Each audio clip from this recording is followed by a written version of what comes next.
All right, guys, welcome back to the channel. Welcome back to the stream.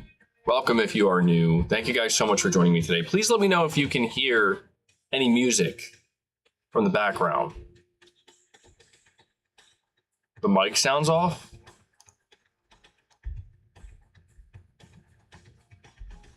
Huh. Sound weird?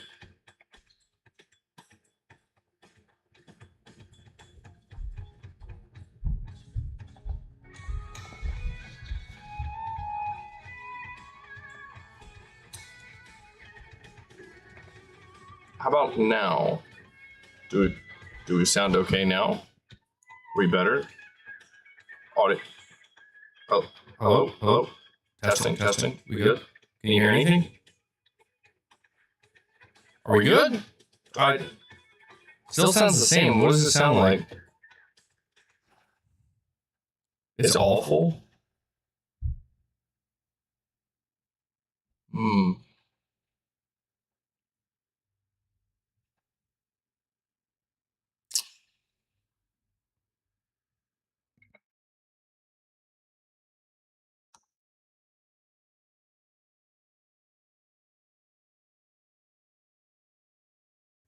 How about now? We good? Is this better? We good? We're good. Okay. Yeah, okay. I know what was causing it. Sorry about that. For some reason, I have a second microphone source here. I don't even know why it's there. And for some reason, it was unmuted. So, I'm sorry about that. Holy fucking what?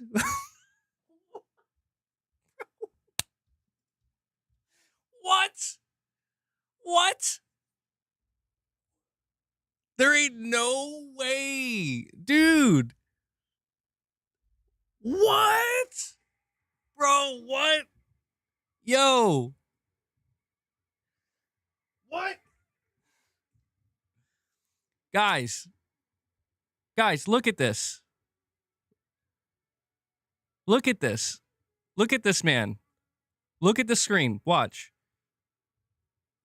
What?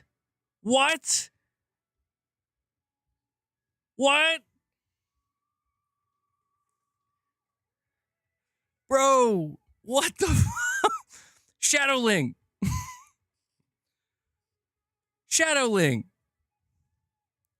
Holy shit. He just dropped $1,000. Bro, he says, hello, MBG. One step closer to the drum set. Or whatever you want to spend it on. Boss, do you understand? Dude. Holy shit. We need, like, music or something. Stream ends. Yeah, well, guys, that was a great stream. I'll catch you in the next one. Do you know how many treats this means for you, boss? Okay, he doesn't. I don't think he understands, dude. I don't even know what to say. I honestly don't even know what to say, man. I'm gonna just put my music up. Is that coming through the mic? Flawless victory, dude. Shadowlink, I didn't think you were serious, bro. He's got the PlayStation 6 covered. What are you guys talking about? You can't afford a $1,000 PlayStation 6? Shicks. Dude. You can hear the music very lightly. All right, hold on. We need to celebrate with some Buckethead here.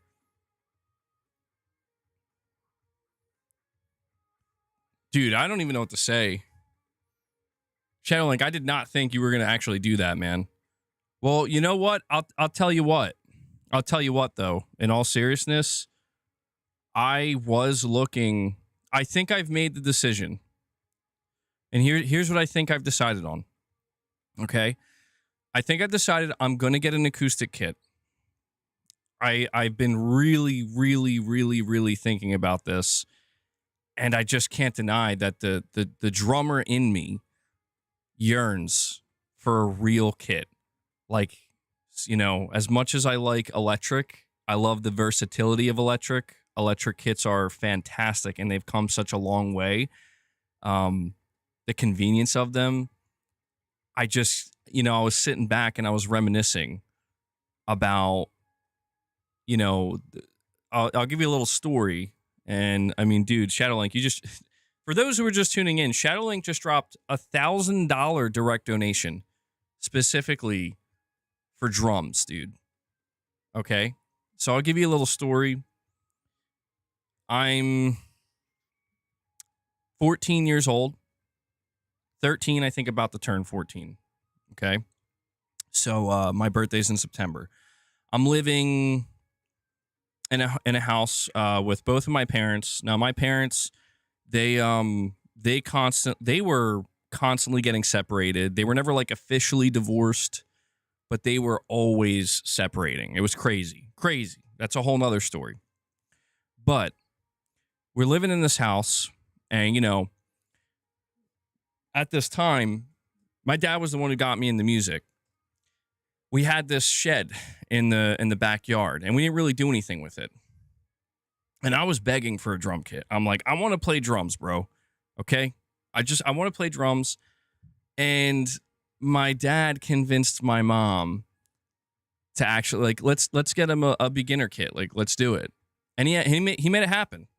So he got me this red PDP kit. I think it's like Pacific Drums. They're known for kind of like beginners. And my friend, Brown Sugar, he helped me set it up and put it together. And we put it together in the garage. And let me tell you, it was amazing. It was a dream come true. I was playing that like every day in the summer. I was probably this close to heat stroke. I would be in there in my underwear. I'm not even kidding. There was no ventilation in the shed. But I had to close the shed door because it was so loud, dude. And I'd be sitting in there with my long hair. Yeah, I know I had long hair. I got to see if I can find some pictures. I got some pictures of this shit. You know what? Give me a second. Shadowlink, I don't know if you're still... I'm assuming you're still here, man. I think I have the pictures right in the other room. That is DW, but the lower N. So it's still... They still produce good sets because of that.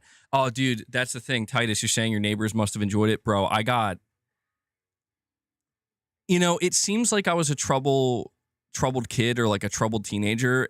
And I wasn't actually troubled, man. Like, it's just the things that I wanted to do didn't mesh well in my neighborhood. Like, I loved playing the drums.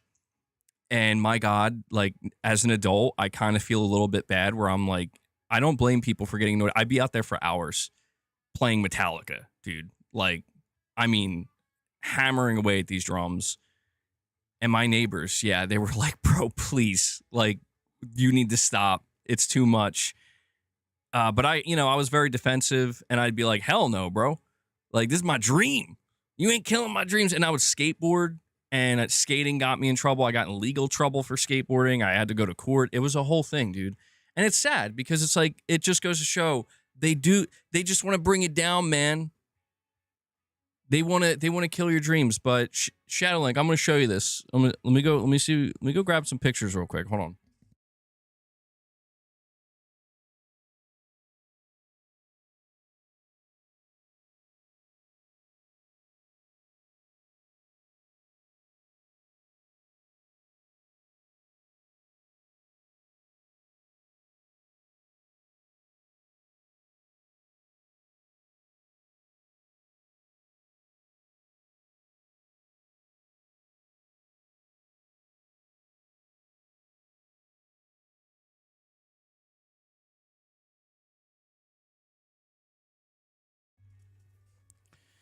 All right. Felony bound gamer. Look. So hopefully these will come through. Now, it makes me a little bit sad to look at these pictures, only because in these two pictures I'm going to show you, this is in my shed that I was talking about. You're going to see another person with me. That's my cousin Nick, who very sadly, I think like 4 or 5 years ago at this point, he passed away. Just, very tragic. But this was in 2009. And we were in my garage, and we were trying to make music together, man. And I did have hair, but here you go. Hopefully they're coming through okay. See if it'll focus or not. Trying to get as close as I can. So that was my red PDP drum kit in the garage, and I beat the shit out of that thing. And my cousin Nick playing guitar. I forget what we were trying to play. Here's a close up of me. It's pretty skinny. Had my hearing protection on though, man. But yeah, in case you guys, it's a long time ago, man. I think in this, yeah, I'm like 14, 15 years old.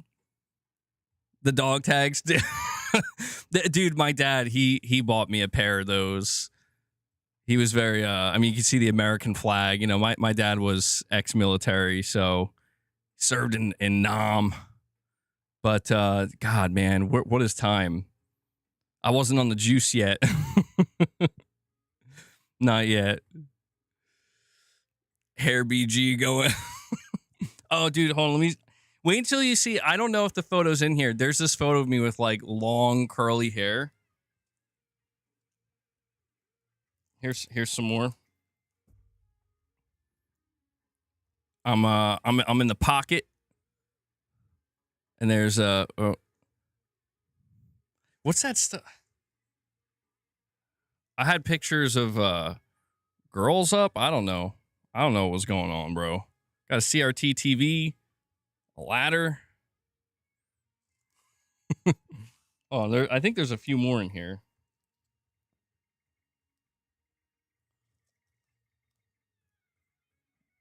I got family photos in here too. Hold on. Oh, was that it? Okay, hold on. That may have been it. Damn, what happened to the rest of them?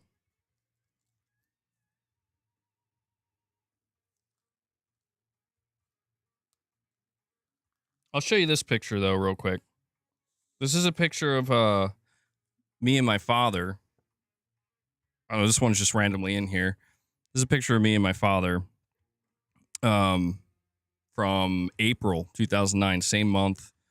So once again, I had hair, but I've talked about my dad a lot on the streams. I never showed him before, but yeah, he was the one who got me into drums, man. And so I think what I've decided on is I think I'm going to go back and get an acoustic kit. And you know what I was thinking? So I'll show you this too. Show you this. Let's see if I can get on camera. I got a second camera here. Dude, I got it. I was like, just in case, bro. I don't know if Shadow Link's serious or not. I look like my dad. Yeah, I've been told that. Especially, dude, I have a couple pictures of my dad when he was a teenager, and it was crazy. But I got this. I pulled the second camera out, and I'm like, I'm thinking I'm gonna put the drums right here. And whenever we have like, you know, certain member goals, I'm gonna switch the camera. We'll have a drum cam. But that's, dude, Shadow Link, that's crazy, man. I don't even know what to say about that though, for real. You're making my dreams come true, man. I'm so excited though. I have to admit, like, I'm so excited. I've been, you know, that red drum kit I was showing you. Sad story with that. So there were a lot of things going on in my life at that time. One of the things is a big secret that one day I'll reveal to you guys. But at that time, like, you know, I told you my parents, they were breaking up constant. I mean, for my whole life, that's how it was on and off with my mother and father. And during that period of time, they were on and we were living together and I was, you know, everything was going fine. But then they separated again. And, you know, it was always a kind of thing where, you know, I'm going to spend time over my mother's, going to spend time over my father's, trying to divide it up. And, you know, life just kind of got in the way within like 2 years, I would say, of having that drum kit. And I'm trying to remember exactly what happened, but something happened where I basically had some kind of ultimatum and I had to make the decision of where to keep the drums, you know, because I couldn't keep them in that shed anymore. and I had nowhere else to play them, and I eventually just had to get rid of them. And I remember like I was really, really upset about it because I was like, dude, you know, like this is my passion. I want to play drums. But I remember, you know, Mrs. MBG, she told me at the time, she was like, you know, don't stress about it too much. I'll take care of you. You know, I'll make sure we get you another drum kit. And she was serious. You know, I mean, there was a time I was living in this really, really, really rinky dink, small ass apartment with my father. And he, you know, he was tight on money. I had no money at all. But I remember one year for like Christmas, Mrs. MBG, I think she was working, at Dick's Sporting Goods at the time. She saved up some money and bought me this really, really like low end drum kit, electric drum kit. Like it was like, I think a couple $100, like $200 or something. But I remember being like, holy shit, like you were serious. Like she actually got me a kit. And I remember I set it up. I had this small room and I set it up and I looked like a giant over it. But I'll be damned, bro, if I hook my MP3 player up to it, I hook my headphones up to it, and I still got the drum. It wasn't the same, but I had a good old time, dude. And so for those years I was living in that apartment with my father, I was still able to drum. And then years later, when we finally got our own home, you know, she did it again. At the time, I still had like no money. And she was like, let's pull out a Guitar Center credit card and get another kit. And that's the electric kit I'm still using, dude. From almost a decade ago at this point. And so this is, I'm humbled, man, like I am, but I'm also very, very excited because I haven't been able to play on a real kit in so many years. And I've always felt like, I don't know, man, I got this electric kit. I bought it years ago on a credit card. I got to just wait, but I think the time is right now. So we will talk gaming today. It's just a little bit of a different intro because Shadowlink totally caught me off guard, bro. We will, I'll be sure to keep you up to date, Shadowlink, and everybody else. I'll look over some things we're going to be picking up and I'll see if I can do like a special, maybe members only, some kind of like drum kit setup, you know, dude, it's been so many years. I don't even remember how to do anything, but we can figure it out together and it'll sit right here.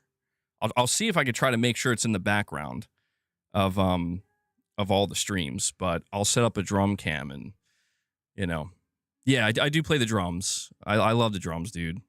I want to say this too, though, before we move on.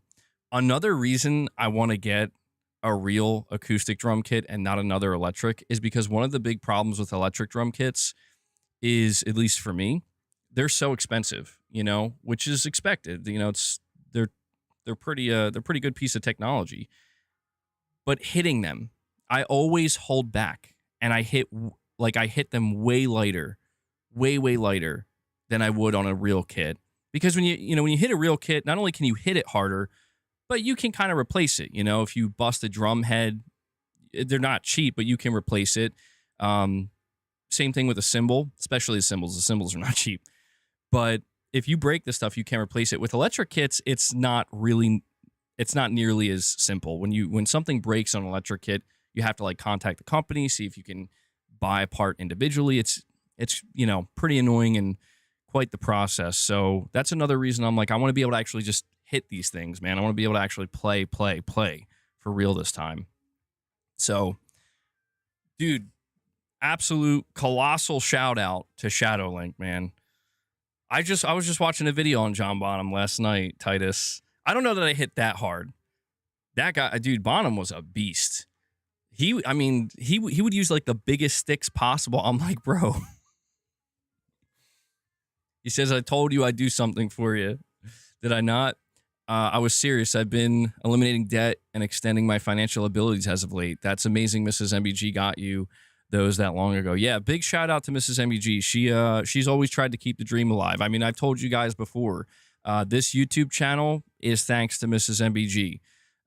You know, I had some genius idea where I'm like, I'm going to make a YouTube channel. It's going to be amazing. And I think I can do it. And, you know, she could have easily just said, what are you, stupid? You know, like, what, go get a job. What are you doing? Go to school or something, you know? But I was like, I don't know. I believed in myself and she believed in me and she backed me up. And, you know, for the first like 2 years of me trying to get this channel off the ground, you know, I needed her support entirely, and she was there, man. So she's always, you know, there was a time where I said I wanted to be a drummer in a rock band, and she was like, you can do it. So she's always believed in me, and, you know, she'll be very, very delighted as well whenever I order that drum kit and put it together, because she knows, trust me, she knows how long I've been waiting for something like this, and she's gonna be very happy too. So big shout out to the community, guys. I'm truly humbled. I don't even know what to say at this point. You guys are amazing. I cannot thank you enough. And yeah, after today's stream, I'm gonna be doing some research. I'm gonna try to make sure I get everything just right. Your kit costs about $2K. God, yeah. I mean, they can get really expensive, bro. Who's this? Yeah, maybe we'll make a band, make a PlayStation themed band. All right, yeah. So, I gotta one more time. Shadow Link, the GOAT, bro. Thank you so much, man. I'm looking forward to this, bro. I really am. It's gonna be a good time. How old was I when I met Mrs. MBG? The very first time I met her, I was, I believe, 12 years old. The very first time, like, being introduced to her. And Ray comes in. Ray says, hey, man, we're still going to try to hit some member goals today. He drops 5 member gifts for you. And Michael says, don't forget to get the likes up. We want to hit 175. Yeah, guys, as we progress throughout the stream, we will still talk games. It is still a Press X podcast episode. Be sure to hit that like button. We're going to push to try to hit 100. And then after that, we're going to try to hit the goal of 175 likes. Michael's putting you guys up to task. So, Ray, thank you for that, buddy. I'm going to, we were high school sweethearts. We were like middle school sweethearts. Yeah. Yeah. Me and Mrs. MBG, we've been together. So we officially started dating in 2008. We got married in 2015, but we've been dating since 2008. But I met her for the first time in 2007. Could have been a little bit earlier than that, potentially. But yeah, it's crazy. We also figured out, just a little fun fact. I'm gonna show you guys one other thing before we move on, because this is an interesting one.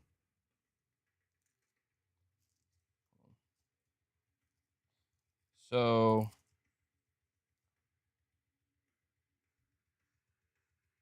all right, I don't know if you can see this. Hopefully this doesn't get... Okay. You see this? This is a movie ticket stub. My father took me to the midnight screening of Star Wars Episode 2.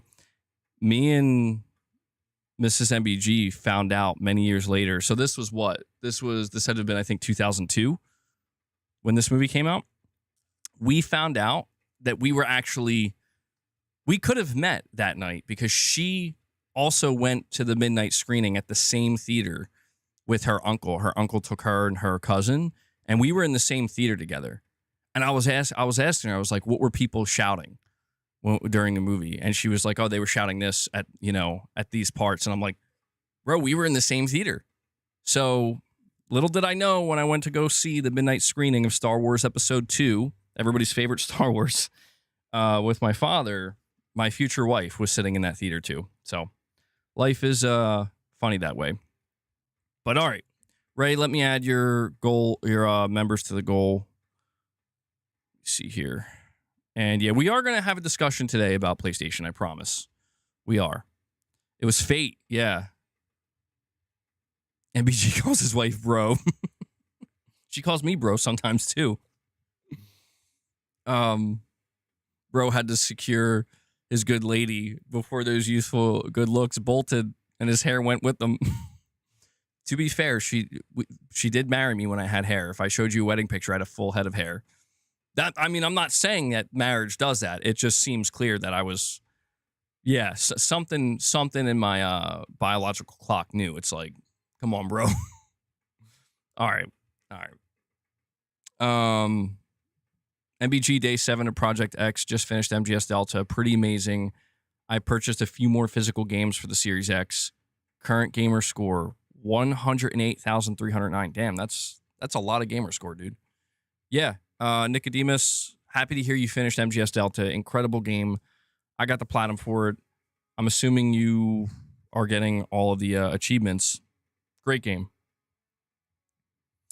Michael, you're saying if she files a divorce, let us know. I'll go on dates with you. I'll be sure to let you know, Michael. You'll be the first to know, bro. Michael, are you gay for me? Why are you gay for me, Michael? Was it like that famous Red Dead Redemption like, are you gay for me, Arthur? All right. Sorry, now I'm going to be all giddy the whole episode of this podcast. Now I'm stoked. Got to take your chance when you're at maximum strength. Absolutely. Already pre-ordered MGS4. If you haven't played MGS4, Nicodemus, I'm going to be really curious to see how you feel about that one. Because, dude, it's a hell of a ride. MGS4 is batshit batshit crazy compared to MGS3. MGS3 is pretty crazy, but MGS4 is on a whole nother level, dude. Yeah, I'm going to tell you now, brace yourself for MGS4, bro. Because Metal Gear Delta, if that's your first Metal Gear, it's definitely a good introduction of some of the insane stuff that Kojima likes to put, but truly brace yourself for MGS4, man. You're not ready. It's an incredible game, though. It's one of my all-time favorite games. That's why I have Old Snake there back up on the wall. All right. All right. Moving along here. Yeah, guys, make sure you're hitting that like button. We're sitting at 70. We're going to do a big push to 100. We need to talk today. About why Sony might end up going with true PlayStation 6 exclusives. I want to have this discussion with you because we've been talking a lot about next gen. Less so on the games, more so on Sony's platform decision making and, how they're going to handle that.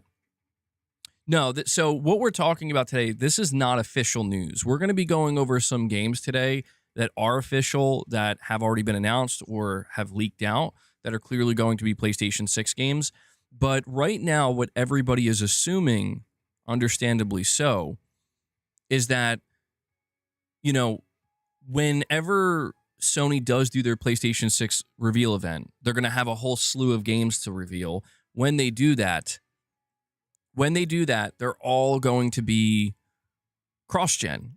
And we don't know for sure that that's going to be the case. And I think there's one major aspect here, potentially, that could alter that compared to what we saw with the PS4 to PS5 transition. Because with the PS4 to PS5, that's, really caught people off guard when Sony was like, yeah, we're going cross-gen. All that noise was. We're going cross-gen. Games like Horizon Forbidden West, games like God of War Ragnarok, Gran Turismo 7, they're all going to release on PS4. That kind of caught people off guard because that's not how Sony traditionally did things.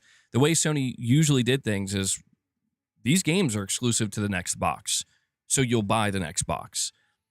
And so when we look at the PlayStation 6, we've been hearing that it's coming in 2027, which is pretty close now, right? I mean, we have about like a year and a half left if it's true that it's coming November 2027. Digital Dude, you're saying just pre-order Starfield for PS5. I'm either going to love it or hate it. There's no in between. That seems to be the case. Luna found a bug? Did she? Digital Dude, you'll have to let me know, man. Because I was asking people on Twitter if they're getting Starfield for PS5. And for me, I'm not getting it. I know for a fact I will not like Starfield. I've watched some gameplay of it. I was watching the latest trailers and I'm like, I'm happy for people who are excited for it and, that people on PlayStation will finally be able to play it. But you'll have to let me know, Digital Dude, because I think for a lot of people it is going to be that. It's either going to be a love it or hate it type situation. I mean, there's a lot of, I said this, I think, in yesterday's stream, where there's a lot of, Ray is one of these people, a lot of fans, of Bethesda, people who put thousands of hours in their RPGs. And when they found out Starfield wasn't coming to PS5, they felt like, wait, what? But here it is now. So I think it's going to sell well. Yeah. they always have a couple of exclusives that show off what the system can do. Yeah, I mean, if they don't do that this time around, but I'm like really starting to think like, what if it's more aggressive than that? What if it's like we're not just taking one or two games, like all of our games are going to be PS6 exclusives. Like Sony goes all in with being very aggressive in trying to convince people to upgrade to the PlayStation 6. Ray, you're saying you met your wife in your 30s, but it was the same time we lived in the same town at the same time in California, but we met years later. We lived like 4 blocks from each other. That's awesome. You love stories like that, man. Nothing is next gen. Nothing that's next gen will be better than GTA 6. So what is the point of the quote unquote generation? I mean, yeah, GTA 6, I guess because GTA 6 is going to be considered an anomaly, right?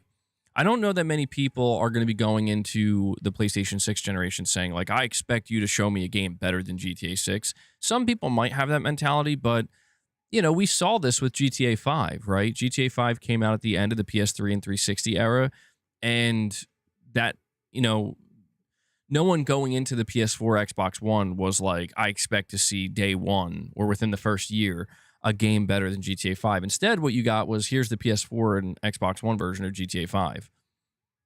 Whiskey, you're saying there will be a difference between the launches. PS5 had a shortage. PS6 will be determined by price, not availability. At least this thing stand now. Could change. Exactly. And that's like a big factor that I want to highlight here when we talk about this, right? Is that it seems pretty obvious in hindsight, or actually it seemed kind of obvious at the time, that the reason why Sony went so aggressive with cross-gen was because, yeah, the pandemic caused a massive shortage where I do think Sony was absolutely trying to leverage games like Horizon Forbidden West, God of War Ragnarok, and especially Gran Turismo 7 as big system seller titles that if you want access to them, you got to buy a PS5. The problem was Sony literally couldn't sell you a PS5. So they had this software that they made, with the purpose of, we're going to use this to sell the console, but the hardware wasn't available. So Gran Turismo 7 to me is the greatest indicator that Sony actually did this, because if you remember, we saw GT7, I think, revealed at the original PlayStation event in 2020, and they made it explicitly clear, PlayStation 5 exclusive, PS5 exclusive. The next time we saw Gran Turismo 7, they removed that and they made it clear that it's coming to PS4. Like they retroactively removed it. So that was clearly a response to the fact that they realized by that point, like, dude, we're not going to have enough. We're literally not going to have enough hardware out there to justify, because we can't sell it. We literally can't sell it. We can't produce it. Whiskey, you're saying this time it's going to be determined by price. I agree with that. If anything, they might be in the same position, because if they come out with the PS6 and the PS6 is like $900, right? If it's $900, then there's an argument to be made that will have the same exact effect as if they weren't able to produce enough consoles. Or it could be even worse, where it's like, yeah, you can produce as many as you want. Doesn't mean people are buying it. But we don't know what the demand of the PS6 is truly going to be. You know, if the PS6 comes in at, say, $700, that would be lower than anybody would have expected at this point in time. And I think it would make people actually turn around on it and be like, oh, it's only like $50 more now than a base PS5. I think a $700 console is a $700 console. It's expensive no matter what, but Digital Dude with a $2 chat says, PS6 exclusive Venom and a new Uncharted, sign me up. Yeah, so that's the thing. There are games that we're starting to realize are going to be PlayStation 6 titles. Venom is one of them, and it's going to star Eddie Brock. Carnage is going to be the main villain. We know that there's I don't want to say for sure it's a new Uncharted, but we know Naughty Dog is working on a second single-player game that is not going to be revealed and certainly not released until after Intergalactic comes out. So it'll be during the PlayStation 6 gen, and it's heavily rumored to be a new Uncharted. We also have games like Fizzant, which Kojima's been working on for a few years now. And on top of that, we think about Astrobot, right? We know that Sony found tremendous success by having Astro's Playroom at the launch of the PS5. I imagine they're going to try very hard to have another Astro game ready. I don't know if it'll be Astrobot 2 per se, but a new Astro game ready to launch alongside the PS6 or packed in with the PS6 as a free game. Because not only did they create that expectation, but again, it did a very good job of truly demonstrating what made the PS5 unique compared to all other consoles. Horizon 3, I mean, Horizon 3, I'm not so sure because Jason Schreier said recently that that game right now is kind of on the back burner for Guerrilla, which is shocking. So maybe they could do like a really early announcement, you know, where it's like it won't come out for another 3 years, but we're announcing it to get you hyped. They could absolutely do that. Astro, you're saying everything will be cross-gen. Well, I want to say this. You could be 100% right. This really comes down to what Sony's ultimate strategy going into next gen is going to be. Because their next gen strategy, for all we know, could be exactly that. It could be, listen, man, we're not taking the risk. We would love to make a game like Venom exclusive to PS6 if we were certain it would move millions of PS6 units. But with the way things are going right now and how vital it is for Sony to sell their own software, you know, because there's a lot of money being poured into these games, these studios need the best opportunity they can be given to make their money back. The only thing I can figure is this. It is possible, let me lower that down a little bit. It is possible that Sony, when we look at the reports of them pulling away from PC and they're kind of going back to a more traditional model, you know, seemingly that's what we're witnessing and what we're hearing. This could indicate that they're willing to, I don't necessarily want to say like take a loss, but in the short term, they're willing to make sacrifices of like, yeah, we're going to lose sales by not making Venom a cross-gen game. Well, Venom's a little bit different because that's Marvel. Venom, I think, is guaranteed to be cross-gens just by the sheer fact that they're expected to sell a certain amount of millions of units in order to continue their partnership and their contractual agreements with Marvel. So Venom might be... Yeah, Venom, I would say, is almost guaranteed to be cross-gen, even though some people might find that a little bit disappointing. I think a lot of people would actually be totally fine with that. But if we talk about something maybe like the next Uncharted, right? That's a Sony-owned property. Sony may look at it as like, if we make Uncharted exclusive, like truly just exclusive to the PS6, and it launches within the first year of the PS6 coming out, we are going to lose some sales, obviously, in the short term. But, you know, it would be them leveraging the brand recognition of something like Uncharted, where it's like, but what are the chances that Uncharted will motivate people to go buy a PS6 since it hasn't returned since, or, you know, we haven't got a new Uncharted since like 2017. So it'd be like a decade. And assuming it's actually an Uncharted that gets people excited and people want, you can start to see the logic there. And especially if the PS6 is going to be a little bit more expensive. But that's the thing. The reason why I believe Sony is in this predicament of, listen, man, I don't think you can be very picky and choosy about which games you want to make truly PlayStation 6 exclusive and which ones you want to make cross-gen. Because if there's one thing that I do believe is that if you have... Oh, yeah, and there's the God of War remake trilogy as well, which I think will be a PS6 game, certainly. Sony, I don't think, is going to be in a position where if we just take one or two games, like let's just say Uncharted and Astrobot 2, we make those two games truly PS6 exclusive, and the PS6 comes out at $700, $800, I think you're going to need more than that. I think the higher the price point, the more aggressive you're going to need to be with like bombarding people with games, like beating them over the head with games like, these are must-play games. You must buy a PS6. You're going to be a loser if you don't buy a PS6. You're going to be left out, bro. You know, oh, what, you're staying on PS5, whatever. The loser's console. I mean, I'm being dramatic, obviously, but, you know, I do think it will need to be a complete barrage of like, no, it's not just Uncharted. It's not just Astrobot. It's Uncharted, Astrobot, Physant. It's going to be... you know, an early announcement maybe of The Last of Us Part 3. It's going to be whatever Sucker Punch's next game is, you know. It's going to be uh, Sony Ben's next game. It's going to be Media Molecule's next game. It's going to be all these games from all these studios where it's just like outside of Marvel, because maybe Marvel, because of the licensing, has to be cross-gen. You need a PS6.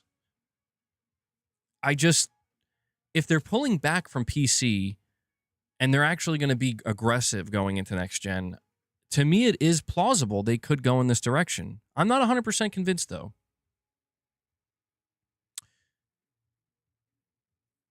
That's true. Whiskey, you're saying Returnal was exclusive and left 100 plus million PS4 consoles out, along with many other games. So not impossible, even though you are stating it like it is. Yeah, Returnal.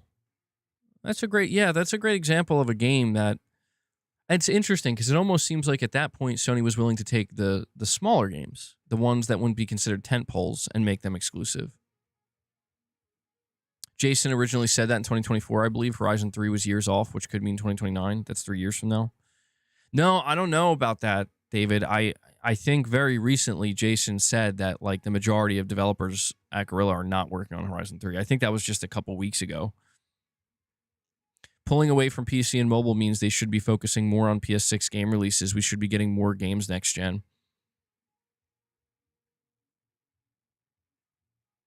Well, yeah, I don't think anybody should be speaking in definitives here. Like, nobody should be speaking definitively, because the reality is we don't know what Sony's going to do. We don't know. Like, when it comes to them doing cross-gen versus them doing true exclusives, we don't actually know what they're going to do. You could be confident in your assumption and back it up. That's fine. I encourage that. But, the reality is nobody has actually, unless there's somebody here, unless like Hideaki Nishino or Herman Holst are secretly here right now, By the way, guys, make sure you take a moment, hit that like button. We're sitting at 80 likes. Michael Wernick demands, well, he doesn't demand, but he's putting us up to task. He thinks we can hit 175 likes today. He's given us a goal. Hit that like button. We're 20 away from 100.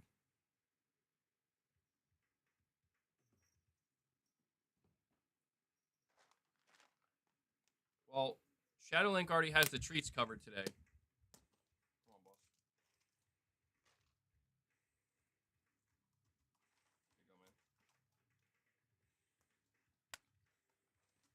Here you go, man. All right, sorry about that. MBG, in my opinion, they pull back on PC because they're going to be focused on the ecosystem more than PS6 exclusives. They don't care where you play their game, whether it be PS4, PS5, or PS6. I mean, that, to me, that's totally plausible. Like, that makes so much sense.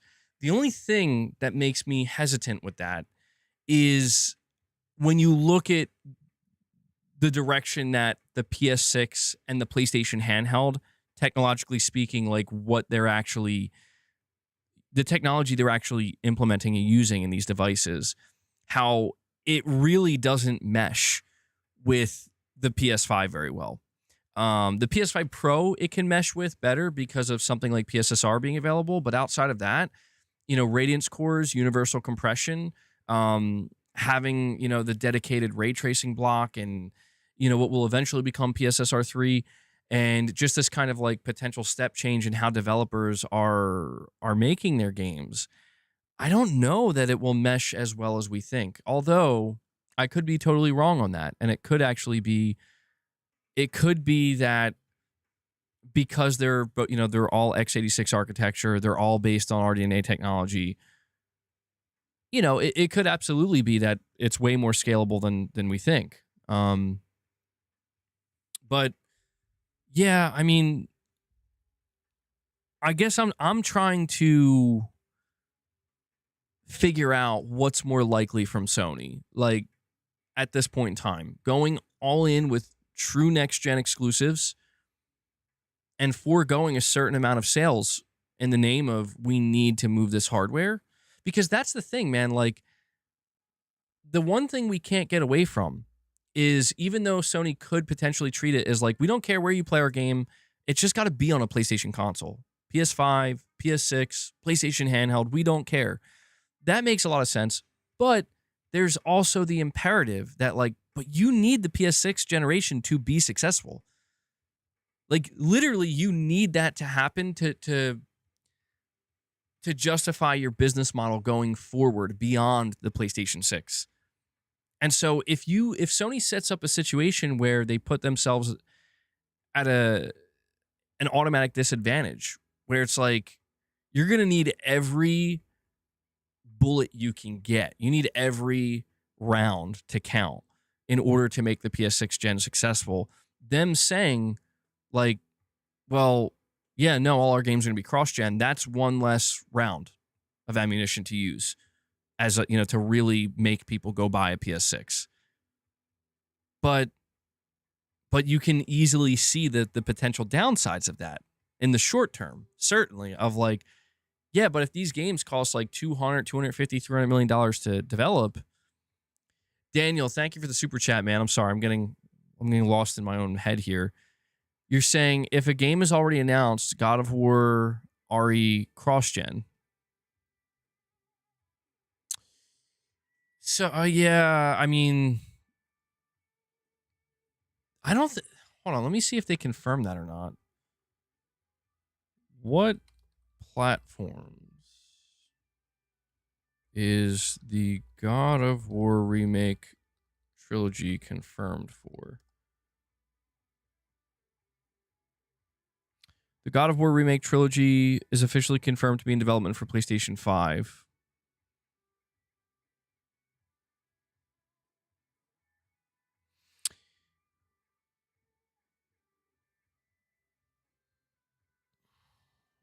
All right, let me see. I'm on the official. Hold on. PS blog God of War remake. I want to make sure they explicitly confirm this. Where is it here? Why can't I find it? Did they not put a blog post? No. Okay, sorry. Yeah, I scrolled right past it. We're thrilled to confirm that the original God of War trilogy is being remade, and what better way to announce it than with the legendary T.C. Carson, who brought Kratos to life in the Greek saga. This project is still in very early development, so we ask your patience, as it will be a while before anything else can be shared. Okay, so they did not confirm in the blog post it's PS5.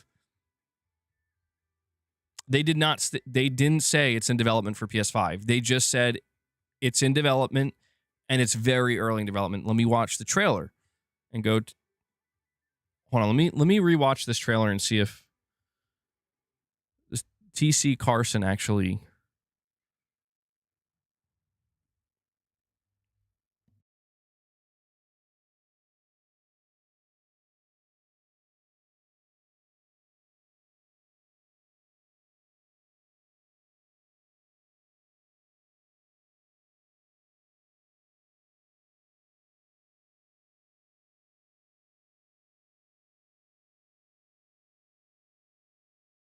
Sorry, I was muted. I'm sorry. I'm sorry. I know I was muted. Don't type anything. I know. Hold on. Let me just bring the video out here.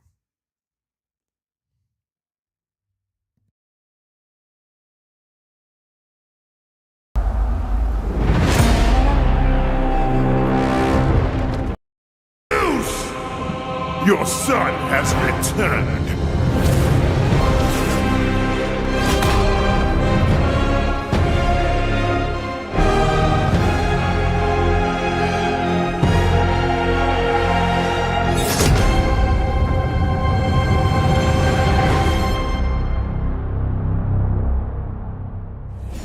Hey, what's happening, fam? It is OGTC, the original God of War. How y'all doing today? I'm so glad you're hanging out, and I want you to know, as we close out this last few months of the God of War's 20th anniversary, I'm thrilled to bring you some exciting news about the series today. Now look, we are happy and excited to finally confirm that, the Greek trilogy remake is now in development. Yeah, man. I know. Sit down. Now look, this project is still in the early stages, so it'll be a minute before we get back to share another update, right? But I'm telling you, next time we come back, we coming with something big, baby. Yeah. So, closing, I want to say thank you. Thank you all for your patience. You've been waiting, so thank you for your patience. But most of all, I want to thank you all for supporting this God of War franchise all these years. Appreciate you. Peace. Okay, so the only thing that indicates this could be in development for PS5 and it's not going to be a PlayStation 6 exclusive. MEG that makes sense with the new SDK devs can work on is down PS4 gen and scale up to PSSR in the new AI studio they just got. That's true too. It's going to be really interesting to get more clarity on that. Perfect Image, we do know that they have a new SDK environment, and it's like a big deal. Like they're really encouraging all developers to upgrade to the latest SDK. They're calling it like a major transition. So it absolutely could just be to try to encapsulate the entire PlayStation platform. Just the idea that they want to bring PS4 with them is crazy to me.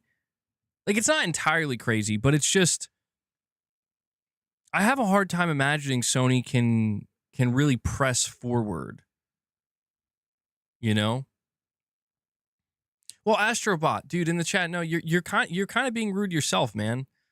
Like you're like saying to me, like, stop doing this and stop speculating and stop, like, dude, no. Like, people who are here to watch the channel right now, that's literally what they're tuning in for. I'm not saying anything definitively, bro. You are. And yeah, that's fine. Not everybody will be able to afford the PS6. But like, come on, man. Like, you got Astrobot in your picture, bro. Why are you tweaking? Why are you tweaking, bro?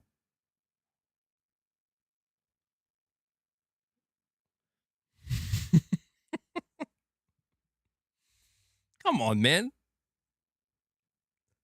Give me a break. Dude, Devil Shooter in the clock tower right now, bro. Luna, what's up? You want some treats? Luna, come here. Come on. Come on. Yeah, you want some? Way too many. Boss, absolutely not. No, fatty, no. There, one more. I give you one more treat. Boss, are you serious? Okay. Sorry, Luna. I tried. Feel bad. We are a police state, Titus. We are. I've had enough. No, I don't think he's actually banned. I think he's just timed out. Cool off. Hit the showers, bro. So I do want to say that I'm looking at the God of War Trilogy remake. Now, the only thing officially that indicates it's in development for PS5 is under the official YouTube video. They say God of War Trilogy remake announcement teaser, and then they put a line and they say PS5 games. However, I do want it to be known that it's never confirmed by Santa Monica or anybody talking about this game that it's in development for PS5. Like, I think that's kind of telling. It kind of reminds me of how when Kojima announced the partnership with PlayStation again and announces Fizzant, like, at no point is he saying it's a PS6 game, but he never once confirms it's a PS5 game either. Like, they don't talk about it. And to me, that indicates that, dude, I think they are absolutely preparing that this just might be a full-blown PS6 game. But we don't know. We don't know yet. And Hellbound, another legend comes in. Hellbound 1981 drops another 5 membership gifts for you guys. Thank you so much, Hellbound. I'm going to give you your sound bite. There you go. Basically, boss. They love these new treats I got. We have 225 people here. Guys, hit the like button. If you have not hit the like button, take a moment. It only takes 1 second of your time. Do so. because we are 5 away from hitting 100 likes. Michael Wernick wants us to get to 175. We're going to do it. We're going to do it. Hit that like button. I'm demanding it. Fizzant doesn't have PS5 in the subtitles. Well, yeah, I mean, it would be kind of insane if they didn't release the God of War remake trilogy on PS5, wouldn't it? It would feel kind of insane. Yeah, because they do have it. It does. I will say in the they have the hashtags PS5, PS5 games, and I don't think. I know that they're really emphasizing it's early, so maybe they're just not. They're trying not to paint themselves into a corner where like they don't want to explicitly state like it is in development for PS5. They're just saying it's in early development because it could be that like this game is 4 years away. And by that point, it's like every game Sony's releasing is like, yeah, it's a PS6 game. It's not, they're not doing any more cross-gen. That's certainly possible.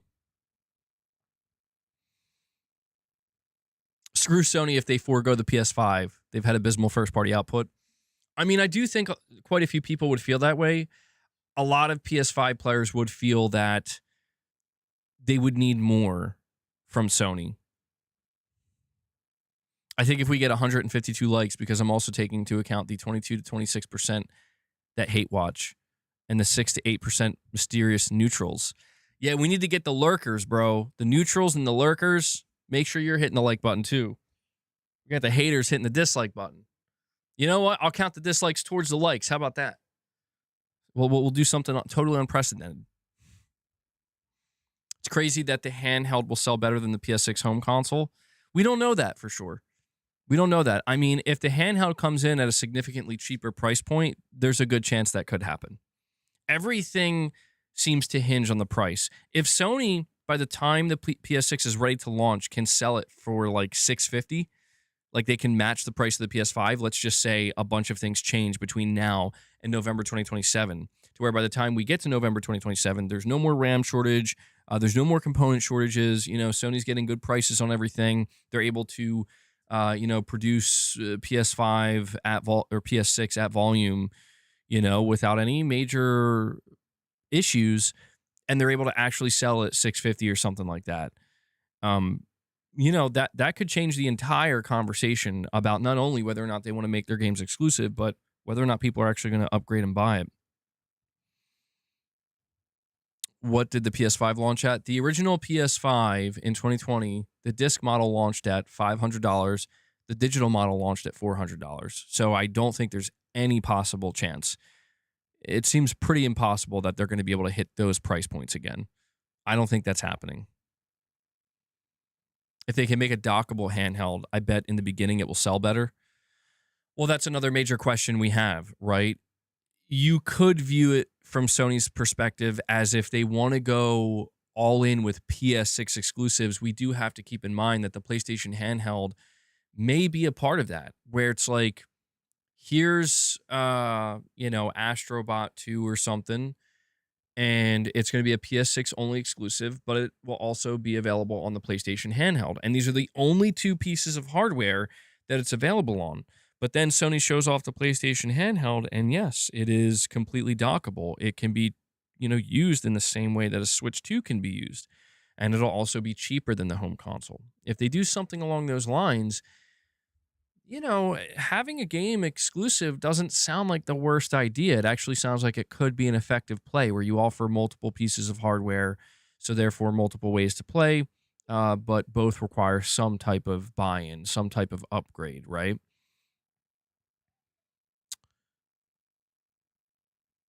I got my digital PS5 day one at 350 pounds. Seems crazy now. That does seem crazy. Yeah. Sony was doing crazy deals in the UK for a while. Shadowlink, you're saying, mark my words, with the tech they have in the PS6, handheld is going to look as good as PS5. At least that's what I think from the leaked specs and PSSR. Yeah, that's what the tech experts are saying. That's what somebody like Moore's Law is Dead is saying. And even just recently Kepler L2, they're saying that, yeah, the technology that's going to be in the PlayStation handheld is significantly more advanced than, the technology that's in pretty much most devices right now. It's going to be, RDNA 5. And so even though on paper the PlayStation handheld will, hardware-wise, it will be weaker than the base PS5. The base PS5 will not have access to all this upcoming software technology that the handheld will, that when developers actually utilize it and take advantage of it, it's going to produce games that, like you're saying, look significantly better and run significantly better than than even the base PS5, which is very tantalizing. It really feels like it's going to be, I don't want to say a portable PlayStation 6, but essentially a portable PS5 where you'll actually get some games that produce better results than even the PS5. Boss, dude, I just gave you so many treats. What are you doing? Stop it. Stop. You're going to get too fat, man. Come on. Series S situation with the low-end PS6. I mean, that's another option, Daniel. To bring up Moore's Law is dead once more, he said numerous times that if Sony wanted to, they could take the APU of the PlayStation 6 handheld, that is, the PlayStation handheld, not the PlayStation 6. Yeah, you good job, Leia. Good job. Don't let him eat those treats. Good job. Did you guys see that? She's like, hell no, you had enough. You're cut off. Boss.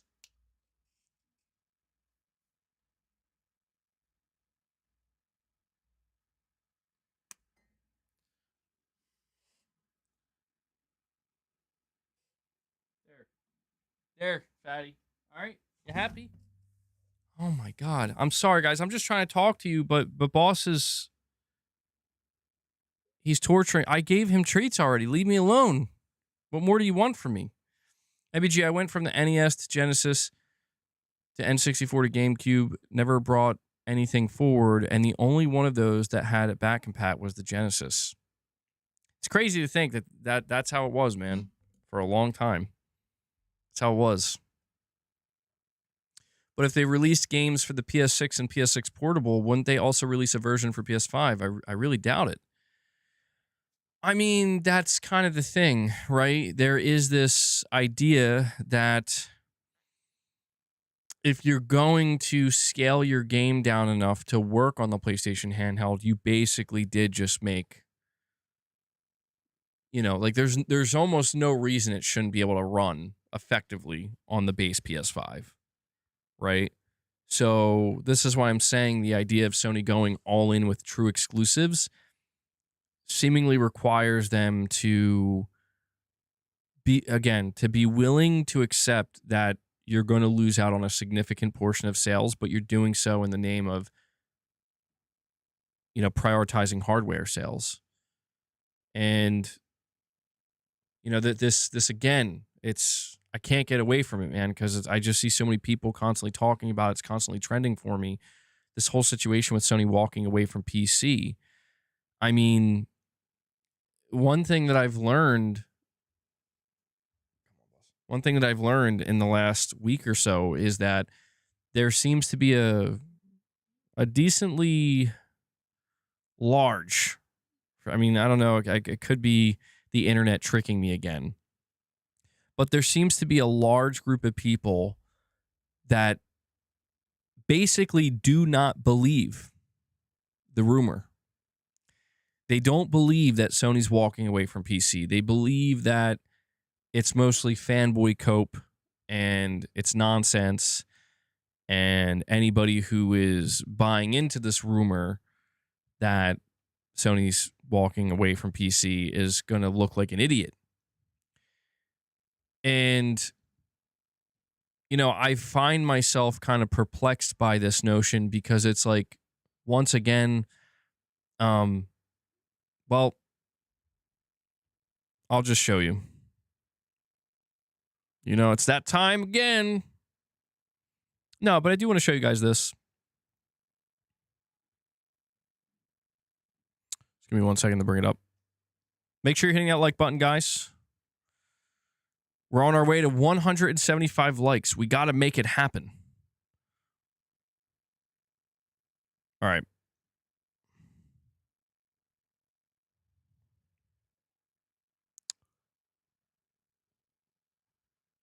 Okay. Hold on. Hold on.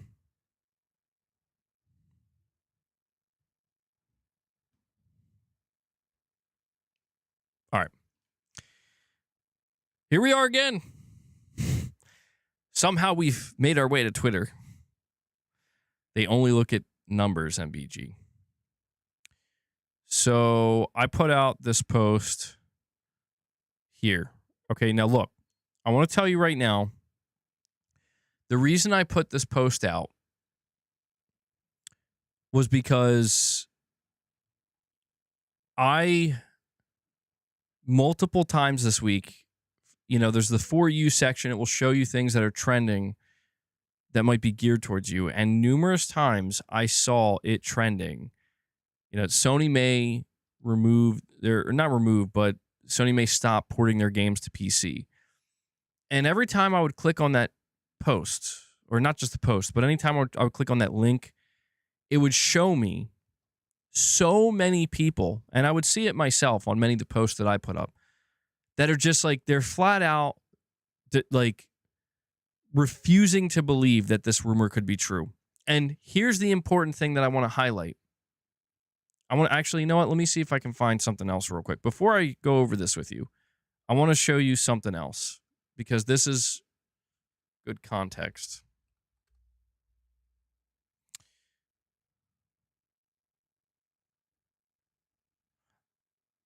All right, here we go. Here we go. Look, this right here. So we were recently talking about how on the official PlayStation Studios website, all of the PlayStation Studios, or most of them, had their descriptions updated. And there were some studios that removed any mention of PC and replaced it with the term exclusivity. But here, people are pointing out, although this is in Spanish, for God's sake, I just realized. Okay, that's not very helpful. Oh, look, somebody who tweeted me. Nixus has only reported single-player titles. They could change. Here we go. All right, yeah. So look. Here we go. Here we go. I warned you. Not Spanish. Dude, I warned you. Uh-oh. But I'm the one that gets shit, right? I'm the one that gets the flack. Say, I warn you, Sony updates Nixus's text on the official website highlighting PC ports without any limitations on live service games. Sony updates the PlayStation PC website with, quote, new and upcoming PC games and internal photos of major first-party titles.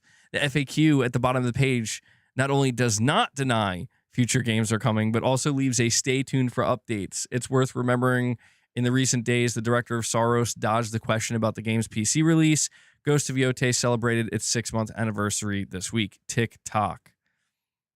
And so, look, it says here, the old description said, the industry-leading Dutch studio with more than 20 years of experience in game development and optimization. The updated description says Netherlands-based studio with engineering teams specialized in high-quality PC ports and art and design teams co-developing games with PlayStation Studios worldwide. Okay? People are really, really, really expecting Jason Schreier to be wrong. And I get it to an extent. Like, I'm not denying that some of these things can absolutely lead a person to believe that Sony's not leaving PC. Sony's not walking away from PC. Look at this. Look, Nixus just decided to add PC to their description. I totally get it. Oh, is it Portuguese? I'm sorry. I said Spanish. I am an American. Am I not? I totally get why this would lead some people to believe, like, yeah, no, it's nonsense. Sony isn't changing anything with their PC strategy. But again, I need to remind people, you are banking against Jason Schreier and Nate the Hate. Bank against them all you want. Bet against them all you want. I'm not taking that bet. I'm not taking that bet. The chance that both of these very, very credible reliable insiders are going to be wrong is okay. What are the odds? What are the odds? Ghetto God, thank you for that. Yeah, you guys can feel free to join the Discord. But, you know, I see this post goes a little bit viral, 116,000 views. And yeah, you just kind of see more of this stuff coming out.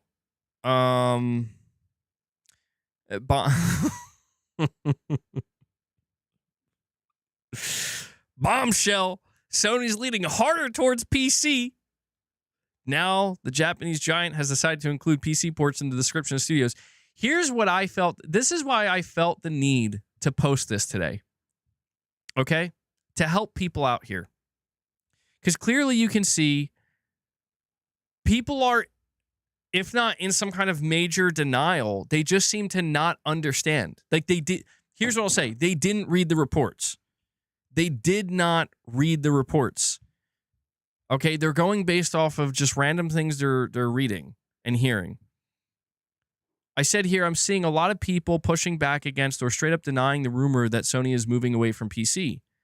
For those who are unaware, the reports indicate Sony no longer plans to release their internally developed single-player games, such as Ghost of Yotei, Saros, Wolverine, etc., on PC, but instead keep them fully exclusive to their console. However, multiplayer live services like Marathon, Horizon Hunter's Gathering, etc., and second-party exclusives like Death Stranding 2, Kena 2, etc., are still planned to release on PC. Also keep in mind, there are multiple credible insiders reporting this. That's where the rumor came from. They are sourced, not just made up by random users. So when you see Nixus Software's description on PlayStation's website stating they still do PC ports, that's probably why. And that's, you know, to me, that's something that... Oh, wait, hold on.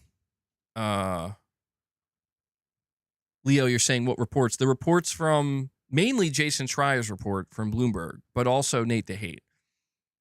Again, two people who have very good track records. Vinino, what was confirmed on the last podcast episode? I'm not sure if we're talking about something else. You have too much faith in people who are, for one, a fanboy YouTuber and a fanboy semi-journalist. Luke, who I'm trying to keep up with you guys. That sounds like Sony's backing up on PC. Well, that's the thing. People are getting so mad that I put this out here. They're getting so upset with me, dude.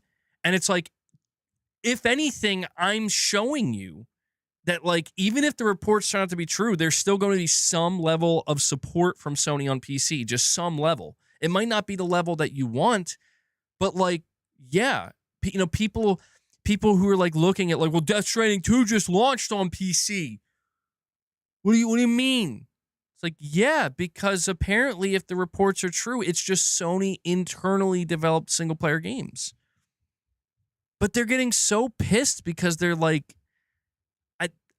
I don't know. They just don't want to believe that this could be a possibility, when in reality, it's not fanboys coming out and saying this. It's reputable insiders who spent years building up their reputation. You know? But yeah, Venino, you got to let me know what you're referring to there, man. I'm not sure what that's in reference to. And Zanarcan with a $2 chat says, MBG, please explain today's headline. No cross-gen? No cross-gen. My headline today is more speculation, a discussion-based headline, where I am talking to you guys about some of the reasons, potentially, not guaranteed, not saying I even believe it myself, but just, you know, turning over every stone, going over every possible scenario, why Sony may decide to go with true exclusives for the PS6 and not do cross-gen.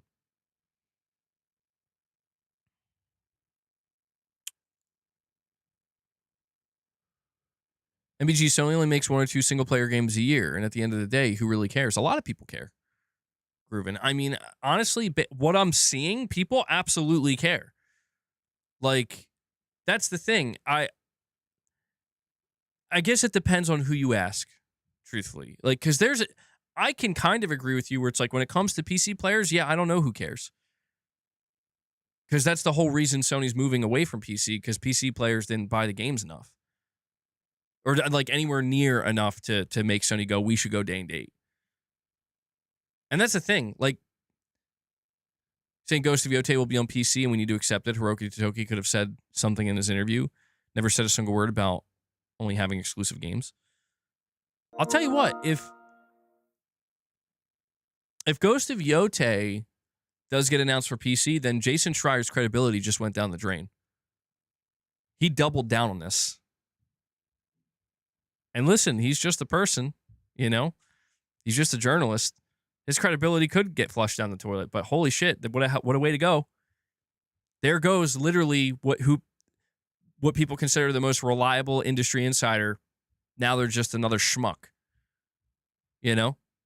That's why I'm saying, like, okay, guys, like, if you want to believe that this is totally false, Ghost of Yotei is getting announced and Saros is getting announced for PC in the coming months, then okay. And it would be, yeah, it would be like, holy shit. Sony just killed like 2 of the most credible insiders in one fell swoop. Astrobot, dude, this is why you got banned, not banned, but this is why you got timed out earlier. You're saying stop believing everything and everyone. Come on, you have to be trolling at this point. Like, if you're being earnest right now, who is everything and everyone? I'm mentioning 2 credible insiders who have reputations, who are talked about all the time because of that. It's not going to happen. All right, man. Sure. MVP Moss, you're saying obviously people care or there wouldn't be outrage. That's what I'm saying. Like, dude, I only put this post out because I think I was trying to help give people clarity, and they're still getting pissed at me. Like, they're still getting pissed. Like, I'm just trying to provide clarity of, like, listen, I understand if you look at Nixus's description where they mentioned PC, it's because, guess what? If the report turns out to be true, if the rumor turns out to be true, you will still see. Like, I saw somebody earlier with a post. This is how I know. It's like the level of gaslighting is off the fucking charts. I saw somebody earlier with a post being like, Horizon Hunter's Gathering is launching day and date on PC. Horizon is Sony's biggest franchise, and they're still doing day and date PC. And I'm like, you don't get it. And it's people like this. The problem with the internet is every dumbass on the planet is allowed to have a voice now, you know, and put their opinions all in the same place, where it's like, what don't you understand? Sony is apparently going to be putting live service games, the few remaining live service games they have left, day one on PC. Let me ask the people who are in denial this simple question. Why is Gran Turismo 7 not on PC right now? Can anybody answer that one? Would anybody like to just throw out a guess as to why? Notice how they'll ignore that. They'll ignore that. But they'll sit here and talk about Horizon Hunter's Gathering and use that like it's some kind of proof against this rumor to basically try to file this rumor in the not credible, not believable, scrap it, false bin. Makes no sense, man. And Demon Souls, for that matter. Another one, Demon Souls. If anything, Demon Souls would probably sell great on PC. Makui Ninja with a $5 chat. You're saying with PlayStation moving away from PC and mobile, PS6 gen should definitely have a higher output of games than just 1 or 2 a year. Well, you know what I can't stand, Makui Ninja, is people use that. Again, it's just like what I said yesterday, man. Marathon, Saros, Marvel Tokon. Also, yeah, Marvel Tokon's day one on PC. So, another live service game, Marvel Tokon and Wolverine. Those are 4 AAA games within less than 6 months. 4 games, not 2. But see, this is where people want to project their own opinions on things and try to state them as facts. Like, oh, well, Marvel Tokon doesn't count. Why the fuck wouldn't that count? A AAA licensed fighting game that's going to have probably a big breakthrough in the fighting game scene. That just doesn't count. But wait, these are the same people that if it was 4 single-player cinematic games, would be like, oh, these are just movie games. They don't count either. So I'm saying that the fucking sheer hypocrisy from these people is off the charts, just like the gaslighting is off the charts. Where it's like, what are we doing here? You asked for diversity. You got an extraction shooter. You got a fighting game. You got a AAA bullet hell, fast-paced action title, and the big tentpole cinematic blockbuster action adventure Wolverine. But no, they only got like 1 or 2 games a year, bro. No one really cares about that stuff. Like, yeah, man, no one cares. You're right. No, in fact, so few people care. This is why Sony's selling tens of millions of units of their tentpole titles on a single platform most of the time. Yeah, you're right. No one cares.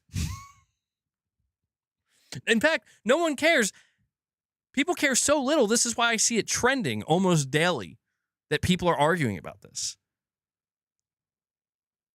See, this right here is why, like, it's hard for me to be against the idea of Sony just being like, fuck you to all these people. Because, like, I get it. Like, I want to see these games be played by people. It's not about my exclusives. I don't care, whatever, man. I just want to see the console do well. That's all I care about. But God, when I encounter some of these people, it's like, I hope Sony does just go back to doing what they did, because you guys fucking suck. And that's the truth, dude.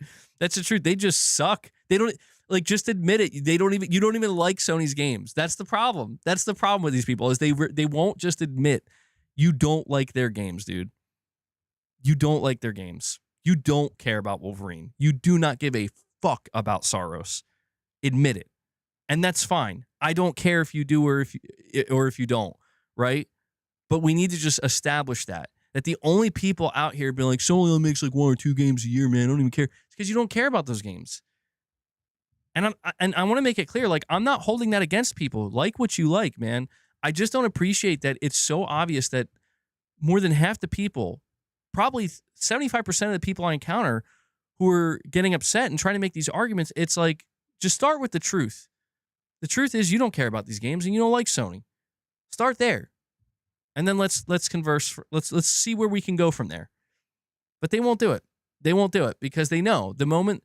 And that's why, like, half these people, like, their profile pictures, it's all the same. Like, they got like Steam in their profile picture and shit, or the Steam logo, and I'm like, of course. Like, why wouldn't it be? When is Halo Infinite coming to PS5? I don't think Halo Infinite's coming to PS5, dude. It seems like they just decided they want to go with. By the way, did Veneno ever come back? I was waiting for him to respond or to get back to me. I don't think he ever did. I'm just really curious what he was talking about. MBG, they succeeded in in lighting your gas to probably clip you spazzing. Don't give it. Turn the gas off so it can't be lit. Well, that's the thing. Like, I don't mind spazzing a little bit because I'm just venting my frustration. And if people want to use that as entertainment, then they can't tell me I'm not entertaining. You know what I'm saying? Because that's like another big argument that people, oh, you're so boring. And that's the thing. Dude, gaslighting is like an art form that unfortunately insects on the internet have mastered. And that's why I do embrace it. I do embrace it because you can't do nothing about it, man. So I'm just going to say my piece. And I'm going to tell the people who are gaslighting, like, I'll say what I'm going to say. Fuck you. And have a nice day. And if they want to use that as, you know, some kind of ammunition against me. It's like, go ahead, do your worst. At the end of the day, you're the one gaslighting. You know it. I know it. Everybody knows it. That's all you're good for. That's all you can do. That's the only weapon, quote unquote, weapon you wield. That's the only ammunition you have. If you weren't able to gaslight people, you wouldn't have an argument to stand on. You don't have an argument to stand on. Hence why you're gaslighting. You know, it's just the way it is, unfortunately. Let everyone enjoy games. No, Astrobot. That's ironic. Why is Astrobot in my chat saying, let everybody enjoy games, bro? What? Why would Jason reveal his sources? He wouldn't get any further leaks. Dude, that's the thing, man. Like, I can't believe like this. That's the proof. If you needed any more proof, in case you did need any more, that there's just a large group of people out here that can't stand Sony and just want to do nothing but clown on PlayStation fans because that's their bread and butter. That's what they do. Let this be the absolute proof of, like, Jason Schreier is saying something that they don't like. Not an opinion, a straight up report that he doubled down on. And they're throwing him under the bus, and it's like, okay, that's a choice. That's definitely a choice. Jason Schreier's not a PlayStation fanboy. He's not a PlayStation leaning anything.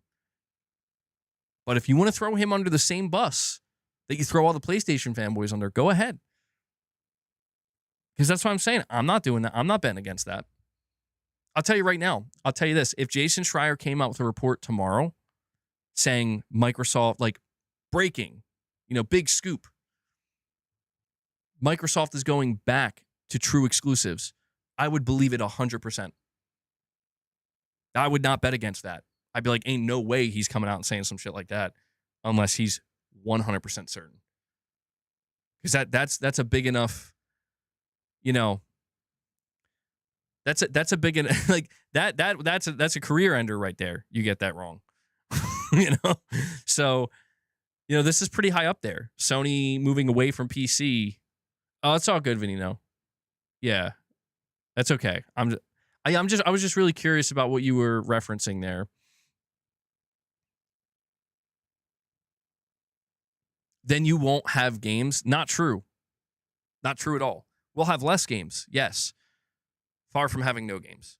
We didn't need Xbox's games before. We don't need them now, but I'm not opposed to having them. I'm not opposed to having them. I've already made it clear. State of Decay 3 comes to PS5, day one purchase. If State of Decay 3 is an Xbox exclusive, I will buy an Xbox to play it. I'm not a bitch. You know, I'm not a bitch like these guys out here. It's like, I'm buying no console. Like, no. You want to make your game exclusive? If I want your game, I'll buy your console. What's the big deal? What's the big deal?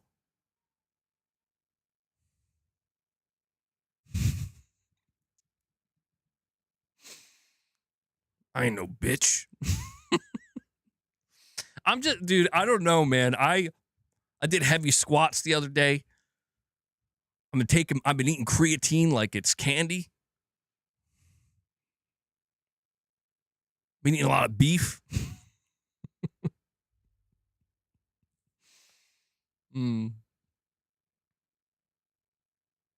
MBG, since when do people complain about having more games?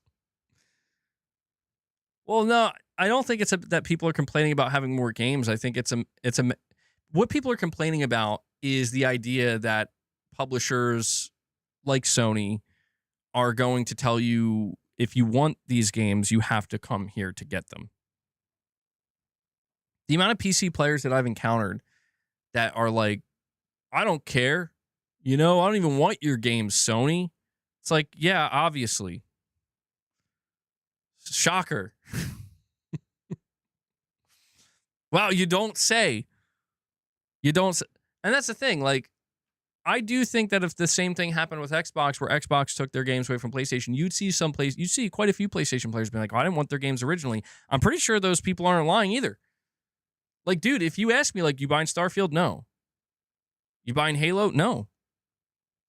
There are some Xbox games I'm interested in. Just like I think that, you know, there are probably some PC players that have some level of interest confirmed in he heard some from Sony a good games. source about Sony pulling out on his pod.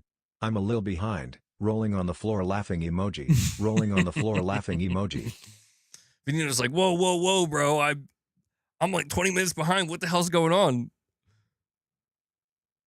You're saying Jez Corden said he heard from a good source about Sony pulling out on his pod. God, that's a crazy way to word that, Benito. So I didn't know that. So now you have Jez Corden. He's an Xbox guy. He's like an Xbox fanboy. So like, dude, or at the very least, you know, if I'm being more respectable with the terminology, he's an Xbox journalist. He works for Windows Central, or he writes for Windows Central, right? So if even he's saying it and people are still, it's like, bro, I don't know what to tell you at that point. Like, I didn't even know that. I don't know what to tell people where it's like, bro, you have Jason Schreier, you have Nick DeHate, now you even have Jez Corden, who, if anything, he shouldn't say anything, right? And even he's saying, yeah, that's what I've heard too. Whatever, man. Wait until you guys see this shit, though. You guys ready?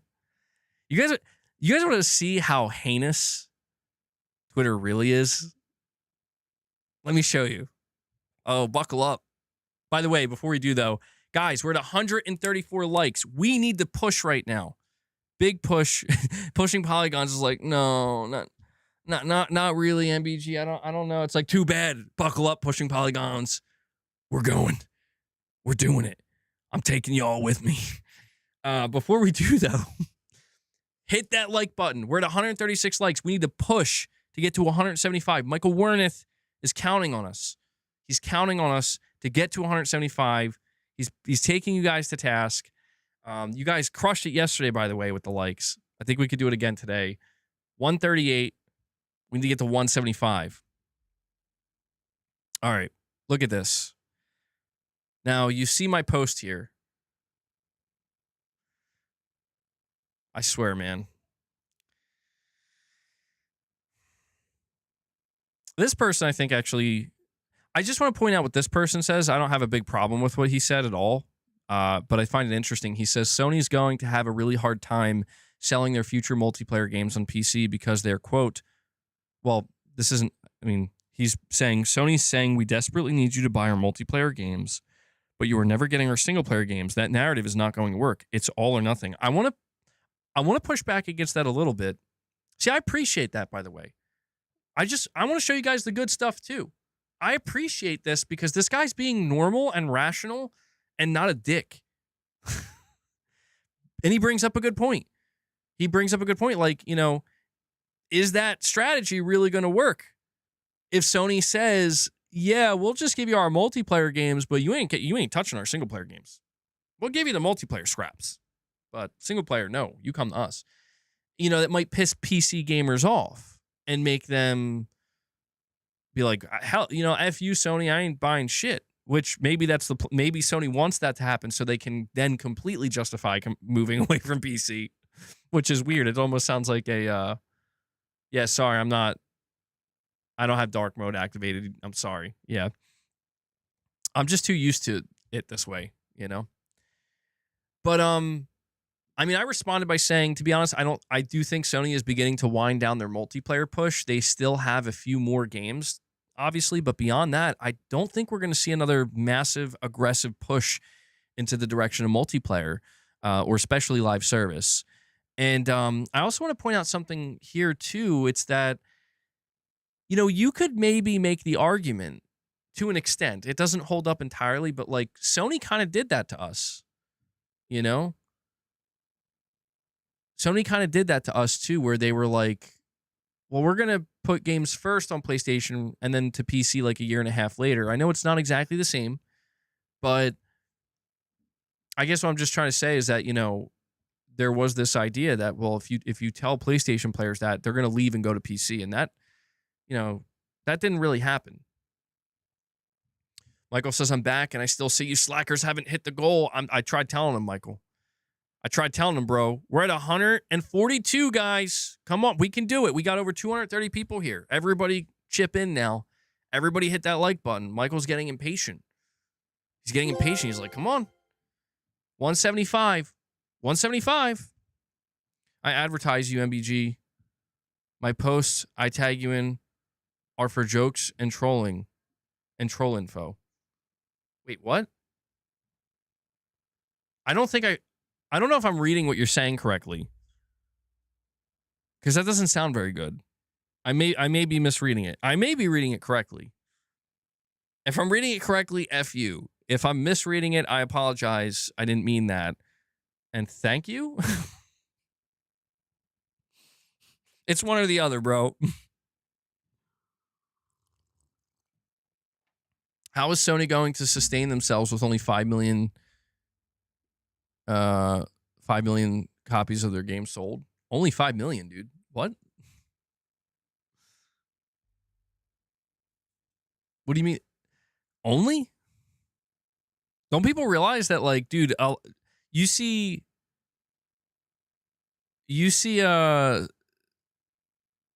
oh, if I pick on you, it means I like you. Okay. Okay. Well, all right. I guess thanks. I don't know about that one, man. I'm not a fan of that. If I pick on you, I like. What do you like? Do you like me? I think you like me. I think that's what it is. He likes me. 5 million is pretty good, I thought. Well, it is. Dude, you see third-party publishers celebrating the idea of selling 5 million units. That's why I try to tell people, like, dude, I try to tell people Sony doesn't need other platforms. I mean that literally. I don't mean that in some kind of like, Sony doesn't need your asses. Like, Sony's the best. No, I just mean literally, like, dude, they get tens of millions of sales of their own software on their own platform. They're pretty self-sustaining. It's not perfect, not in every instance, but a lot of people don't seem to understand that. That's elementary school shit. Come on, guys. 149. We got to get to 175. We got to get to 175. I believe in you. Oh, boy, do I believe in you. Let me go. Hold on. Let me go check the like to dislike ratio. Let's see if Titus is correct. People come out here disliking my streams. Where are we at? Where are we at? Oh, we're looking real good today. 92.2% like to dislike ratio. I'm impressed, guys. You're doing fantastic. We only have, I know this is going to sound great. We only have 13 dislikes. I'm impressed. MBG, never pull the stream off, please. On that, no, dude. Why would I pull it? Why would I pull my stream down? Why? Hell no. I'm saying what I have to say. People want to use it for their content. Well, that's fine. Just source it. Just source it. That's all I care about. Source it and make sure you make it known that you need me. Do those two things. That's all I ask.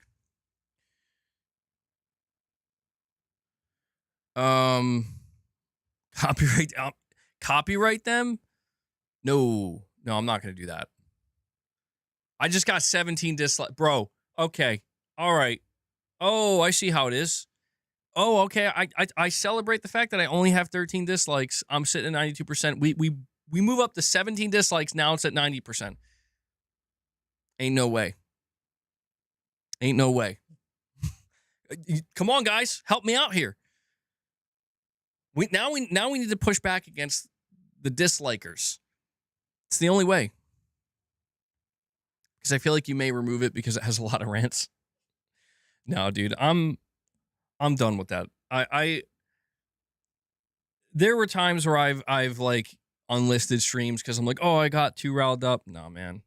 I'm over that because it's like it's because I always tell myself like I'm not gonna rant anymore. No, I am. I'm always gonna rant. I just have to accept it's what I'm gonna do. You know, it is a mainstay of my content. It always has been. I've been in denial about that myself. But you know, it doesn't have to be all the time. Now we're at okay, all right. Now we're at 89.6%. with 19 dislikes. Guys, it's getting serious now. It's getting serious now. We need more likes. Now I'm panicking. I'm not asking at this point. I'm done asking. You know what, though? We're at 165, 10 away. 10 away. Michael gets what he wants. I just lost a like. Okay. All right. You know what? Mm-mm. Not like this. Not like this. Ain't no way. Leo, Jimmy are saying you can't like again. Find a second account. Create a second account. Like it again. I'm just kidding. Don't do that. Don't do that. Like it. Yeah, like the stream. Like the stream. Thank you. Thank you. Thank you. Thank you. Don't do it, pushing polygons. Don't do it. This is the beef and creatine talking. Settle down, big dog.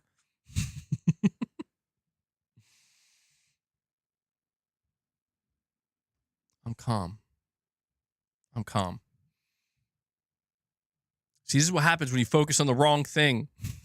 Just like Sony. 169. We're 6 away. No, I love you guys, for real. I appreciate it. It's okay if you want to dislike the stream. We got 23 dislikes now. What do we do? What do we do? What did I do? What have I done? I mentioned dislikes and now I got 23. I'm tricking you, though. I'm tricking you. YouTube counts the dislike as engagement. So, is it true PlayStation players don't care about PS3 exclusives and ponies just play boring Fortnite and Madden? Maybe some Forza? Maybe some Forza. That's not true.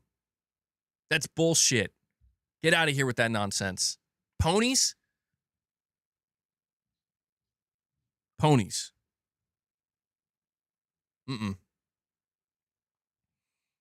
Nonsense. 3 more likes and we do it. Perfect image. You play PS3 games on your PS5? Well, people are really curious to see if Sony does anything more with PS3 backwards compatibility in the future. Eventually, they'll have to do something. Eventually. Now we're at 171. Okay. I don't appreciate the trolling, guys. Do not appreciate it. Oh, we're getting back up there, though. Now we're at 89.2%. We're turning it back around. Armani, like the stream, bro. Like the stream. Do it right now. With a $5 chat, he says we should be getting new Wolverine gameplay this month or next month, right? Maybe April. Yeah, they said spring. We're in spring right now. So any day in April, any day in May. It's coming up. It's coming up.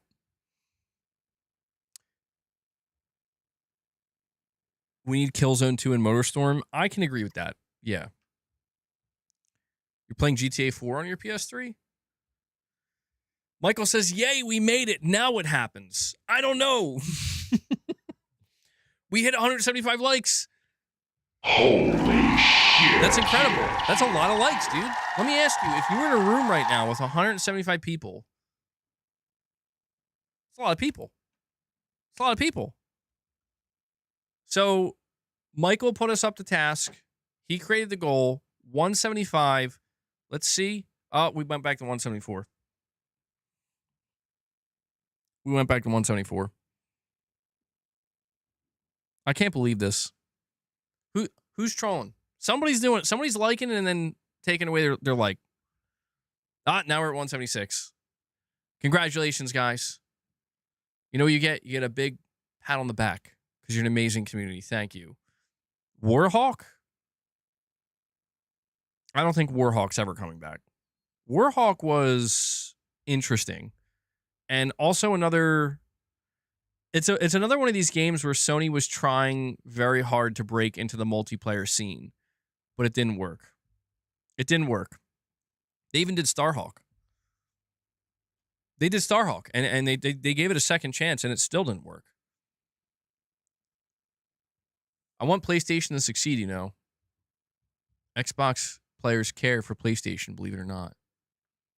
I hear you. I hear you. Michael says, I'll dono when I get to LA Fitness. He's got to get that pump going first. He's got to get that hype dono. That pump dono. That sounds weird. I'm going to stop right there. Don't want to get him too excited. We need SOCOM, I agree. I don't know why Sony has never tried to pursue doing more with SOCOM. I always felt like they could really benefit from it. Why do I still have this? I just realized I have this up on screen. Check this out, guys. Shadowlink, you want to see my blood pressure really go? Look at this. This person pissed me off today. Straight up. This person actually pissed me off. Where, like, not to some extreme degree, but enough to where, you know what? I gotta show you guys this shit. You want to see the reality of Twitter? Anti-reality? He says, you know what the definition of a rumor is, right? Also, the difference between rumor and fact. Until Sony comes out and explicitly states it, it's a rumor. If they state that they're moving away from single-player PC games, then that is a fact. I see dumb people. I see dumb people. This is what he said in response to my post. We're going to go back to my post. Soak it all in. Soak it in. He's looking in the mirror. Soak it in. Okay? I just got to give you another second to take it all in. Perfect image. It's just you, man. I'm not muted.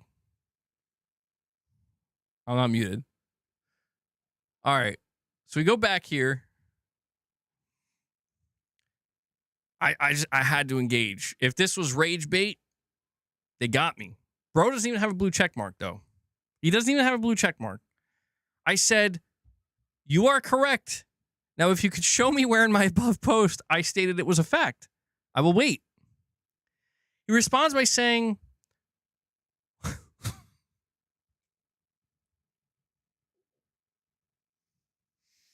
I gotta maintain my composure here, bro. Where did I say you called it a fact? Do you know the definition of fact? Bro's asking if I know the definition of fact. And we got Luckspace coming in. Luckspace comes in. He says, MBG, let me try to lower that blood pressure a little bit. I got 5 membership gifts for you coming your way. Luckspace, thank you so much, man. Thank you. That brings us up to 15. We're 10 away. We're 10 away from hitting the goal today. I really appreciate it, guys. Thank you.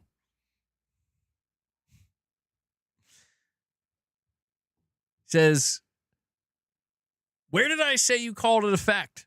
And Michael Wordit, there he is. There he is. He comes in. He's like, I got 20 more member gifts. I'm following up Luckspace. I'm dropping the 20-pack. I'm ripping open the 20-pack. He wants the full-blown member train. Love to see it. And guys, we did that for you because you got us to 175 likes. Thank you so much for that. Michael, thank you for encouraging people to like the stream and helping it out. Likes help a ton. He's pumping the donations, bro. He's pumping those donations. He's doing 20 curls now. Well, I don't know if it's arm day for you or not, Michael. He's doing 20 reps of something. 20 Kegels. All right, I got to calm down. He's doing 20 Kegels for 20 member gifts. Maybe 175 for 175 likes. Thank you guys for that. Oh boy. Oh boy. Got to calm down over here. We're at 35 members now. 35. So here's what we'll do. I'll update the member goal. If we hit 50 today, I'll do some drumming at the end of the stream. All right. So we're at 35. We're 15 away. If I hit 50, we'll do some drumming. We'll be doing a lot more drumming in the coming weeks and months. Just gonna make a drum channel. I get them thrust squats in. Yeah. All right. There we go. Got the drum logo up there. Once again, Michael, thank you for that, man. I wonder what the new DualSense is going to look like. Also, do you remember the concept of the DualSense with the digital screen as a touchpad? I do remember that. The whole thing about having a screen on the DualSense makes me feel like it's going to be way too, I don't know, like the battery just drain way too quick. I mean, maybe you could disable it, but you talking about the PlayStation Portal, Shadowlink? That counts, right? So this guy says, where did I say you called it a fact? Do you know what the definition? Do you know the definition of a fact? Because you all love to spread rumors like fact kids on Twix. I said, and I quote, until Sony comes out and states itself, then it's just a rumor. If Sony states a fact, understand? Oh, understand? Question mark? Understand? Do you understand what I'm saying, you dumb idiot? Sorry. I don't know. At this point, I'm going down the rabbit hole. So I had to respond.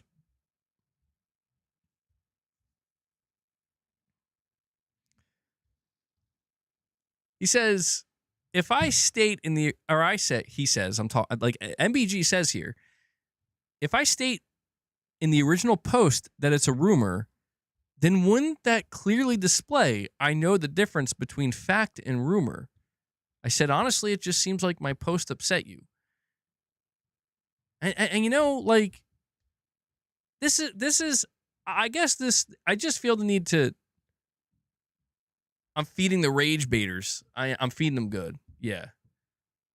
I'm feeding them good. But, well, it's because sometimes you gotta, listen, sometimes you gotta show this stuff because people have to realize, like, you can't just be talking like this.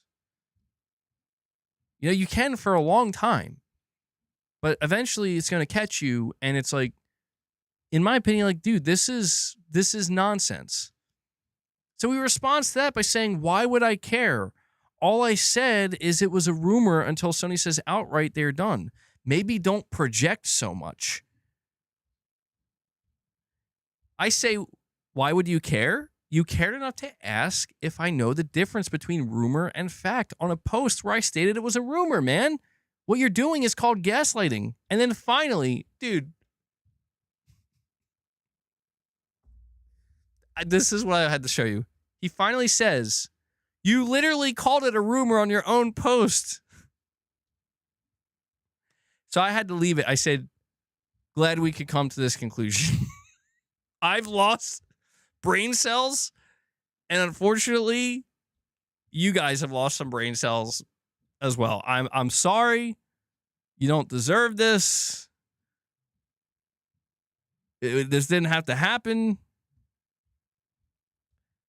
Oh, man. All right, let me get out of here. It's time to get out of Twitter land. I'm sorry. But sometimes I feel the need to highlight that because when I tell you, listen, when I tell you, it's not just Twitter where I see stuff like that. It's everywhere. Like, it's on YouTube as well, and it's insane. It's insane, man. Like, it's worse on Twitter. It's most prevalent on Twitter, but it is so far-reaching that this is the way, you know, this is the way people talk and engage. And I understand that I'm not necessarily achieving much here by highlighting it, but I guess I have this small, very small hope that if I sometimes highlight it, you know, and I try to respond to people, that they'll realize, like, you're like this guy. The big thing about what this guy, I don't think he I mean, maybe he does, but it's like he didn't seemingly realize, like, you are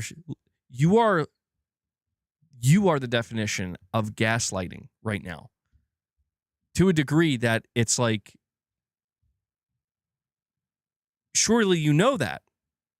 But I fear that we've reached a point on the internet where people are being trained to gaslight and they don't even know what they're doing. Like, they don't even know that that's what they're doing.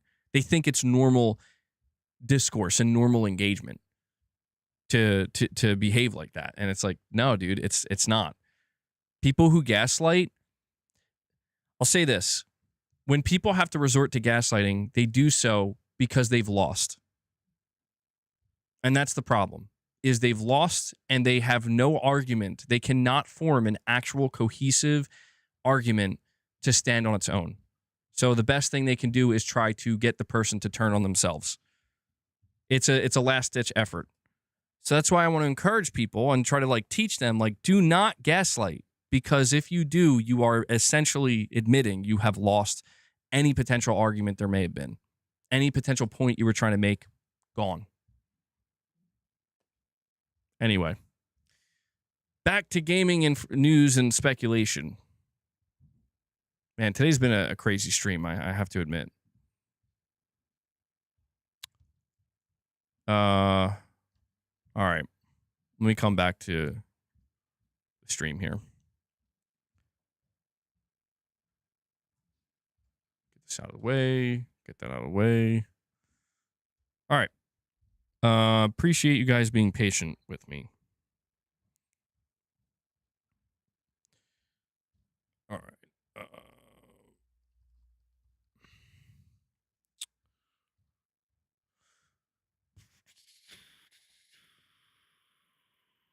I find it funny they say they don't care when they went out of their way to get involved. Yeah, I mean, dude, that's where it's just like, most of the time I can ignore that type of shit, but it's like, no, dude. Well, yeah, that's true too. That's true too. What does gaslighting mean? Gaslighting essentially means you're basically psychologically manipulating a person and twisting and distorting what they're saying. Or it says gaslighting is a form of persistent psychological manipulation and emotional abuse where the abuser distorts reality, causing the victim to question their own thoughts. It's designed to gain control. It erodes the victim's confidence, making them dependent on the perpetrator. It is often used to deflect accountability, hide lies, and isolate individuals. And, you know, this is why, like, I do think more people should try to educate themselves on what gaslighting actually is, because when I tell you that in the year 2026, there's nothing more prevalent on the internet than gaslighting.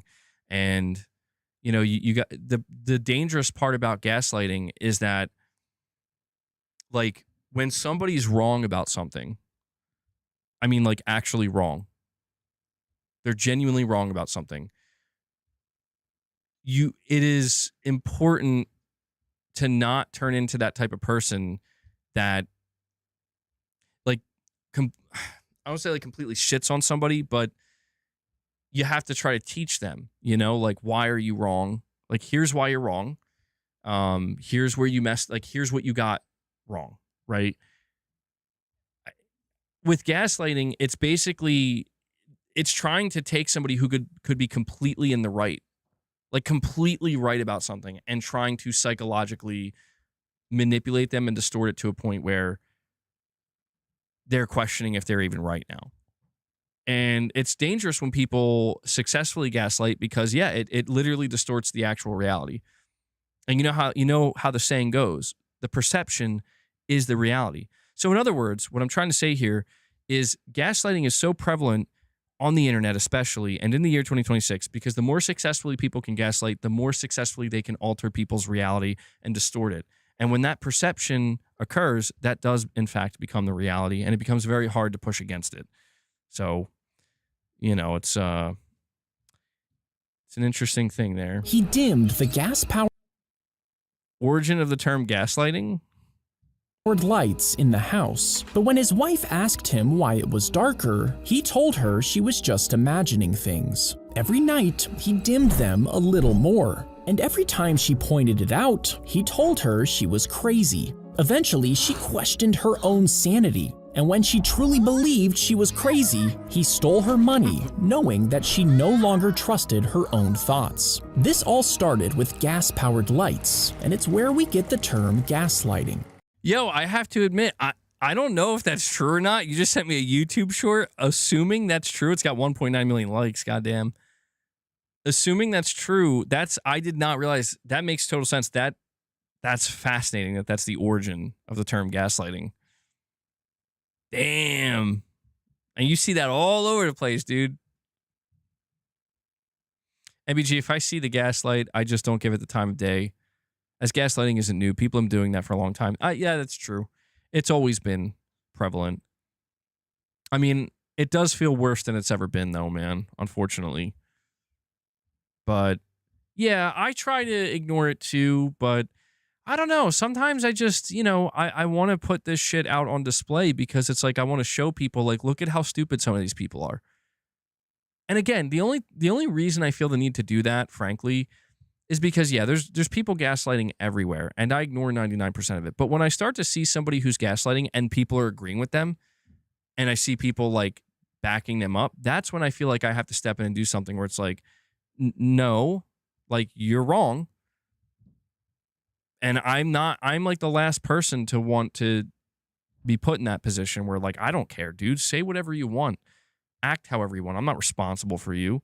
But when I start to see that, like, people are seemingly in the process of either just getting manipulated themselves or they are just unaware. They're siding with somebody and agreeing with somebody who's actually being, like, totally psychologically manipulative to a heinous degree. That's when sometimes I feel like I need to point it out. But even then, it doesn't matter, dude, because people want to believe what they want to believe. Some people love to be gaslit. I love how we're actually analyzing how toxic gaslighting is. Yeah, well, because sometimes it feels like, these days it's just accepted as a normal thing, and I guess it is. Right? You can't do what can you really do about it? I mean, that's where pushing polygons is right, man. Sometimes you just gotta completely ignore it. Perception is not the reality, and it's us giving into that concept is why this shit happens. True. That's true. Yeah, you're right. You're right about that, pushing polygons. You're right. People need to be more responsible for themselves, man, and wake up.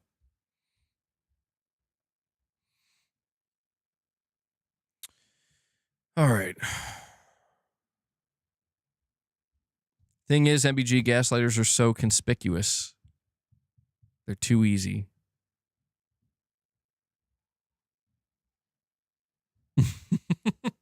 All right. Let's pivot back to gaming.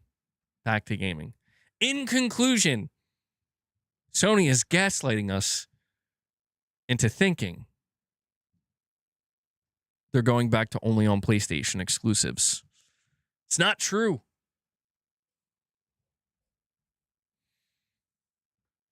They need to stop being sheep and think for themselves.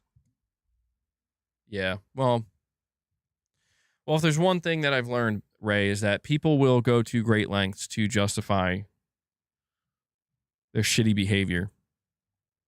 And that's the thing. Like, if there's, not to be too self-reflective right now, but if there's one thing that I've definitely, like, tarnished, actually, we were kind of talking about this a little bit yesterday when you were bringing up how, you seemed to be so passive and so accepting when Sony was going in the direction of being more multi-platform and potentially being done with exclusives. No, that's okay, Tarnish. You don't have to be sorry. Because it's worth pointing out. And, I'm only a person too. And one of the things I don't mind doing because I'm just streaming to an audience of people is I don't mind being real, I don't mind sometimes being more real and being more transparent where it's like, yeah, man, I get things wrong. I change my mind on things. I'm far from a perfect person. Like, I can be all over the place. But one of the things I did learn in the last, 2 years specifically, and especially more recently, is that, sometimes I would just be way too passive and open-minded. I would be way too empathetic for my own good, where it's like, dude, you're kind of hurting yourself here, And I don't know if you know that or not. And I guess I didn't at the time. But eventually it kind of catches up with me and I realize, wait, this isn't good. And it's just kind of, you know,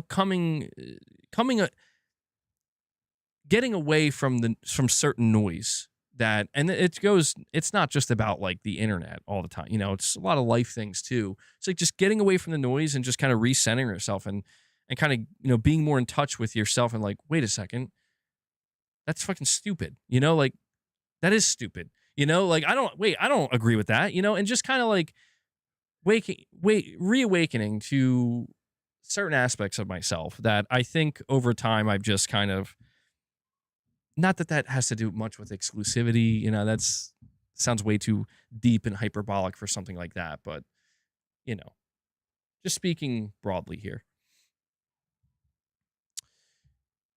Thank you, Tarnished. I appreciate that. MBG, PC players wait for sales because they spend most of their money on their hardware. Talk about not knowing how to handle your own money. Yet PC players, bro, they're dropping all their money on on these graphics cards. There's a reason why they can only buy like the $10 games, you know? Now that's some grade A gaslighting digital, dude. MBG, people mistake open-mindedness and understanding for weakness and low T energy. Low T energy, that's true. Where it's like, you better check yourself when talking to the other person. Man, MBG coming up with that low T energy. You know, you're right, dude. You're right. We are just animals at the end of the day. It's all about that hierarchy. Oh, Nicodemus, bro. No, Nicodemus. Nicodemus, you should have asked. Nicodemus says, MBG, I just picked up Metal Gear Survive. Is it any good? 10 out of 10 game of the year, Nicodemus. I'm not gaslighting you. No, that's just lying to you. No. Oh, $3 at GameStop. Okay, listen. For $3, all right. Why not? Add it to your collection, but I'm warning you now, man. It's an abomination. Yeah, that game is an abomination. Straight up offensive. If it wasn't a Metal Gear game, I think maybe some people would have found it more interesting. Like, it's so bad, you might find it fast. See, that's the problem, though. Like, what's interesting to me, Nicodemus, is you said Metal Gear Solid Delta was the only game you played in the Metal Gear series. So the idea that you would move on to Metal Gear Survive next, oh, that's a tragedy. But it does make me morbidly curious how you would view it through that lens. Genuinely a waste of $3. I mean, I'll put it to you this way, Nicodemus. Metal Gear Survive is probably the only game in the entire Metal Gear series that is legitimately shunned and treated like, no, absolutely not. I mean, there have been other games, like, I mean, some people look at like Portable Ops as like, that's not canon because Kojima didn't direct it. You know, you have like Metal Gear Rising, which is a spinoff, but this is different because Metal Gear Survive basically was Konami trying to cash in on some kind, I don't know, I guess like the survival genre using the Metal Gear name. And they pumped this game out, I think like a year or two after they destroyed Kojima and kicked him out, you know, or it's like, you're done. And so, yeah, it's viewed as like the absolute, it's like I said, abomination is the right word, I think, to describe Metal Gear Survive. So good luck, my friend. You know what I would recommend?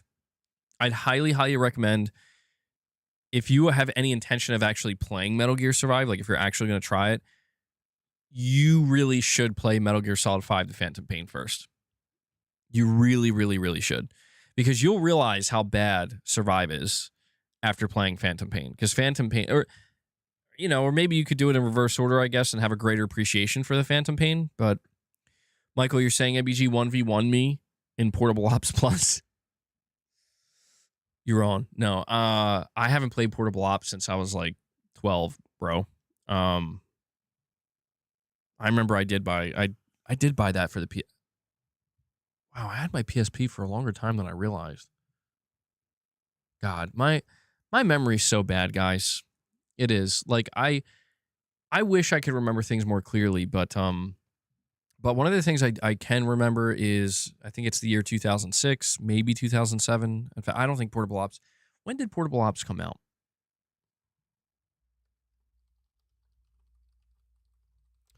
Came out 2006. Okay. So I definitely played it sometime in 2007. And I remember I had my PSP, but I struggled to get into it because I remember just thinking, like, man, this is such a weird Metal Gear. Like, it's so different, you know?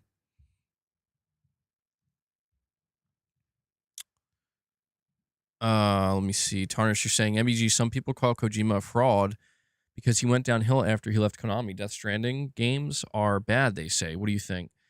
No, I disagree with that. I think the Death Stranding games are amazing.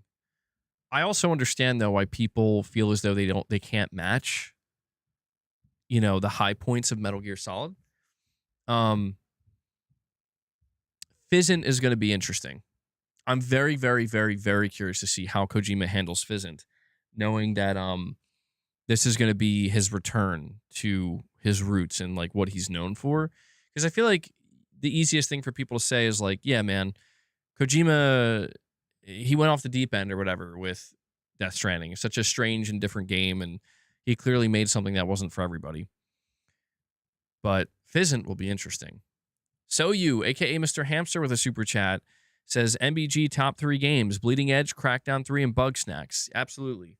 Bleeding Edge. I remember I lost my shit on Bleeding Edge one time. I couldn't believe that was the next game from Ninja Theory. I was like, are you kidding me? Did you know one game with Roblox had 19.7 million players on it and at one time last year? Mental, right? Yeah, it's over. It's over. 19 point. What game was it? Do you know the name of the game? I know you can like make games in Roblox. MBG, I don't know why Xbox dudes are acting like they have no more exclusives. Did they forget about Redfall? Still on Xbox, fortunately. Yeah, right? Come on, guys. What are you doing? Come on, don't be too sad now. You still got Redfall. That's the only one that matters.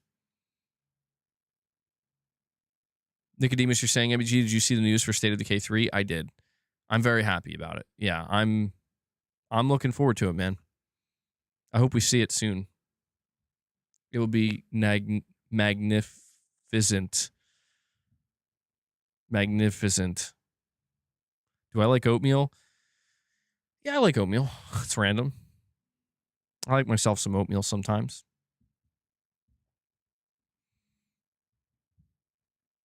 No, I did not get into the alpha. I did not get into the alpha of State of Decay 3. I think I've just like given up. I know it's early to give up, but I just think I'll wait. Really, I think all I want is to just see some gameplay. You know, I want to see some gameplay. I think, if I'm not mistaken, State of Decay 3 is targeting a 2027 release.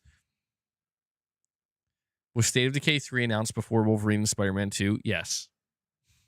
Yes. Yes, it was. Listen, clown on it all you want. I'm just glad it's not canceled. That's all that matters. All right. We have a breaking report from Insider Gaming. Interesting timing here. Insider Gaming reports Naughty Dog was planning some sort of Uncharted 5 before COVID-19.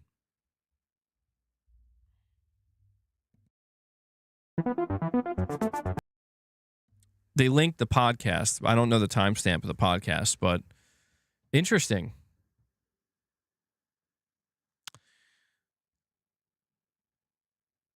Uh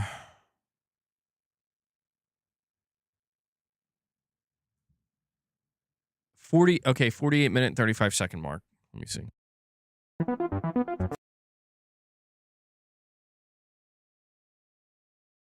Can tell you.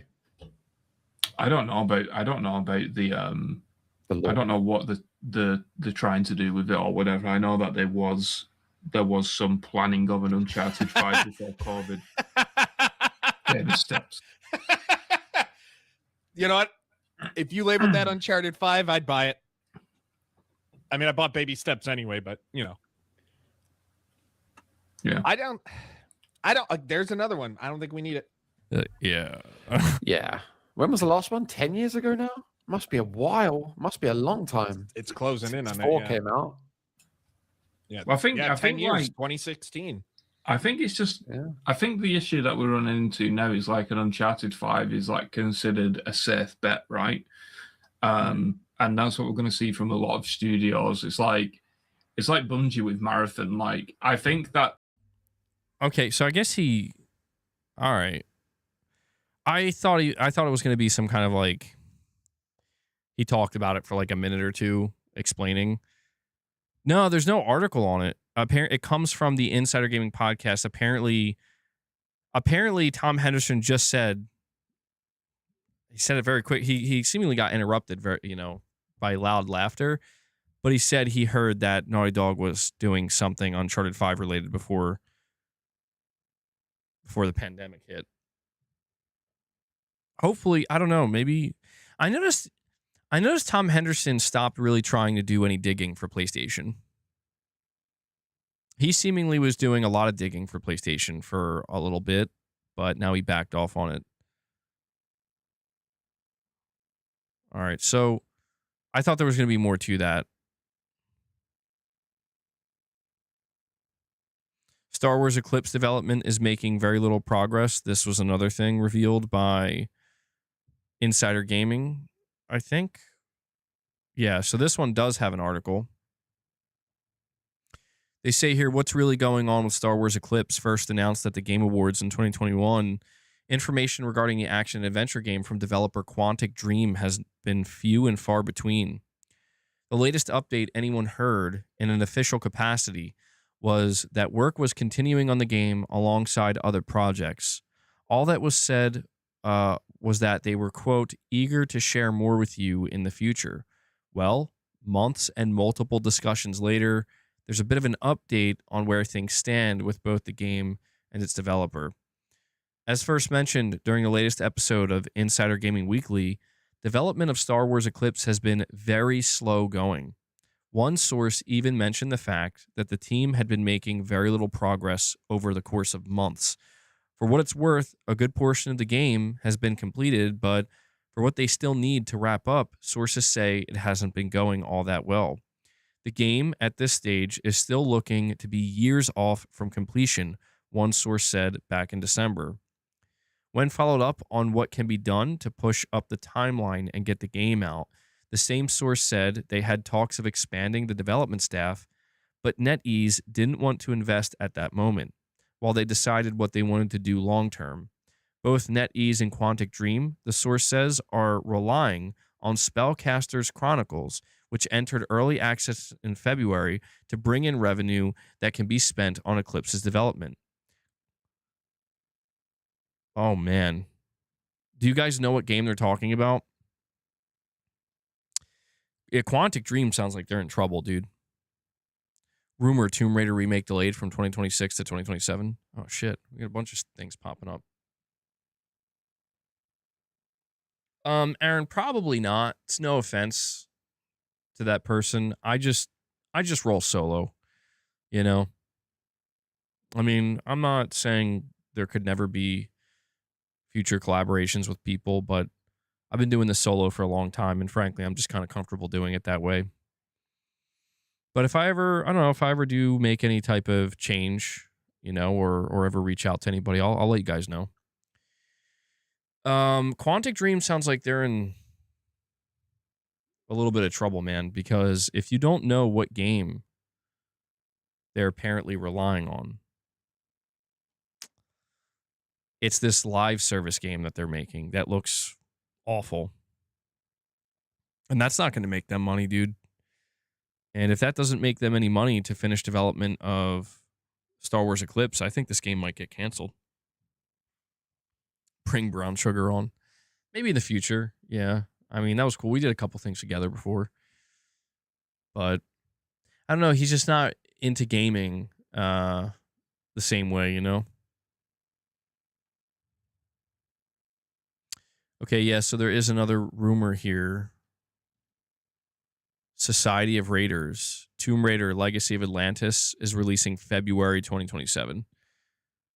You know, to be honest, I'm totally cool with that. Yeah.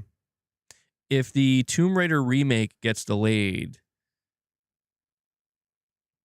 I'd actually be happy because I mean, that's just one of those games where I actually forgot that was slated for 2026, and there's too many games coming out this year. There's between now and the end of the year, there's way too many games.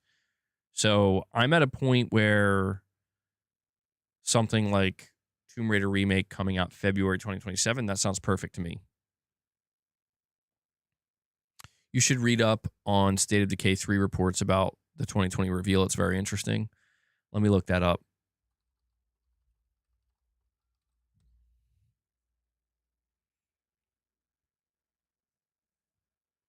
State of Decay trailer was basically fake as developer dashes fans' hopes for Zombie Deer. State of Decay 3 was first revealed back in 2020 ahead of the launch of the Xbox Series X and S with a cinematic trailer that showed no gameplay. The teaser signaled loftier narrative ambitions for the Zombie Sandbox series, but the truth is that the game didn't even exist yet, outside of broad outlines and attempts to prototype what Undead Labs' next sequel would look like. Studio head Philip Holt recently confirmed that the trailer was essentially fake and said its Zombie Deer are not on the menu for the finished game. So that trailer, there really wasn't a game or game team when we were working on that trailer. Like it was so early, Holt said in an interview with Sony Games after State of Decay 3's May 2026 alpha playtest was revealed. You know, the game was a Word document, he said, adding that the core development team was less than a dozen people at the time. It was really the very beginning of the software, Holt continued. The trailer was done by Blur. It was all pre-rendered. It represented, I think, a concept, our thoughts at the time of what might be cool to explore in State of Decay 3. And as we've had a chance to build a team and get going on the game, some of those elements, I think, are going to persist in the game that we deliver. And some of those things are just like, we're not doing zombie animals. So, wow. Okay. I mean, I appreciate the honesty about it, but I guess it's not too surprising, right? When you look at the fact that, yes, State of Decay 3 was first announced in 2020, that it was just a CG trailer. And it is interesting to think that that CG trailer indicated there's going to be infected wildlife this time. But now they're straight up saying that, no, that's not going to be part of the game. And I'm okay with that. I mean, that... Oh, hello, Leia. What is going on? You hear talk about infected wildlife? What's up? All right, everybody say hello to Leia. She's paying you guys a visit. We got the elder cat. It's not Boss, it's Leia. I guess she just wants to come visit. Listen, Leia, I'm cool with this. I'm cool with this. Just don't flash your butt to the camera, because for some reason my cats like to do that. I don't know why. She wants pets. That's what she wants. Okay. All right. Leia, did you hear? Did you hear? There's not going to be any infected wildlife in State of Decay 3. How do you feel about that? No infected cats. Fart directly into the mic? Please don't. Layla or Leia? Leia. Yeah, her name is Leia. I think she's 11 years old now. She's 10 or 11.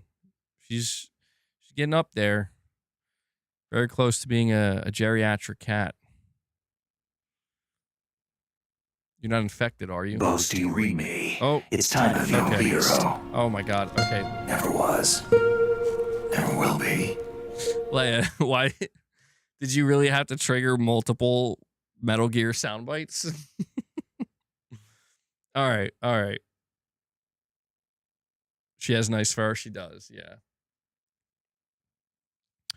Well, when it comes to State of Decay 3 and the developer saying that the trailer that they put out in 2020 like wasn't real, it was fake. Basically, it was just a potential concept of what they were going for. That doesn't surprise me. I always kind of viewed that announcement trailer as them. It kind of reminds me of Wolverine a little bit, where it's like they're just letting you know it's in development. You know? MBG, are you looking forward to how the PS6 will take shape, like the announcement, graphics quality, exclusive games and all that? Absolutely. Yeah. I am looking forward to it. Like, the thing that I'm not looking forward to, and this is where I am going to have to get better at removing myself from certain noise, is people trying to rain on our excitement, I guess. And that's the thing, man. Like, oh, hold on, we got Rich Rod here. On pre and injected creatine into my veins.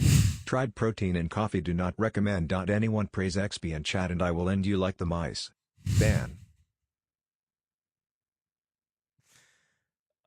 Tried protein in coffee. Do not, Rich, I would like you to elaborate on that when you get a chance. What went wrong? What went wrong with the whey protein in the coffee? I did tell you to try that, though. Well, I didn't say to try it as it would be good. I didn't know. I've never tried that myself, but pre-workout, amped up on pre-workout, injected into my veins, bro. Rich is coming in. It clumped up. Ooh. Yeah. Yeah, that's not good. That's not good. Gave him the runs. I mean, he'll probably do that too. But Tarnished, yeah, and Rich, thank you for the direct donation, man. Record-breaking direct donations today, bro. Record-breaking. I mean, the thing is, I do want to have critical analysis of the PlayStation 6 leading into its reveal and Sony's overall strategy, the games as well, everything that goes along with it. The thing I'm just not looking forward to is knowing that with the state of PlayStation right now and seeing the way people, seeing the overall discourse and conversation surrounding PlayStation, I definitely get the feeling that I'm going to have to go a little bit extra, do a little bit extra to kind of not pay attention to people, because I already see it now. Where like there's so many people that are just so overtly negative. Where like I'm not even talking about trolls. I'm not talking about people that are like, PlayStation 6 sucks. It's going to be a piece of trash. I don't mean like that. I actually mean just people that it's almost like kind of like people who are telegraphing. Yeah, exactly. Like just insane level of pessimism. Like there's going to be nothing good or exciting. And I'm like, no, like, I don't want to hear that. Not because I'm like, la, la, la, I want to be in my bubble, but because just no, man. Like, this is why I try to tell people right now without sounding overly defensive, but just trying to be, straightforward and firm about it, that don't come to me in my space, whether that be here on YouTube or in my comments section or on my Twitter. Like, just don't bring it to me where it's like, Sony doesn't have any games, man. Like, don't. And like Sony's output is awful and there's nothing to look forward to. And it's like, no, come to me and tell me you don't like their games and then explain to me why you don't like their games. So then I can tell you, okay, why I can ask you, why are you here? Aren't you guys doing the same for Magnus playing devil's advocate? I mean, yes, but we have to define you guys. That's a big problem I run into, Walroar. You know, admittedly, I run into a big problem of when people talk to me directly, and I'm not saying you're doing this, but like people say you guys.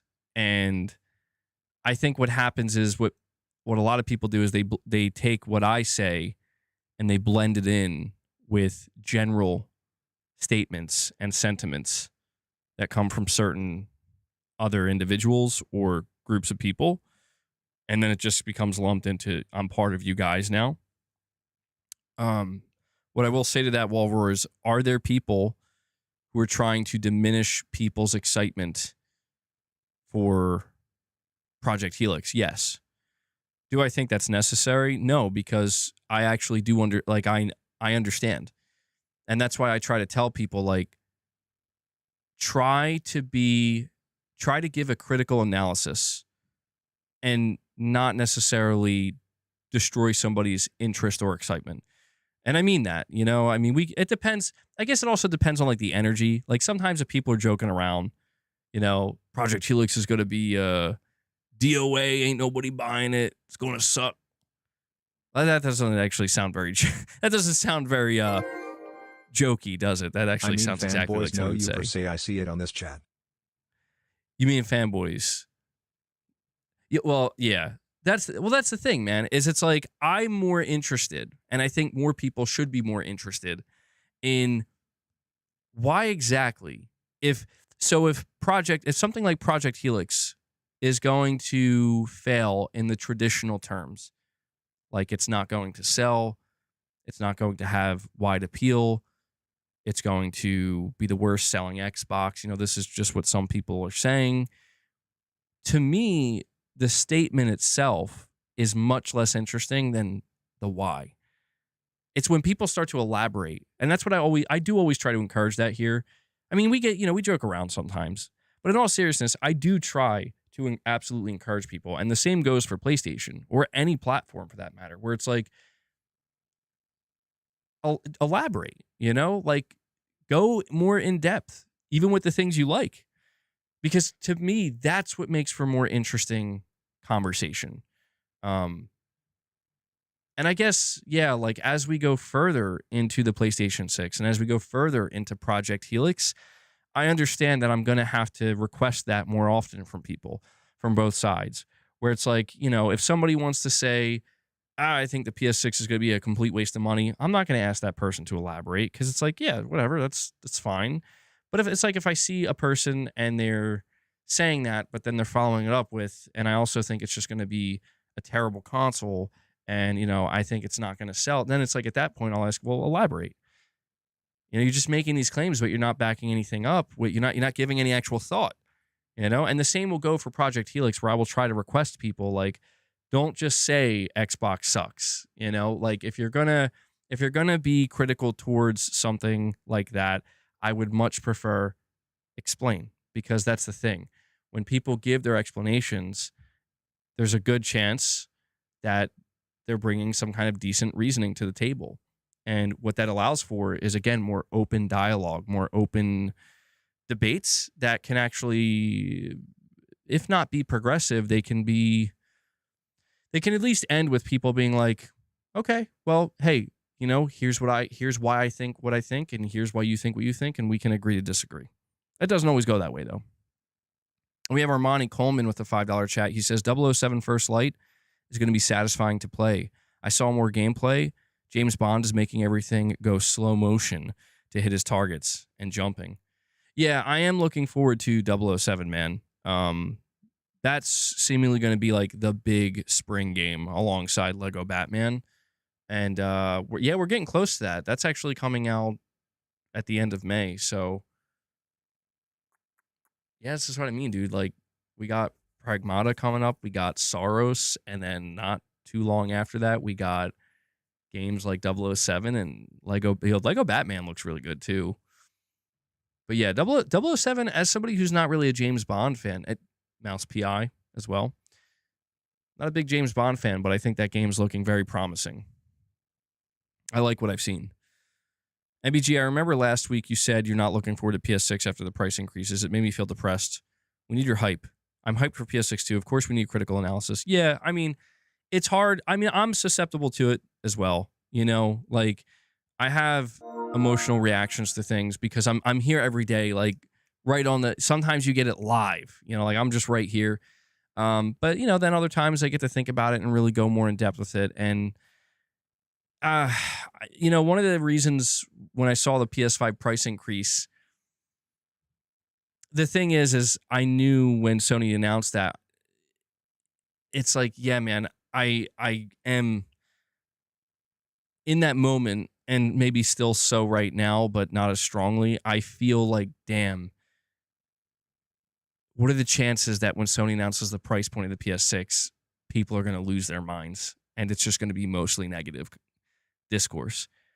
Because I'm with you too, Tarnish. Like I do want to feel excited, you know, and that excitement doesn't have to be driven by everybody else should feel excited too, but I don't want it to be diminished by so many people feeling annoyed or frustrated to the point where it's difficult to have any type of positive conversation around it. Because, you know, I don't want to create an echo chamber or a bubble, but I do realize that unfortunately, you know, there's a level of defensiveness that does have to occur naturally because there are people where that's all they want to do. Not even just the negativity, but just the trolling as well. And, you know, it would just be nice if when we go into the next generation, and I say this for both Sony and Microsoft, but especially Sony, because that's what I'm more interested in, is it would be nice if it was just exciting all around. And there isn't like this kind of looming sense of doom. That's what I think I dislike the most, is there's this impending sense of doom. Michael Stanbrook with a £5 super chat says, "Hi, MBG. I'm not moving away from my PS5 Pro. If people thought cross-gen was extended this generation, well, it's about to be even longer with the next." And that's what we were talking about earlier, Michael. You know, we were really talking about this idea of Sony potentially getting aggressive with trying to move PS5 players over to PlayStation 6. And when I hear what you're saying, I understand that there's a lot of people that have that exact same mentality, which is, yeah, I'm not moving from PS5. And it does seem to me like Sony is presented with a pretty clear decision that they have to make. And that is, well, knowing that there are going to be quite literally tens of millions of PlayStation players who feel very at home, comfortable, and good playing on PS5 and have pretty much no interest in a PlayStation 6. Sony has to decide. You're either going to lean into that and accept it and embrace it, or it's a signal that you're going to have to get more aggressive than you ever have before. And now I guess a kind of follow-up question, well, I say that as if I already asked the question. You answered the first question, right? Which is, are you content with your PS5? The follow-up question to that would be, what would Sony have to do to get you to want to buy a PlayStation 6? Because that's the question that I don't think needs to be asked for people like me and a lot of really like hardcore enthusiast users, where it's like, yeah, I'll buy the PS6 as soon as I can.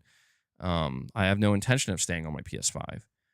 But it's really for the people who are in that position where I like my PS5, I'm loving games on it, and I'm good. You know, I'm good for the next 5 to 6 years, especially knowing cross-gen with all third-party developers, because that's the thing. When we talk, getting back to our earlier conversation, excuse me, God, why I'm belching.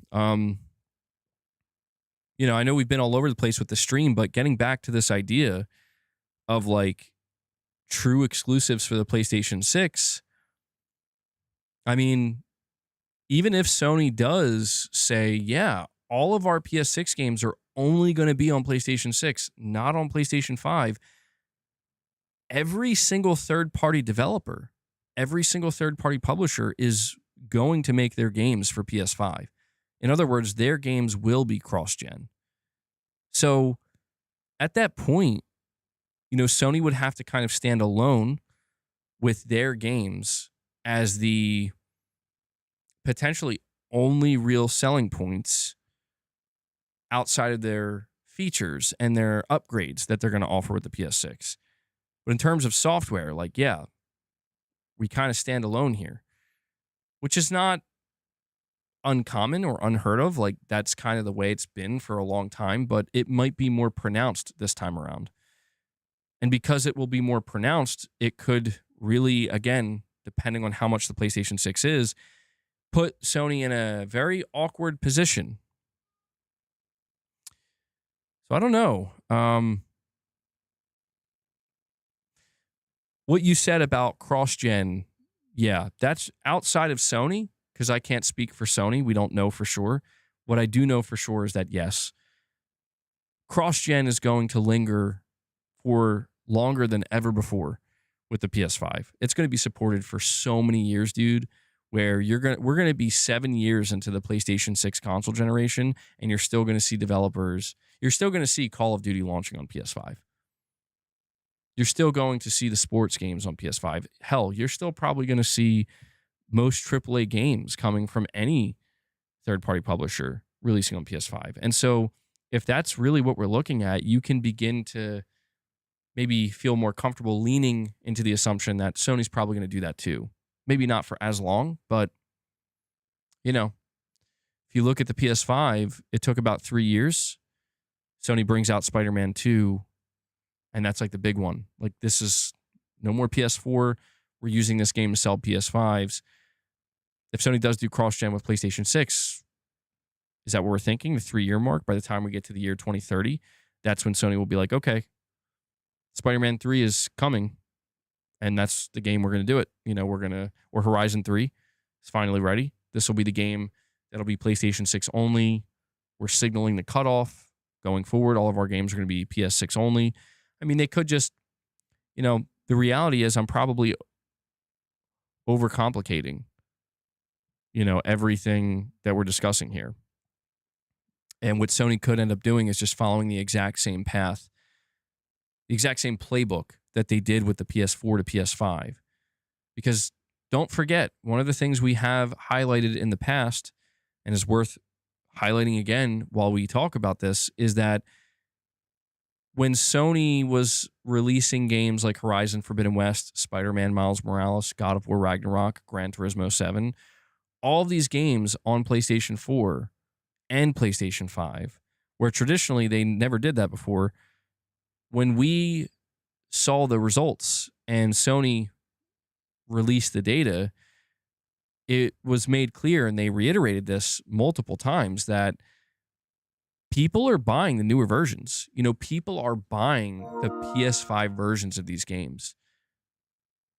We are getting some PS4 sales, but the bulk of our first-party sales, even being cross-gen, are on PS5. And that could be an indicator to Sony it might be worth just going full exclusive with PS6.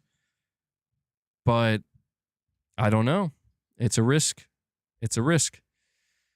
JD Gamer with a $5 super chat says, I expect the PS6 to cost $700 to $900, depending on the model. And I think there will be multiple models. I also expect Project Helix to be anywhere between $900 and $1,200 with improved, I think you're saying Game Pass there. I mean, those estimates right now seem pretty good. I would say, JD Gamer, $700 to $900, depending on the model. And that's interesting. You're saying you think there's going to be multiple models. That brings me back to what I was trying to say earlier in the stream, where Moore's Law is dead. He keeps saying that if Sony wanted to, they just take the APU that they are using in the upcoming PlayStation handheld, and they make a lower powered model of the PlayStation 6 home console. And what's interesting, and he made this claim, I believe, or he heavily insinuated, that if Sony did that, they would be able to technically sell the PlayStation 6 at a cheaper price point than the PS5 right now. So in other words, you take the APU of the PlayStation handheld, slap it into a home console. It will be obviously less powerful than what we're referring to as the base PS6 right now, but you can sell it at a much more affordable price point. So there could be 3 devices that Sony sells with the PS6 if they were to do something like that. The PS6S, PS6 handheld, and the PS6. No, you know what they could do? They could do it reverse. They could just do a PS6, not call it an S. Here's the PS6. Here's the PlayStation handheld, and here's the PS6 Pro. We're releasing it now. They could pull something like that off, but I mean, yeah, that to me, that's too messy potentially, because I mean, you're still going to have the PS5 and the PS5 Pro, and I mean, how confused can people really get between 5 and 6? But I don't even think it's about confusion at that point. I think it's more about just having too much oversaturation. But when we talk about the pricing of the PlayStation 6 and Project Helix, $700 for the PlayStation 6 sounds reasonable to me. Still expensive, but I could see it. Pushing Polygons, what do you mean? You're saying MBG, but do you understand why he makes this assertion or makes that assertion? Maybe. Pushing Polygons, I think you're going to have to elaborate on that a little bit. MBG, why do we never talk about the model of the console itself? Really don't like the way the PS5 looks, even to this day. I hope it looks more like the PS4. Well, you might be in luck, early 90s gamer, because one of the things that Tom Henderson reported on, I believe it was Tom Henderson, or wait, maybe it wasn't Tom Henderson. It may have been Moore's Law is Dead. One of these very reliable leakers regarding PlayStation did confirm that Sony is going as basic and as simple as possible with the PS6. They're going to try to cut costs anywhere they can so they don't have to, increase the price any further. And one of the areas to make that happen is they're going to make a very compact and basic looking box. It's not going to have any level of, I don't know if you would call it, I don't know if you would call the PS5 fancy, right? That sounds a bit much, but this idea, how like the PS5 was a hulking monster and it had a stand and everything. Like it shipped with a screw for the stand. Like it sounds silly, but Sony paid a lot for all that, and it was a bit over the top. This time around, it does seem like they're going back to something very similar to the PS4, where it's just going to be a very slim, sleek. I don't know what the color scheme will be. I don't know if it'll be two-tone white and black, or just all black, or all white or something, but it's going to be very simple. And I appreciate that, because like I remember when I first saw the PS5, I was like, whoa, like that's not what I was expecting. But it grew on me, and I like the PS5 Pro and the way it looks now, but I'm totally open to Sony going back to just a basic box. I always liked the Series X because I always thought the Series X, people made fun of it, but I kind of liked it's just a black rectangle, man. I can get behind that. Simple. MBG, yes, it was Moore's Law that said that. I think the PS5 looks awesome. I like that it was different. I think a lot of people did like that. You want it black and blue? That would be interesting. I feel like they're going to stick with, what I can see them doing? I think they're going to stick with the two-tone black and white, but it's going to be more black than white. So like if you look at the PS5 is more white than black, and I think the PS6 will be the reverse. Although that might be confusing to people. I don't know. MBG, so you get X number of APUs on a wafer. It's a smaller node, so you can, in theory, fit more chips to the wafer. And the smaller it is, the more partial damaged chips you can still use. So the savings come from having more usable chips per wafer, thus diluting the cost per unit. Interesting. Yeah, I guess I don't really think of it on that level, but that is interesting to think. Yeah, the massive router. Well, I mean, when it comes to the pricing of Project Helix, I think it is safe to say it's going to be more expensive than the PS6. Even if the PS6 comes in at $800, you know, I think Helix, based off of just what we know about the APU itself, the size of the APU, and the fact that it is going to be more powerful than the PlayStation 6, 900 seems too low to me. Why is Ball shaking? He's shaking because I'm shaking my knee. So yeah, he's fine. I'm shaking my knee in it. That's fun. Oh, I didn't realize what that looked like. Boss is convulsing. I need my treats. I need my treats. I only got 2 helpings of treats today. Come on, man. Hook me up. I'm not anxious, no. It's just something I do. I don't feel anxious.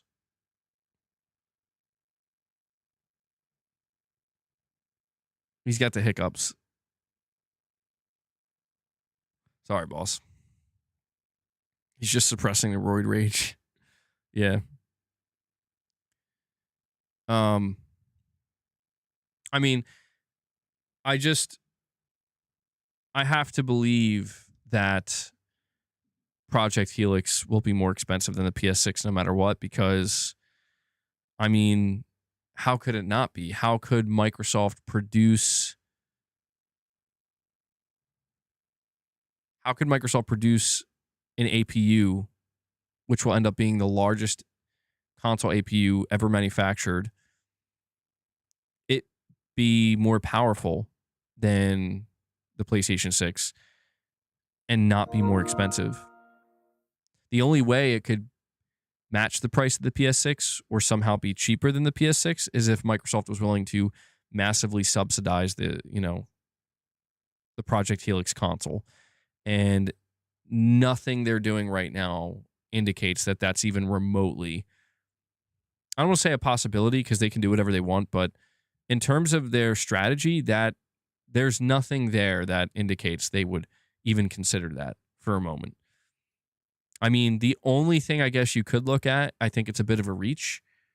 You maybe could look at, okay, well, Asha Sharma is a new, she's the new CEO of Xbox and gaming. So maybe she will make some kind of executive decision where she believes it will be worth subsidizing the console. But the problem is they have no real area of making that up, depending on how much they would want to subsidize it. Because again, if you're talking about, well, if the PlayStation 6 comes in at, say, $800, I mean, if Project Helix would need to be sold at, let's just say, $1,000 to just break even, then even going down to $900 would mean you would have to subsidize $100 per unit sold. You want to match the PS6, you would have to go down $200. And, how are you going to make up for that? Especially if it's true that Steam ends up shipping on it. Did you drop a super? Oh, I'm sorry, Daniel. I keep in mind, if I don't read your super chat right away, it's not that I miss it. It's just sometimes my chat. Hold on, let me update my chat. I think it's a little bit delayed. Give me a second. There we go.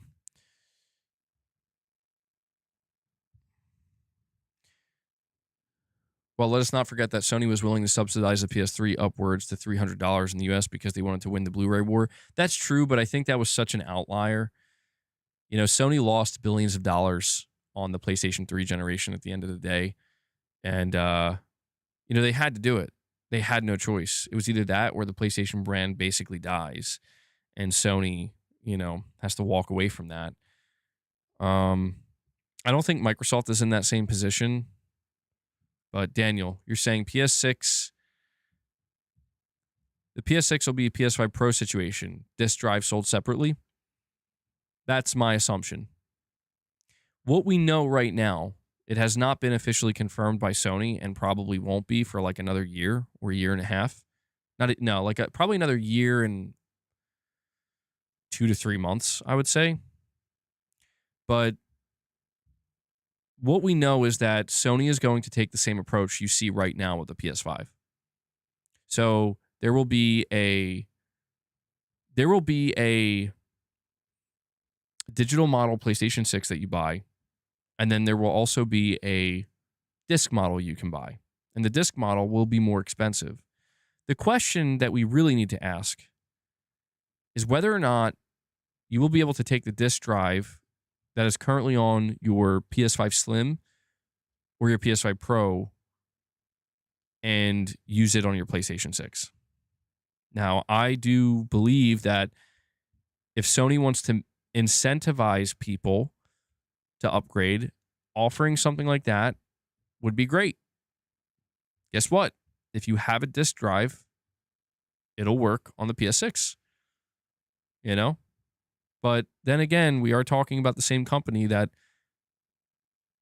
I mean, they don't even ship a disc drive version of the PS5 Pro. So, you know, I would tell people, if you want a disc drive on the PS6, you will get it. And I'll tell you right now, if Sony pulls some kind of nonsense where they're like digital only, there's gonna be an uprising. But I think you can, if you want a disc drive on the PS6, you'll be able to get it, but I would expect to have to pay for it. I do think that Sony, more than ever with the PlayStation 6, is going to try to push people to going digital, you know, to say, hey, we're going to offer a PlayStation handheld that will play all of your digital games natively. Not all of them, but any game that's optimized for it, which will be many, presumably. But they have to be digital. I think that alone will convince a certain percentage of PlayStation players who still buy physical to go digital. But I think in an effort to kind of encourage people, like, we want you to buy the digital model, you know, it's like, oh no, if you have a disc model PS5 or PS5 Pro, you won't be able to just take that disc drive off and put it on. You're going to have to buy another one. I could see them doing that. Tom Henderson said at some point it will be...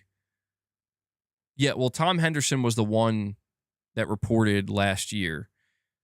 He said that the source he was talking to, and it was a good source coming directly from Sony, that's the plan. Sony's going to have a digital model PS6 and a disc model PS6. And when you go to buy one, you can choose which one you want.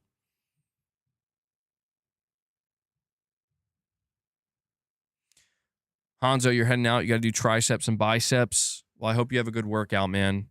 Yeah, how long have we been streaming here? Okay, so we're a little over the 3-hour mark. Not bad. I didn't put out a news video today, mainly because there was really no news to cover. No, like, prominent PlayStation news. I'm not sure if I'm going to put one out later or not. Maybe today we'll just make it a stream day.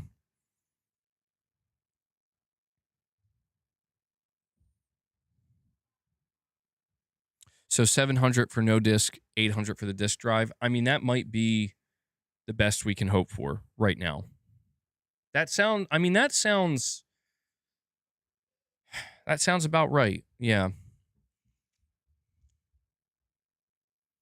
And I think for a lot of people who are interested in upgrading to the PS6, I mean, when you get into this pricing territory, 700, 800, it's going to be 1,000 for both. Yeah. Yeah. 1,000 even for the digital model.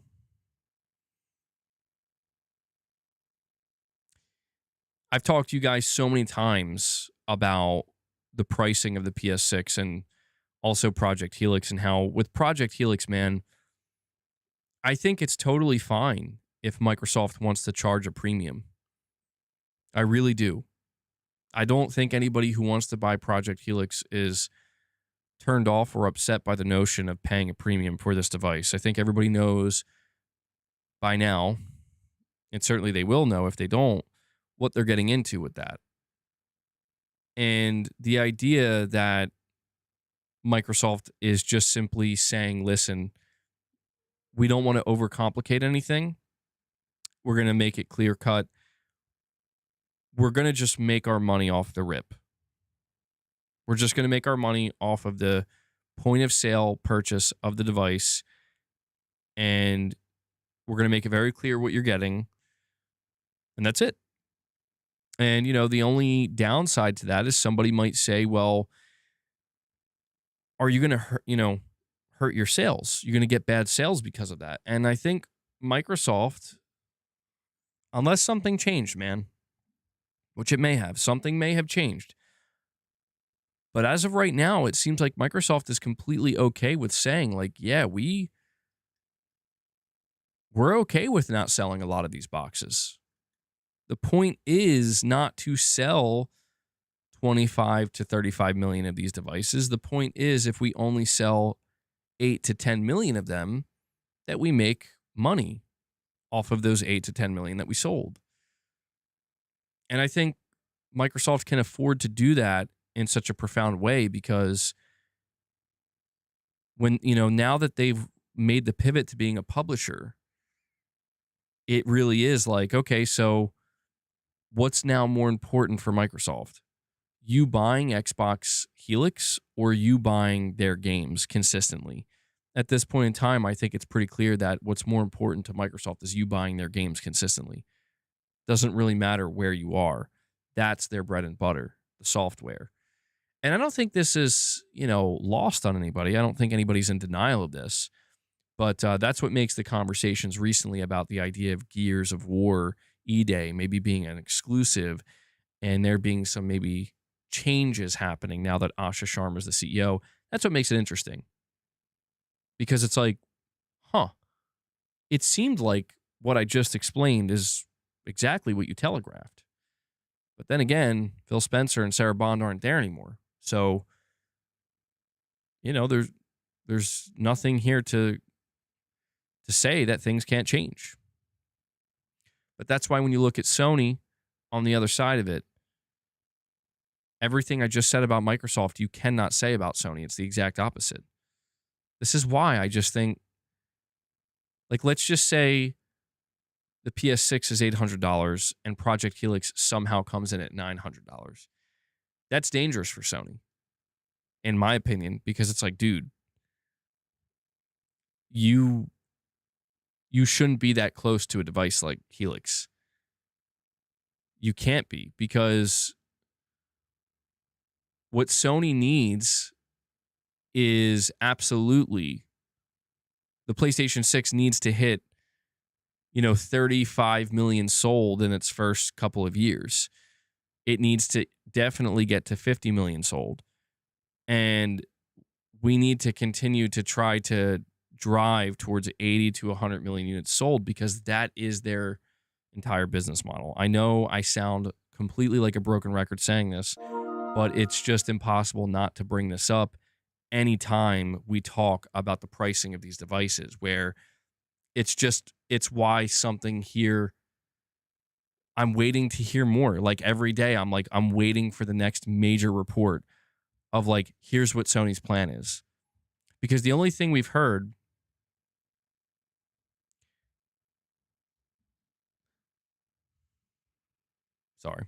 the only thing we've heard is that Sony's plan is to not put single player games on PC anymore. And, people go, oh, well, duh, because they want to use those games to sell their console. But that's what makes it so funny, is it's like, well, now we're hearing that their console is going to be $800 to $900, potentially. So something doesn't add up there. JD Gamer with a $5 chat, you're saying Asha and Booty changed everything and expect Helix to be marketed aggressively and sold in the tens of millions. And it's the 10-year anniversary of Quantum Break. I did play Quantum Break. I thought it was okay. It was like, Quantum Break had potential, certainly. The TV thing they tried to do was weird to me. 10 years, man. Where's the time go? That's interesting what you're saying, JD Gamer. You're saying Asha and Booty changed everything. Expect Helix to be marketed aggressively and sold in the tens of millions? MRPD, you're saying, do we think the PS6 is going to be more than 700 USD?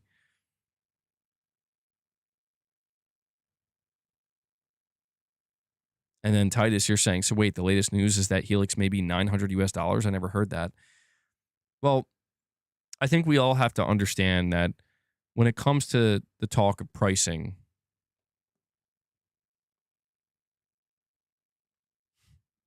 when it comes to the talk of pricing of these devices, it's all just guesses.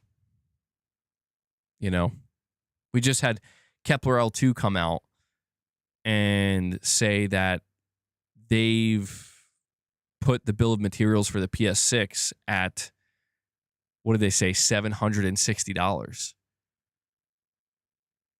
That's just how much it costs to build a PlayStation 6 and manufacture one.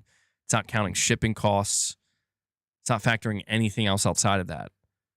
And that's just for the, that's for the PlayStation 6. See, JD Gamer, I don't know if I agree with that, though. I mean, I do agree that Asha Sharma and Matt Booty now being the heads of Xbox, especially Asha being the CEO now, they are telegraphing somewhat that they're going to be making some changes, and, they're removing the "this is an Xbox" marketing campaign and all this stuff that definitely could be seen as, oh, yeah, you guys are going back to the way you were doing it before. But I don't see it happening, JD Gamer. I mean, if we talk about Helix, if everything we've, like, dude, it's going to have like 52 or 56 RDNA 5 compute units in the GPU alone, dude. Like, I've listened to Moore's Law is Dead talk about the APU of Helix, the Magnus APU, and how he's explaining, like, this thing is it's humongous. It's massive. It's way bigger than the APU of the PS6, like way bigger. And that's just like raw material that they're going to have to manufacture for every one of these boxes that they make. It just seems like Xbox is in a position where the only way I would be able to agree with you, JD Gamer, and this idea that it's going to sell tens of millions. I mean, they could market it aggressively. Yeah, they could absolutely get aggressive with their marketing. But the only way Project Helix becomes a mass market device is Microsoft does something that nobody's expecting, and that is, yeah, it's going to be $700, $600 or $700. But right now, that just doesn't seem possible, because what we know about Helix is that, well, if the bill of materials for the PS6 is $760, the bill of materials for Helix is very likely at least $100 to $150 more, maybe even $200 more, depending. We don't have the exact number, but it's safe to say it will be more expensive to manufacture a Helix than a PS6, given what we know about the APU. Dude, Microsoft would have to make the choice. We're willing to lose billions of dollars in the name of, we want to sell 50, 60, 70, 80 million Helix consoles. And what does that sound like to you? That sounds like Microsoft during the Xbox 360 era, which I think sounds great. Hell yeah, let's go back to that. But right now, unless Asha Sharma and Matt Booty come out and make it clear in the next year, we're like, yes, we actually are doing that. And they really make it clear we're going back to trying to have some exclusives. We're going back to really trying to sell the console. I do think they want to maximize sales of Helix, just like Sony obviously wants to maximize sales of the PS6. But I just don't see Microsoft doing it, man. Not after the Activision acquisition. They spent $68 billion, dude, and also billions on Bethesda, and they still haven't made that. I mean, Microsoft as a whole has probably made that money back, but in terms of the gaming division, they still haven't made that back yet. But it's Microsoft. They have the war chest if they wanted to do that. You're right, Titus. They could. You're absolutely right. Like, if Microsoft said we're willing to eat tens of billions of dollars to make this work, they could. But I would say the biggest reason I don't think they're willing to do that is because they've already tried doing that numerous times and they still couldn't make it work in the way that they wanted to. That to me is like the biggest giveaway that like I don't think they're willing to do it again. Where I think Satya Nadella has had enough. Where he's like, dude, we've had like multiple generations of us eating it, and we're still in third place. You know, like that's why I think you see their games on PlayStation, where it's not necessarily them giving up as a. They're not. This is why like the misconception of Xbox is dead. Xbox is not dead. The way Xbox was doing things seemingly is dead. You know, where they're doing things very different now.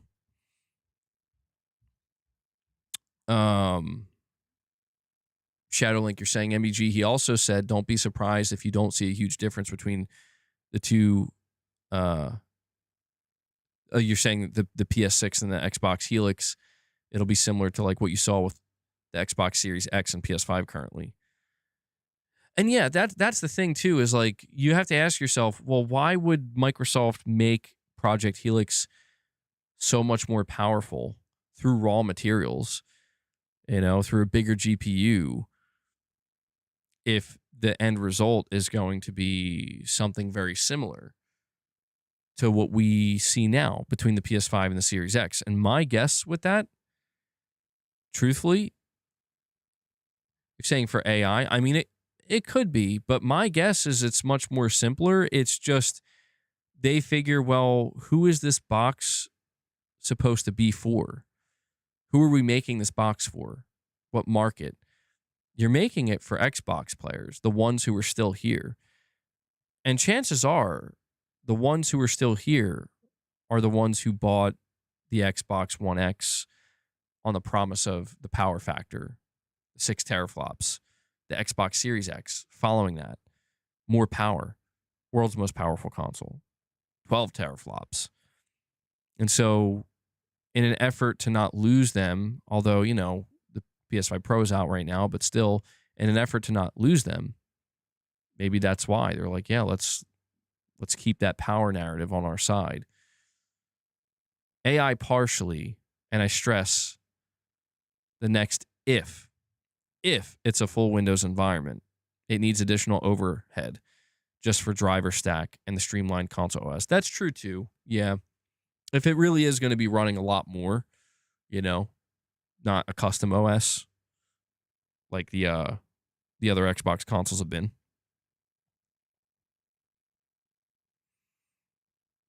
Modern Sony, lean and mean, like a bodybuilder. MBG Moore's Law suggested that there may not be a huge difference, but it depended on what both Sony and Microsoft decided to do with clock speeds, which were not currently known. That's true too. Clock speeds do make a big difference, but do keep in mind, Sony shocked everybody with the clock speeds of the PS5. People were in literal disbelief when they found out the clock speed of the PS5 when Mark Cerny first announced it. I remember even Xbox players were like, what? So we probably should just keep that in mind. You're right. We don't know the clock speeds yet, but I don't know. I don't want to underestimate Microsoft only because I don't want to come from a place of like arrogance, you know, like, oh, Microsoft isn't going to touch Sony or anything. I mean, anything can happen, dude. Anything can happen. I mean, so listen, all Sony needs to do to make people lean in favor of Project Helix is have a bad PlayStation 6 reveal. You know, that's all they have to do. And it's very easy for Sony to do that. The same can be said for Microsoft. You know, either of these companies are, I think what they really both need to focus on, to be honest, and I think this is worth stressing, is this is less about competition, where it's like we need to really, you know, knock Microsoft out, or Microsoft needs to get a good gut punch to Sony to get the upper hand. I don't think it's about that. I think it's about you both just need to focus on having great reveals and build-ups to your very expensive hardware, you know, where it's okay, I think, if Microsoft has decided we're not trying to catch Sony. We're just trying to make sure we don't launch a piece of hardware that sells 3 million units lifetime. You know, like we need to provide something for people who are currently on the Series X and S as we transition into a new era of Xbox. And I think with Sony, it's different in the sense that Sony is more along the lines of, we need to figure out a way to transition tens of millions of people without making the huge mistake of underselling the PS6 and making people way too comfortable with the PS5 for way too many years to come, in the next generation. By the way, guys, I just want to say, we hit over 200 likes. Thank you. Michael Wernath helped us get to 175, but you guys, you got us to 200. Really, really appreciate it. It helps the streams more than you know. Sorry if I seem like all tired now. Dude, I 100% had a... I don't know if it was... I wouldn't say it's just a caffeine crash. I ate lunch. I had like a big lunch before I streamed. So I think it was the combination of the caffeine and the big lunch, having a full-blown... MBG, check the Discord link channel. It's important to the PS6. Hold on.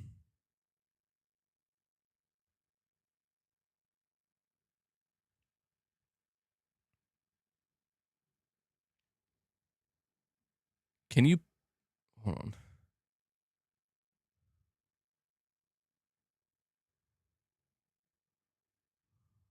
All right. I'm on my links. Perfect image. You sent 2 here. Intel Nova Lake CPUs feature Xe3 graphics and Xe3P display/media engines, and Tom's Hardware. NVIDIA AI Tech claims to slash VRAM usage by 85% with zero quality loss. Neural texture compression demo reveals stunning visual parity between 6.5 gigabytes of memory and 970 megabytes. So are you saying that what NVIDIA is showing off here with that neural compression, or what was it called here? Neural texture compression, slashing VRAM usage. We could be getting an early demonstration of what Project Amethyst between Mark Cerny and AMD, universal compression, right? Their new compression technique that they've been working on. Are you saying that we could be, this could be, the results could be very similar? JD Gamer with a $5 chat says, it's cap to just keep saying Xbox will just be a publisher. They have said after Phil and Sarah left many times that is not their current direction. I mean, yeah, JD Gamer, but at the same time, it's like, but what are we looking at? Like, what are we, that's my whole thing, is like, I want to believe Microsoft when they say that,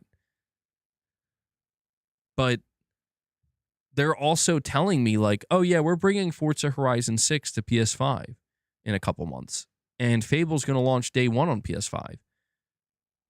Halo Campaign Evolved is launching day 1 on PS5. And it's not just PS5. They have games they're bringing to Switch 2 as well, whatever ones they can. So, I mean, look, here's what I'll say, JD Gamer. Literally, you're right, and and what they say is correct. Literally. You're not just a publisher. You do offer a console. You're going to offer another device, which we know as Project Helix, and you have your own ecosystem. So, okay, now Clark's here. Okay. Clark, what's up, man? Now you're here to say hi?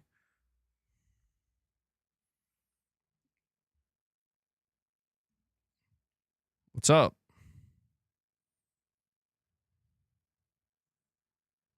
Okay. Please, just don't knock anything over, bro. Clark, you want some treats? Hold on, let me see if he wants some treats before we continue our conversation.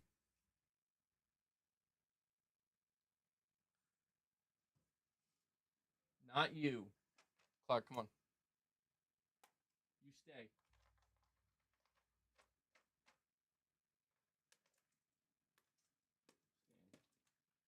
on,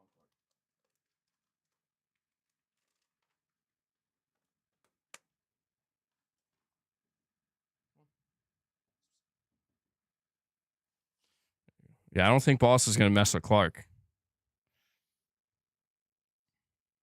No, I didn't lose my thought. He's like, bro, not again. I need to stream from a padded room. It's my ADHD. So I didn't lose my thought. I'm okay. I lost my thought. No, I'm kidding. What I was trying to say is that I think what happens is when people make the claim, Microsoft is just a publisher now. That claim is actually false because they're not just a publisher. Until they announce the end of hardware manufacturing and the sunsetting of their own ecosystem and storefront, they're not just a publisher. And it's true. You know, they can be more than just, like, they can do it all. So can Sony, right? But I think what people are really trying to say when they talk about Microsoft in this way is they're just trying to communicate a general strategy shift where, you know, if you look at Microsoft doing multiple things, okay, so they manufacture and sell hardware. They have their own storefront and their own ecosystem. And they also are now not just a first-party publisher, but they're publishing on other storefronts and other platforms, and they're doing that pretty aggressively. What happens is people analyze that and they break it down. And it's like, well, what is the priority here? Because previously what used to be the priority is, you know, selling the hardware to facilitate selling the software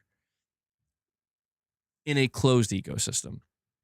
I think when you compare that to what we're looking at now, it's what leads people to view it from that perspective, where it's like, okay, that is something they're still doing, but that no longer seems to be the priority because that is not going to be where they make the bulk of their money anymore. So why would it be the priority? And so, you know, this is where I've tried to thread this needle with these conversations and explaining to people that,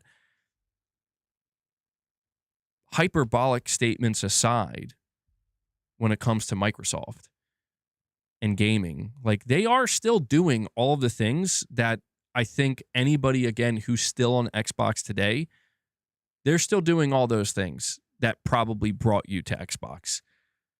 You know, it's just, there's a bit of a caveat now that wasn't there before, where it's like, yes, please be excited for Halo Campaign Evolved, but we are going to release it on PlayStation.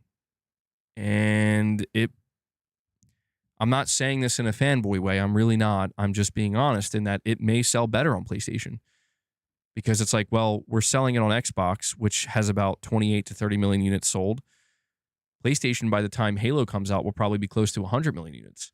And it'll be the first time Halo is dropping on PlayStation. So it has a very good... It's like the idea of Starfield possibly selling better on PlayStation than it did Xbox. And it's like, that doesn't have to affect the Xbox user, you know?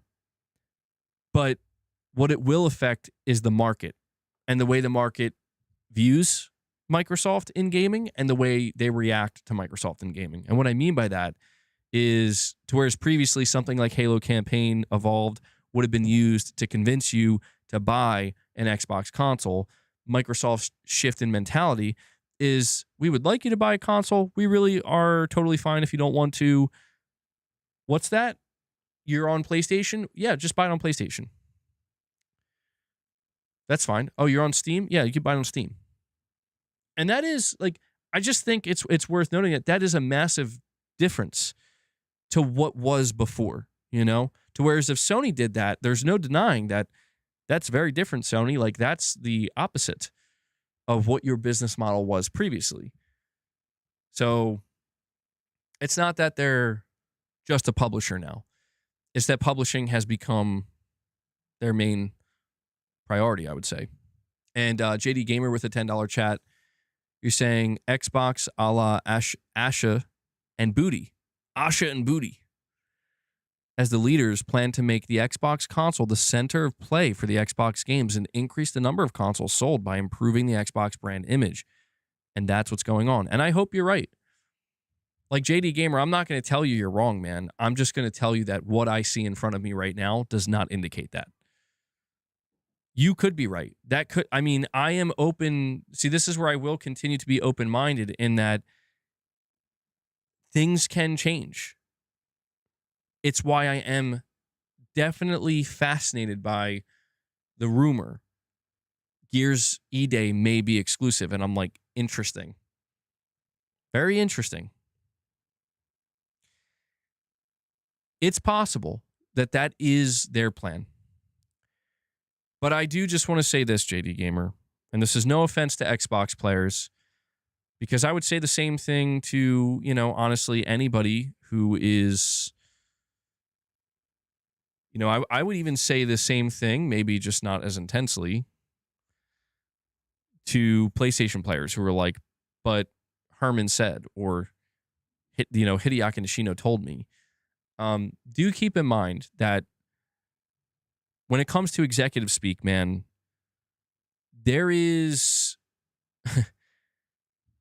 let's just face it, there are many things we can look back on that's like, well, if you chose to believe that, it wasn't true. Not saying they egregiously lied, like they're purposely lying to your face, you know. It's just that the nature of the business is it's fluid. And it's like trying to predict the shape it's going to take without knowing the container it's going to be flowing into, right? Or the, you know, something along those lines where you can't really predict it. You can try your best. JD Gamer, you're saying just check Asha's moves in the last 8 weeks. No, I get it, but I mean, like,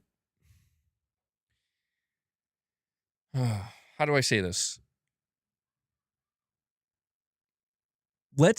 Here's what I'll say, JD Gamer. Let's wait for the Xbox showcase. Because it's not that far away from now. You know, it's just in like 2 months.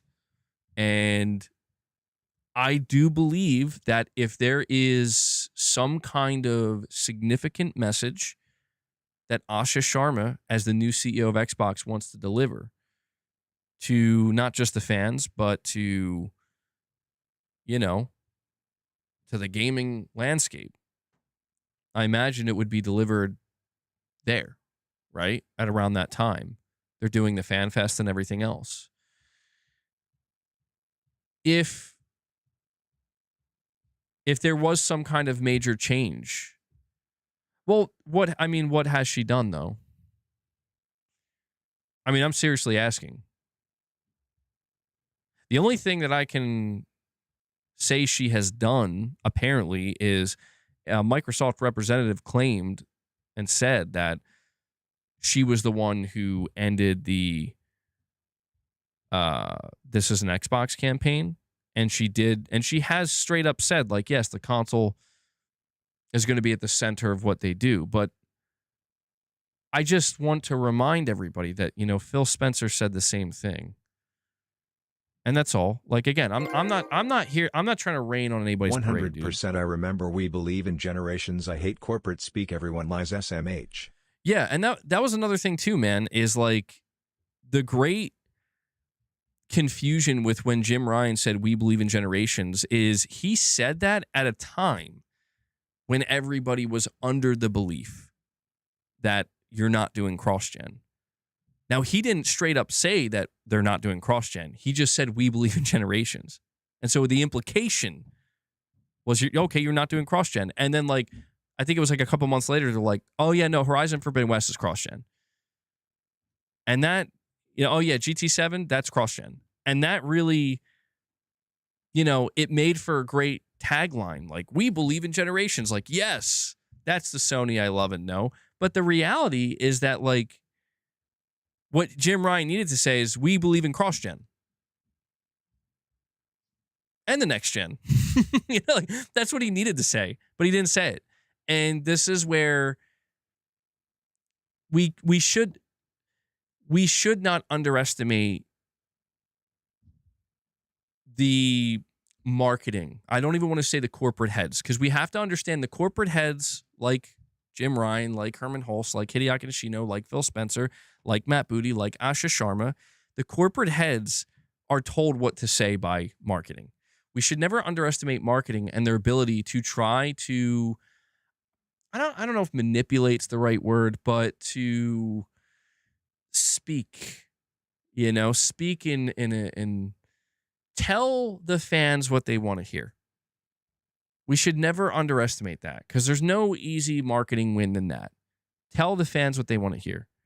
Like, for example, you know, what I was just mentioning is like how Phil Spencer said over and over and over again, like, you know, the console's at the center of what we do, and you know, the console will always be at the center. It's like, I don't think you're lying, but it's like, what is it? What you're avoiding talking about is what happens when your console doesn't sell. When the thing that's at the center of what you do, for all intents and purposes, fails to gain traction in a meaningful way. What happens? And that's why, like, the actions ultimately speak louder than the words, where it's like, what happens is we buy publishers and we pivot to focusing more so on third-party publishing, you know, and trying to make Game Pass something that, you know, we retain as many Game Pass subscribers as we can. And, you know, did Phil Spencer ever speak that candidly? Maybe occasionally now and again, but generally speaking, you could always kind of hear that there was this marketing. And that's why, like, dude, Asha Sharma, the only thing I can give her right now, personally, like, just from my perspective, is at least she's being honest and saying that she doesn't really know what she's doing. She doesn't say it like that, but she's not familiar with gaming, and she has a lot to learn, and she's going to be looking into things. Okay, I appreciate that honesty, where it's like, yeah, you know, she could just be coming in way overconfident and not saying that at all, where it's like, who are you? You know, like, wait, have you ever run anything before in gaming? Do you even know the gaming industry? So she's being honest in that regard. And that's why I think, like, you do need to be very careful, especially right now with what she's saying. Because I think right now what Microsoft is looking for more than anything are PR wins. You know? And that's okay. You know, if you're cool with getting a PR win as a fan, go for it. I'm not going to judge that. But I just think we have to not lose sight of the bigger picture, where she's new and she does have final say over everything now, but she's just straight up admitting that she has a lot to learn. So in other words, as she's in the process of learning that, she's going to be relying on Microsoft PR to help navigate this transition. And,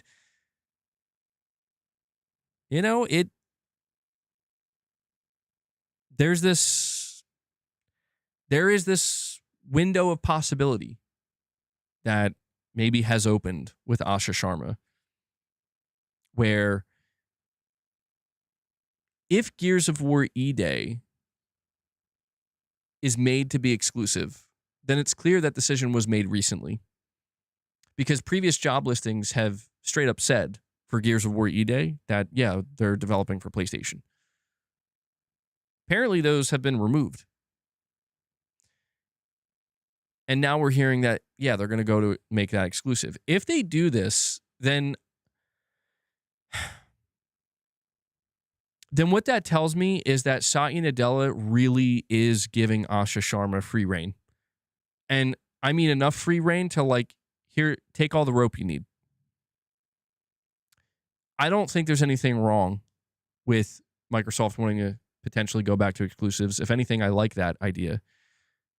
The only problem I identify is, like, but how is that going to work for you guys? You know what I mean? Where it's like, Asha, there's a reason why Phil and Sarah Bond had to walk away from exclusives. And believe me when I tell you, it's not because they wanted to, especially Phil. So this idea that she's just going to go back to that full force. The only thing, and this is this could be the major card, the ace up Microsoft's sleeve that they have played and we don't realize what their card is yet, right? The only thing that could be different is, for some reason, Satya Nadella and Amy Hood, the CEO and CFO of Microsoft, when they appointed Asha Sharma, and, it's like, okay, Phil's retiring, they literally told her, like, you have an unlimited budget. We do not care. We will bleed and be in the red for the next 20 years. All that matters is we win in the long run. That's all that matters. And so go for it. If that decision was made, then everything changes. And we just don't know it yet. However, what does that sound like to you? To me, that sounds exactly like what they did with Phil already, with buy whoever you need to win. Okay, we bought Bethesda. Did you win? Not yet. All right, we're going for it. We're buying Activision Blizzard. Okay, did you win? No. So,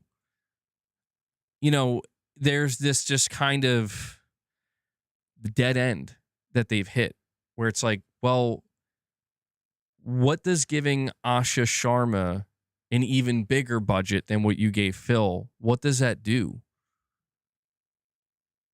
If there's no path to making more, and that's the irony here is that the only real path for Microsoft to become profitable in the way that they would need to is through publishing. And that's what I'm trying to explain. It's through publishing. Maybe they're okay with that. Maybe they're okay with the idea of, like, we can take some of the money we make through publishing and use that to help subsidize the idea of making Gears of War exclusive. But it's like, there's no chance you don't. Here's what I want to remind people about Gears of War E-Day. It's not that I don't believe the rumor, but it's just there's a certain reality here with this game where how long has this game been in development? How long? How much do we think it costs to develop Gears of War E-Day?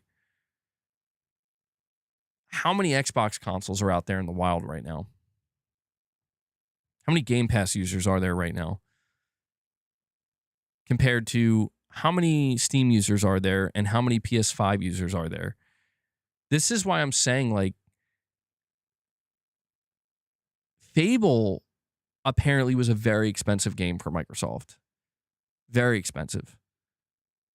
And it makes sense where, like, yeah, Fable, this is the big return. Of course, they're going to want to put it day one on PlayStation 5. But why do they think the results will be drastically different for something like Gears? Where I get it. It's Gears. It's got, like, a DNA there, that's tethered to Xbox, like hardcore Xbox players. But I don't know. I mean, it's like good. Like, I would like to see it, and I wish them the best of luck, but there's nothing here at all that tells me Microsoft is going in that direction. And I have watched no offense to Xbox fans, but I have watched the most loyal Xbox fans follow Microsoft for the not just Microsoft, but follow Xbox for the last 6 years and be spun around like 4 times, dude. Where it's like,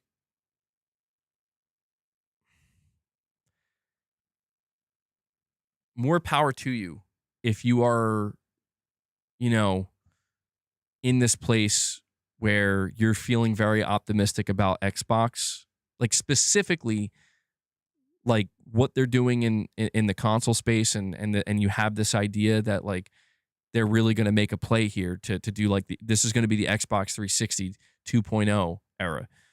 More power to you, and I would love to see that myself. I don't see literally anything that indicates that at all. So it would be different, like I said, if there was a report from Jason Schreier that came out and said Microsoft is changing directions again. They're going back to exclusivity. And, in 2026, it's going to be the last year where they do a major multi-platform push. Or, if there was some kind of report like that, the conversation would be totally different right now. I'd be like, okay, guys, Asha Sharma's 180ing the ship right now. Okay? But all we have is Microsoft PR. That's all we have. We just have what Microsoft PR has told us. And if I'm being just brutally honest, I don't believe a word they say about anything. Like Microsoft PR could literally look me in the face. Asha Sharma could tweet out today, exclusives matter. But until she explicitly says, we're doing exclusive games again. Yeah, I know exclusives matter. Sure. I could say that too. Anybody can say that. But until you explicitly say word for word, we're going back to exclusivity, or our goal is to sell as many consoles as possible and, be number one in the console space. Until they say those things, I don't believe anything else. Like, I believe they're going to make a console. I believe that, they want to do it the best they can for Xbox fans. I believe that. But just this notion, I guess, that some Xbox players are bringing to the table of like, is it happening? It's like, I don't think so. If it is, that's awesome. I'm right there with you, man. This will be great. More competition. But, I'll believe it when I see it, man. In this case, I'll believe it when I see it, or I'll believe it when we get a really credible, corroborated insider report. If we get that, I'll believe it. Kyle Say Stuff with a £5 super chat saying, I finally beat Returnal.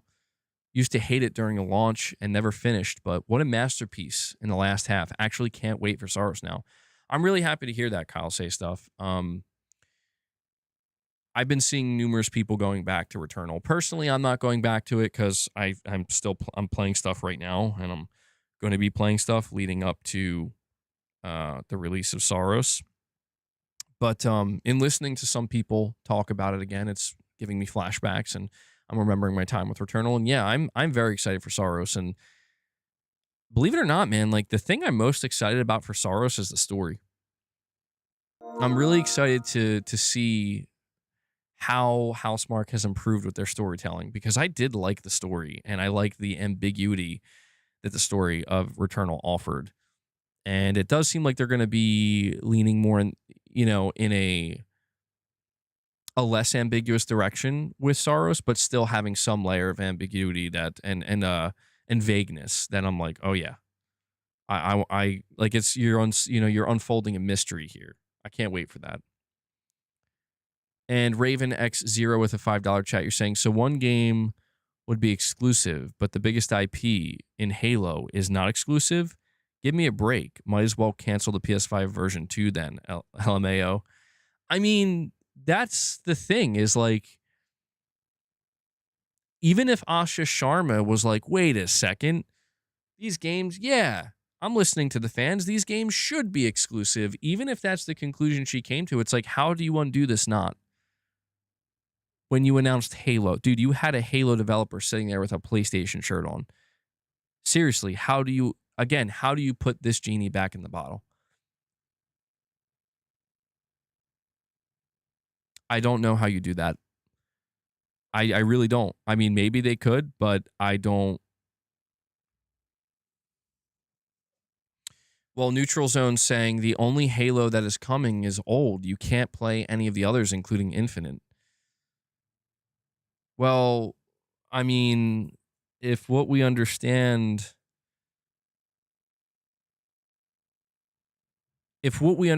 about what's going on with Halo, apparently there is a live service multiplayer Halo game in development. There's also apparently Halo 2 and 3 remake that's coming next. But there's also this, multiplayer live service aspect. And it's like, are you going to try to tell me that they're going to put the single player remake of Halo 1, but the live service they're going to keep exclusive? I mean, this is why I'm saying, man, like the actions speak louder than the words of Microsoft's PR team. This is why I'm saying, like, I get it. Like, I see the enthusiasm that's brewing within the Xbox fan base, but I'll be honest, man. It's like, I would need a source, dude.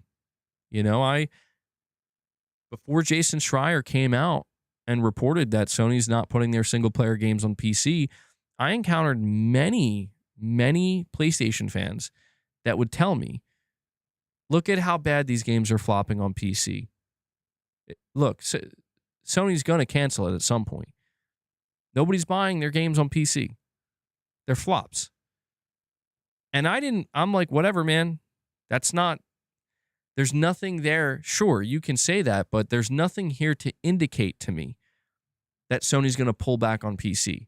And in fact, it's like, yeah, look, they're putting Helldivers 2 on Xbox. Now more than ever, I don't believe they're pulling back on anything. But then Jason Schreier and Nate DeHate come out and they say, yeah, just a heads up, there was a major change internally. They're pulling back. They canceled Soros for PC. They canceled Ghost of Yotei for PC. Wolverine's not coming. Future single-player games are not coming. They changed their strategy. Then it's like, oh, okay, now I'm listening. Now I'm paying attention. Now I believe. And I would need something similar for the Xbox side because I read the interview, dude, with Matt Booty and Asha Sharma, and I'm like, they're all over the place. They are saying the same things that Phil said over and over again. And I'm like, again, you say one thing and do another. I'm confused. Like I'm actually confused at this point. MBG Nate the Hate said that he will put out an Xbox podcast soon. We will learn it there.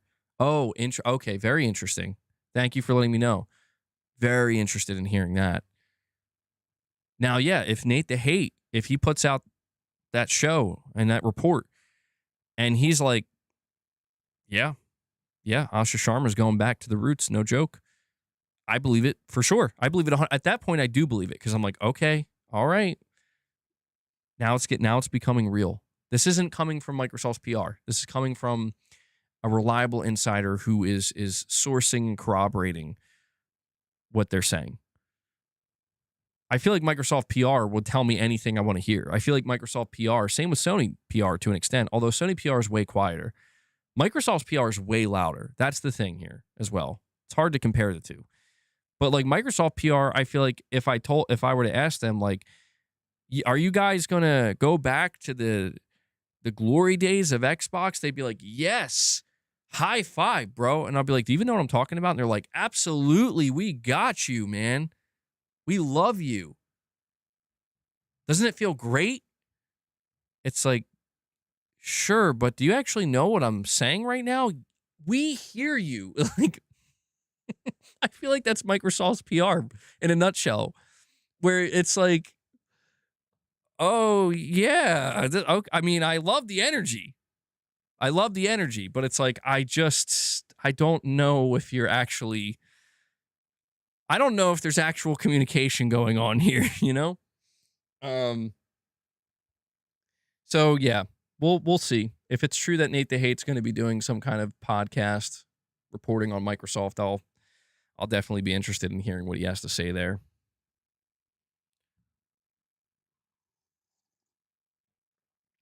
The Sarah Bond template. JD Gamer with a $5 super chat. He says, at no point did Phil or Sarah say we will be making Xbox the console at the center of play, or did they say they wanted to focus on selling the console? Are you sure about that? I have to issue a firm, but are you sure about that? Like Sarah Bond, I could believe you. Sarah Bond, she always, maybe with her,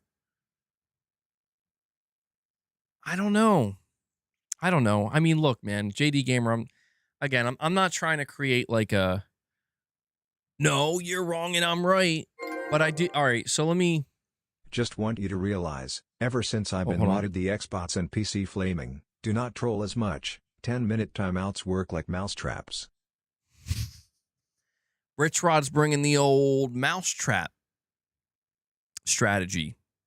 He deployed the mousetrap strategy. It's been quite effective. No, I do appreciate that, Rich. You've been doing good, man. I appreciate it. Shout out to my mods. Shout out to everybody who's just trying to facilitate some decent discussion here. I appreciate it. And thank you for the direct donation, Rich. Well, all right, here's what I can say then, JD Gamer. And look, I'm pretty sure Phil Spencer's went on record saying the console's at the center of everything they do. I'm pretty sure. But in case I'm wrong, I'll reference something that I'm positive about. Okay? One of the things I am positive about is that Phil has went on record saying this is about delivering exclusive games to Xbox players. He has went on record saying that. And this is why I'm saying, this is what I'm trying to highlight, JD Gamer. If anything, dude, like, I'm not trying to diminish your excitement. I'm just trying to tell you to just be careful. Just be careful with how excited you are allowing yourself to get just based off of what we're hearing. Only because Phil has went on record saying that numerous times. And look at where we are.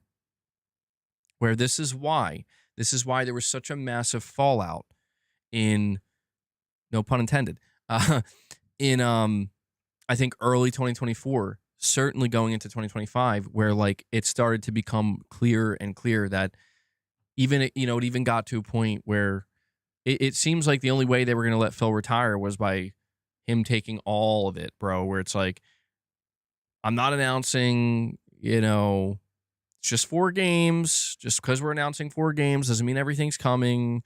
Not, those games are not Starfield or Indiana Jones. And here we are. Tomorrow, Starfield's coming to complete the circle. And it's just like, I do need that. You're right, Smurf. I do need that soundbite. And that's why I'm just trying to tell you, man, that like, has the leadership changed? Yes. If you say to me, well, Asha Sharma isn't Phil Spencer, I agree. But Microsoft is still Microsoft. And that to me is the greater, that's the thing, man, is it's just we have to keep in mind who the puppet master really is here.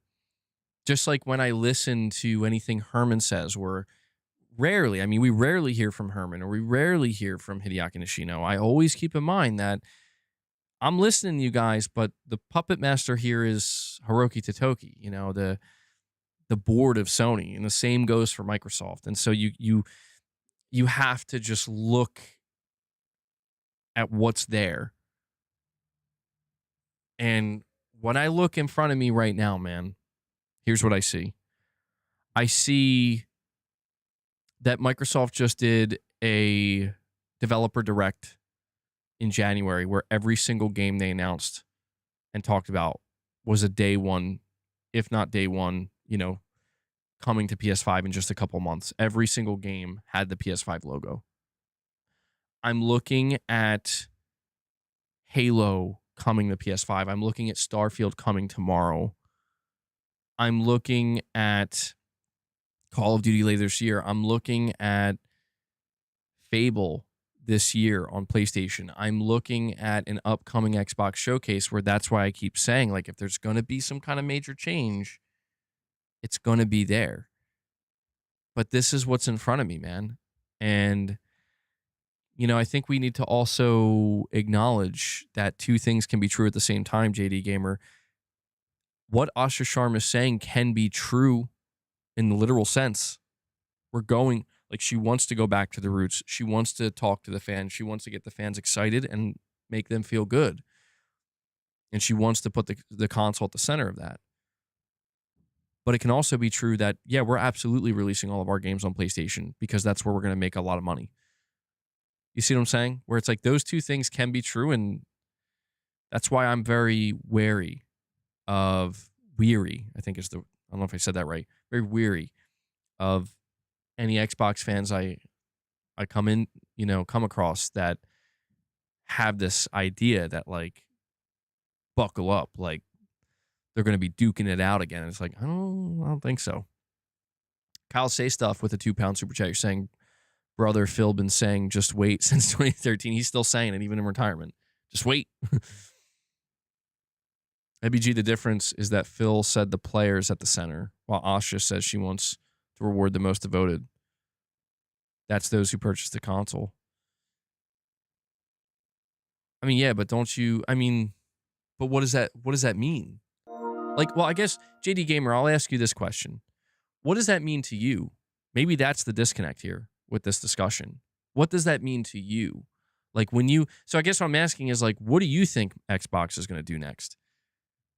Because I think it's fine. Like, I think it's totally fine to, you know, in Asha Sharma's position, she wants to make Xbox players feel good. You know, I that makes total sense to me. And she wants to hype them up, get them excited for Project Helix. But what does that mean for you, what she's saying? And Kyle Say Stuff with a £5 chat saying, what's interesting is Xbox first-party games also run better with more features on PlayStation due to PS5 Pro, if you see Starfield, and that's kind of wild. Yeah, I mean, this is where I do understand how some Xbox players, when they listen to what Asha Sharma is saying, I totally understand that there's a layer to this where it's like, so wait. Nah, Xbox is about to ascend to PCMR, bro. They're evolving. They're leveling up. That's what she means. Yeah, it is very strange to see that. I mean, I saw the reaction to people being like, wait, not only is Starfield only going to be $50 on PlayStation, but it's getting PS5 Pro enhanced. It's getting like the special treatment. And you listen to the way Bethesda's talking about it. I mean, it almost sounds like they're spiting Microsoft, dude, with how, like, they're like, yeah, we always knew Starfield was going to be on PS5, man. We love PlayStation. Oh, yeah. Yeah, we got Halo devs wearing PlayStation shirts, dude. And it's like, I don't like, yeah, this is kind of weird, dude. Like, could you imagine, Cory Barlog or something coming out after the announcement of God of War wearing an Xbox shirt, being like, oh, I can't wait.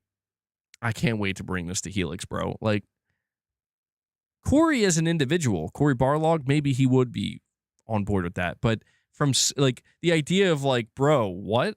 Like, you're a first-party Sony dev. Sony's trying to sell consoles. What is going on right now? MBG, you're not wrong. Both things can be true on the negative side, but it's also true that Asha could make only some Xbox games available on PlayStation while keeping the Four Horsemen or others exclusive. And that's true too, but, you know,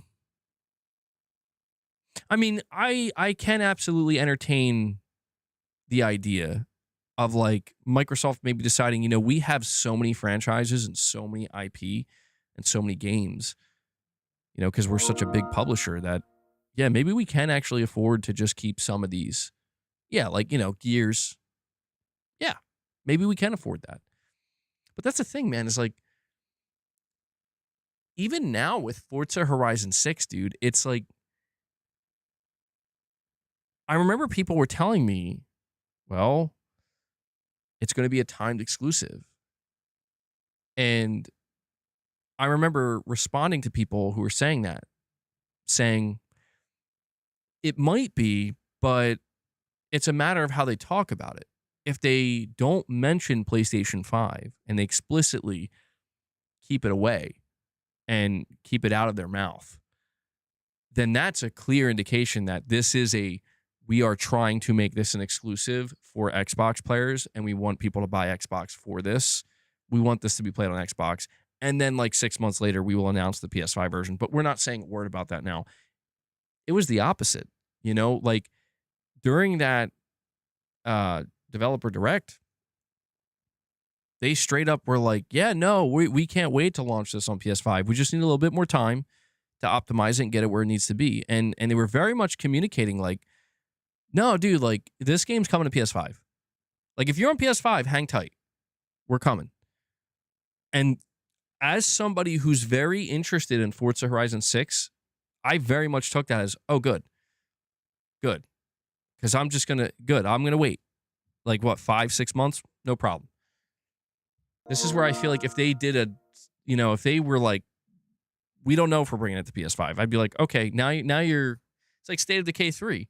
If they were to say with State of Decay 3, like, yeah, we don't know if we're bringing it to PlayStation, I'd be like, okay, well, I'll buy an Xbox to play it.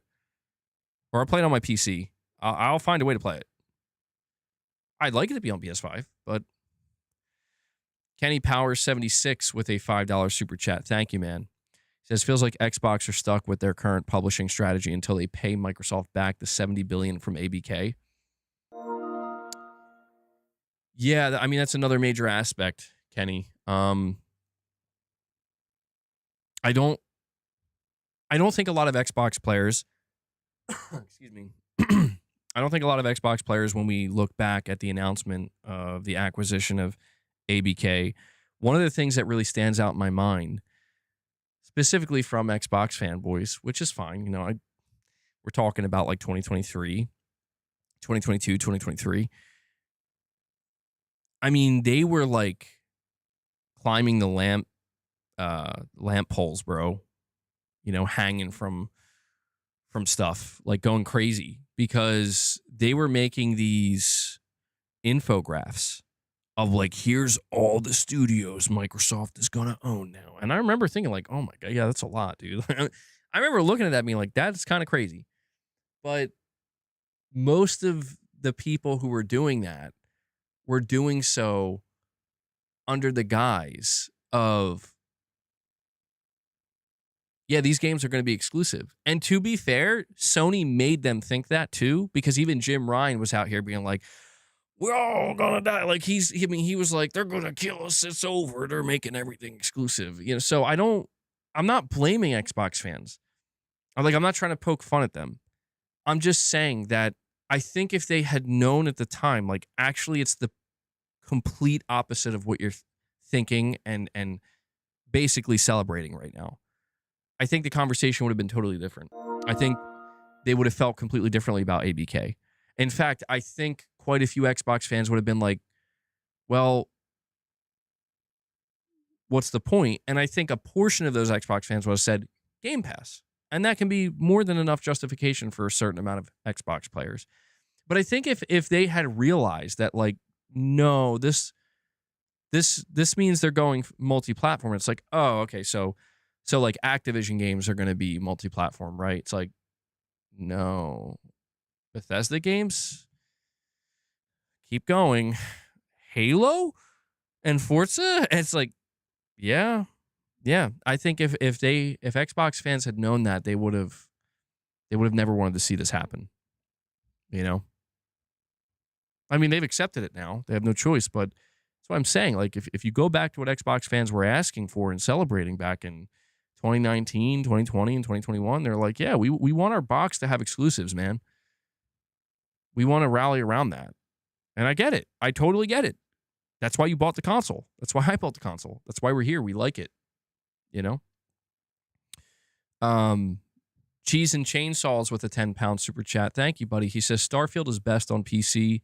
It was day one there. PS Pro, the mid-tier, is the mid-tier for sure, and Xbox, the low-end version. I mean, that's ironic. Xbox is the low-end version. Xbox games going to stay third-party for sure. I also expect Sony to go back to PC within 5 years. That would be believable. Within 5 years, I could see that. I've considered the idea that Sony is just doing this temporarily to really focus on hardware sales, but then like if the PS6 gets to a comfortable position, they'll be like, all right, well now we're going to announce Ghost of Yotei for PC, you know, like 5 years later. There's no reason. I mean, I don't know. If the reason why Sony has decided not to do it is literally just because they're like, this isn't worth it financially, they might still not. If it's for the name of just selling console units, in the long run, I could see them maybe going back. But, I mean, yeah, is Starfield going to play best on PC? Sure. Yeah.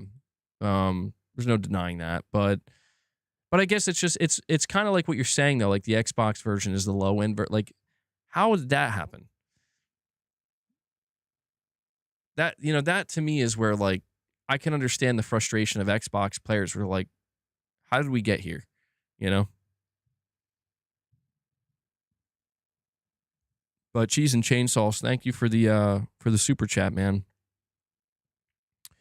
So you're saying GN just spent 2 hours on a Neo 3 boss. It's 4 a.m. That's funny. It's 4 p.m. where I am. That's crazy, dude. We are on like polar opposite time zones right now. Literally. It's 4 a.m. where you are. It's 4 p.m. where I am. That's crazy that you're here right now, Mr. Hamster. But I hope you beat the boss if you spent that much time on it. And Why Me with a $2 super chat says, PlayStation fans, go buy all the Xbox games, support the devs. I would say just buy the ones you're interested in. That's what I would say. They don't have, but that isn't that also kind of funny? Cheese and Chainsaws, you're saying they don't have a mid-gen refresh MBG. That's true, but this, you know, this was the company that's all about having the power factor. This is why I believe Project Helix is going to be a, you know, the more powerful console, and like they're going to really lean into that. But what did South of Midnight score on PlayStation? Oh, I don't even know. To be honest, I forgot that just recently released on PlayStation. Yeah. Microsoft's been releasing all these games kind of like low key on PlayStation. Starfield's the one that's not low key, but I forget about some of these games. I won't lie. Sony has to use black magic with the PlayStation 6 showcase to convince people to even consider. I'm honestly looking forward to that showcase the most. I hope Sony is not scared, but nervous. I really do. I don't know if they actually are. I have no idea. But I hope they are because, dude, yeah, I want to see them be like, we have to make dreams come true today. June 12th, 2027. The day of reckoning for PlayStation, bro. Tune into the PlayStation 6 showcase. Shadowlink, you're saying Phil also said about the games first, better, or best. That's true too, Shadowlink. Yeah, I mean, dude, that's looking back at Phil. I mean, it just feels like the last 5 years he had no idea what he was doing. Like it seems like Phil had no control over anything, to be honest with you. And that to me is because like it's either he did have control and he was literally all over the place, or he didn't and somebody else behind the scenes was all over the place and he was just trying to keep up. And I'm not going to lie, looking back at how sporadic things have been the past 5 years, it seems like that, right? It seems like he was just trying to keep up, because how does this guy go from saying confidently, it's just 4 games, we're just testing things out. No, but everybody calm down. It's not what you think it is. When in reality, it's like literally 6 months later, it's exactly what you thought it was. Like, exactly. It's why, listen, man, I'll never forget my reaction to that show, to that reaction, I'll never forget my reaction to that reaction. I will never forget my reaction to that podcast that Xbox hosted, because was I too over the top? Yes. Was I too angry? Yes. But it was because I knew. I was trying to tell people, like, do not fall for a single word coming out of this man's mouth right now. Don't do it. And a lot of people did. Maybe the greatest proof that, like, you got to be very careful when listening to what Microsoft executives say, dude. Because Microsoft, you could say what you want about Sony, but Microsoft, they are the type of company that will look at you as a fan and say, you know what? That's a great idea. I think we're going to do that. Yeah, I think we're going to do that. And then literally a month later be like, we're doing this. Yeah, we're doing this instead. But we're still thinking about you. We're still thinking about you. And it's just like, what? That's always bothered me about Microsoft's PR, where it's like, just stop talking to the fans, dude. Like if you're just going to do what you're going to do, you know what I'm saying? Like, if you're just going to rip the Band-Aid off, go crazy with it, go all in, then stop talking to the fans. That always bothered me, because I'm like, dude, your fans are too, I don't want to say gullible. It's just they're gluttons for punishment, man, where they actually believe what you're saying, and you know they do. And it's getting irritating, because I look like the bad guy and others look like the bad guys when we're just trying to tell them, like, dude, do not believe us. Don't believe what they're saying, because they're probably going to do the opposite.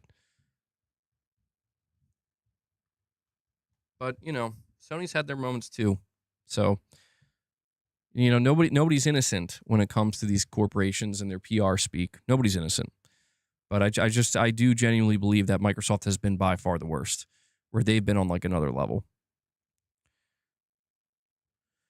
All right, where are we? Oh, wow. Okay. I did not realize we're over 4 hours into the stream, man. That's crazy, dude.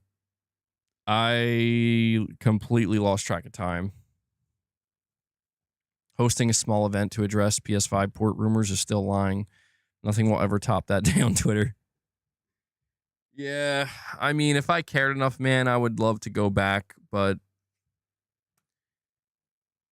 you know,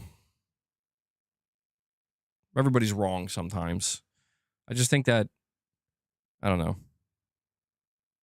Like, one of the things I remember thinking is, like, I can't blame Xbox players for, like, kind of melting down. You can't blame them. Because it's like, yeah, man, this is doomsday. You know, like, this is the apocalypse in terms of, like, console gaming, where the death rattle of a console is when the games that were meant to sell that console are now making their way to the competitor's console. That's the death rattle. And that's why the meltdown was so severe.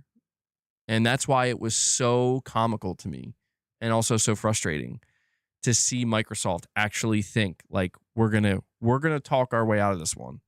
And that pissed me off, that they actually seemingly did temporarily. Where because they, you know, because Starfield wasn't ready to be announced for PlayStation, because Indiana Jones wasn't ready to be announced for PlayStation. They announced Indiana Jones that year, by the way, I think, for PlayStation. Which is, it's just like, guys, this is the death rattle.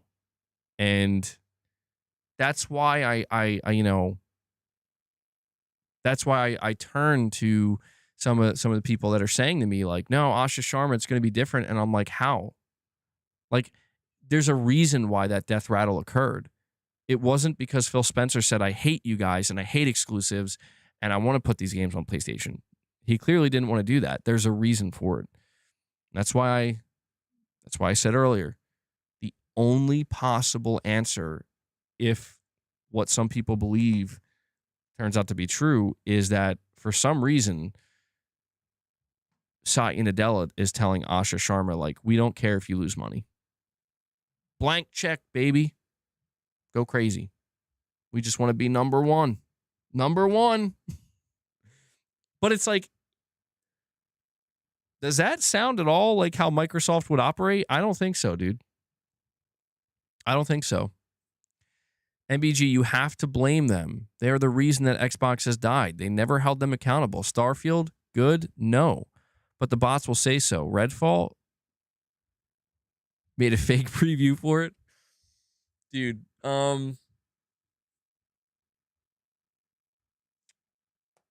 well,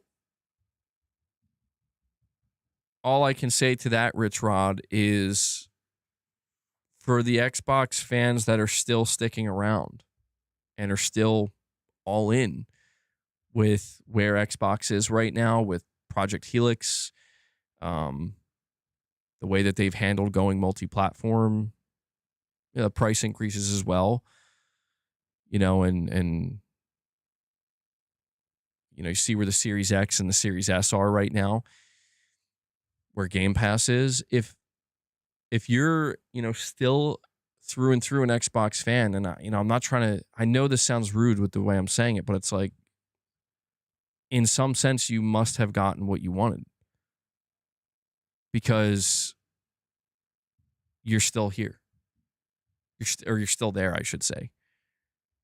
And yeah, that's why I don't, Rich Rod, that's why I don't have that mentality anymore. Cause it's like, it feels like I'm yelling at somebody. Like, why are you enjoying what you, it's like, I've made my peace with Xbox, bro. And the things that they've done and the directions that they went in. Like I'm totally at peace with Xbox to where it's like, yeah, I 100% expect State of Decay 3 to be a day one PS5 launch, where I would be more shocked if it wasn't. And that's fine. I now view Microsoft as a publisher. I'm fascinated and intrigued and will continue to talk about their console effort as long as it exists, But I just, in terms of being upset, like, again, I'm at a point where it's like more power to those who are happy where they are right now. I'm not going to be the one to beat you over the head and tell you you're dumb, you're wrong, you can't enjoy this, you're a disgrace. I mean, dude, look, what else is there left for them to lose? And I know that sounds kind of harsh, but I'm serious. Like they literally came out and increased the price of Game Pass by 50% and you still stayed. That's fine. Like, I'm not judging you. It's the realization that you're here till the end. You're on this ride till it's over, till it stops. And to an extent, I can almost kind of respect it, where it's like, oh, okay, yeah, do your thing, bro. In the case of Xbox, I don't get it, but I don't need to get it, This isn't, Microsoft isn't in the position they were in like 2018, dude. If they were, I'd be just like PlayStation fans. Yeah, and that's the thing. Like we can bring up the comparisons of like who's worse and who's better, but I don't even feel the need to do that because it's like if an Xbox player says, "Well, I don't even care about Wolverine." It's like, "Okay, I do." You don't have to care. Y'all going down with the ship? I will go down with the ship. Yeah. If the PS6 is it, that's it. I'll go down with it. I accept that. I accept my fate. But then once it's all the way down at the bottom, then it's like, all right, well, where do I go now?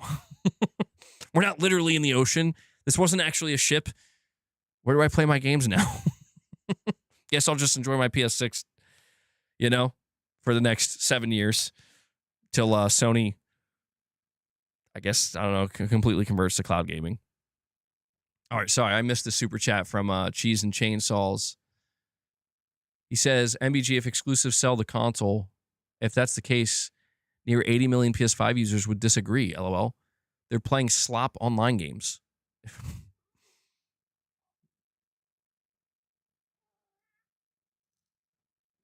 Oh, boss is chasing Leia. Okay, can you not do that near me? Thanks. Sorry. If Wolverine doesn't sell 50 plus million, then PS users didn't turn up for it, in my opinion. I mean, okay, well, let me ask you this. Cheese and Chainsaws, I got a question for you. What if Lifetime, I'm not going to say all at once, that's not realistic. What if Lifetime, 20 million? That's high. It's a lot. I don't know if it'll hit, but what if 20 million show up for it? You know? What if, I mean, even 15 million, dude. Boss, are you serious? Oh my God. Hold on.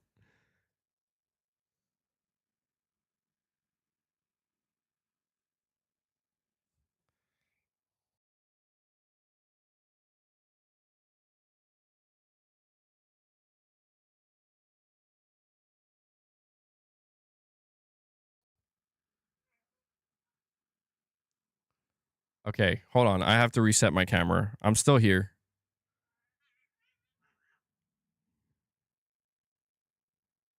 Come on.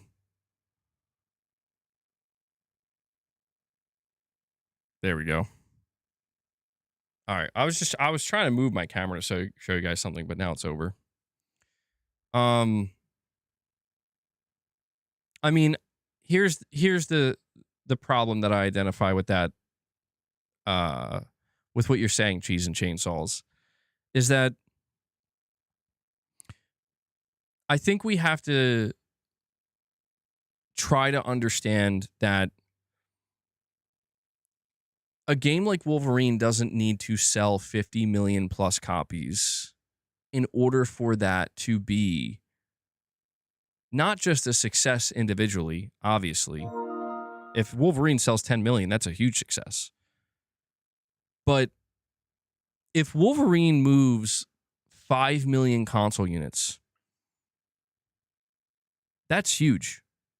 That's a big deal. And I understand that a lot of times when we have these conversations, we tend to veer in the direction of comparing more to Nintendo, where it's like, well, look at some of Nintendo's IP. Like, why can't Sony have games that, like literally like 50 to 60% of their install base are buying? And to be honest, I don't know the reason for that. I don't know that anybody does, considering Nintendo's the only one that can do it. I think we might have no choice but to accept that Nintendo is a bit of an anomaly here, potentially. To where if the best Sony can get is our biggest game sold 25 million units, 20 to 25 million units lifetime on this console that sold 110 million units, I think we need to, you can view it how you want, man, but I don't see how that's not incredibly successful. Because you have to think of the other side of it. Well, hey, Wolverine can't hit 50 million sold. And you say here 20 million lifetime on a possible 100 million plus player base is bad. But again, from Sony's perspective, would that be bad? Let's think of it like this. Hold on. All right, so how much would we say Wolverine cost to develop? We say 250 million. Does that sound fair? We say 300 million. 250 sound about right? I think 250 sounds about right. 278 million, that's very specific. I'll just say 250. I'll say 250. All right, so let's say Wolverine sells lifetime 15 million. So hold on. Let me do some. So if that's at $70, assuming Wolverine, stays that price for its lifetime, I mean, that's where it gets a little hairy because it's like it may go down to 60 or 50,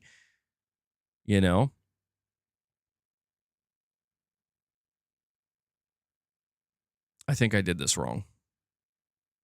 Wait. Is that right? Hold on, I think that might be right. Wait. is my math might be wrong. So 15 million units. Yeah, okay, that doesn't sound plausible because there's no way it's going to sell at $70 all 15 million. Let me do this again. I'm going to try to make this as accurate as I possibly can. Because it's saying like, oh, it made over $1 billion. And it's like, well, I mean, there's no chance all 15 million if it were to sell that much. So if we do, let's say 10 million. Okay. Say 10 million sells at 70. That'd be $700 million in revenue. All right. And you know what? I'll lowball it even more. Let's say 2 million. The remaining, so it'll hit 12 million lifetime, which would be great. That'd be really good. So 12 million lifetime. Hold on. Do another 2 million here. And that 2 million we'll do at $50. Okay. That's another $100 million in revenue. So that'd be $800 million in revenue. So take the 800 million. We subtract the cost, which would be 250 million. So they would rake in a cool $550 million from Wolverine. Now, obviously, not all of that's going to be profit, but you can imagine a significant portion of that would be profit. However, here's the other part. And this is the impossible part to calculate. I don't even know if Sony can accurately calculate this. But then we have to consider with those 12 million units sold, how many of those 12 million buyers went out and bought a console for Wolverine? Because even if you lowball that number, right? So let's say only 1 million. No, I'll go even lower. Only 500,000 of those 12 million sales were new PS5 buyers for this because of this game. That 500,000, those are 500,000 customers that have the potential to now be fully engaged with the entirety of your ecosystem.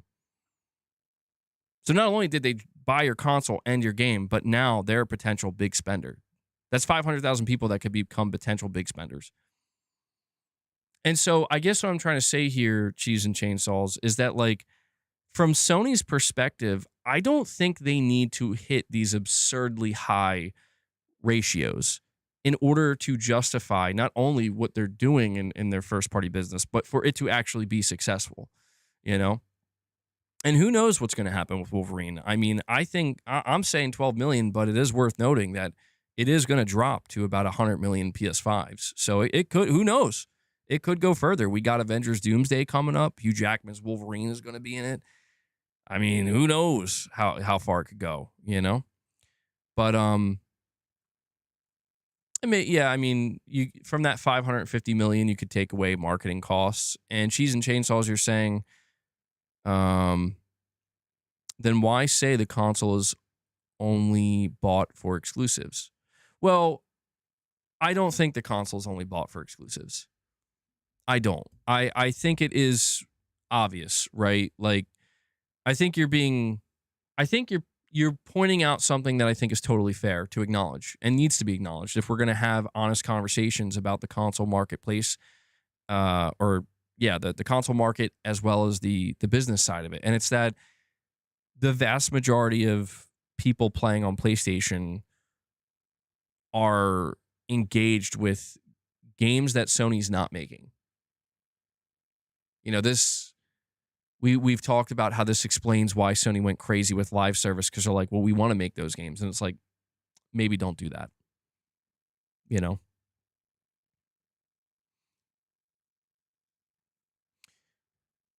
I do feel like it's a matter of trying to keep things in perspective where if I was Sony, you know, obviously I don't get to make decisions there, but if I was Sony and we sold 12 million copies of Wolverine, we need, you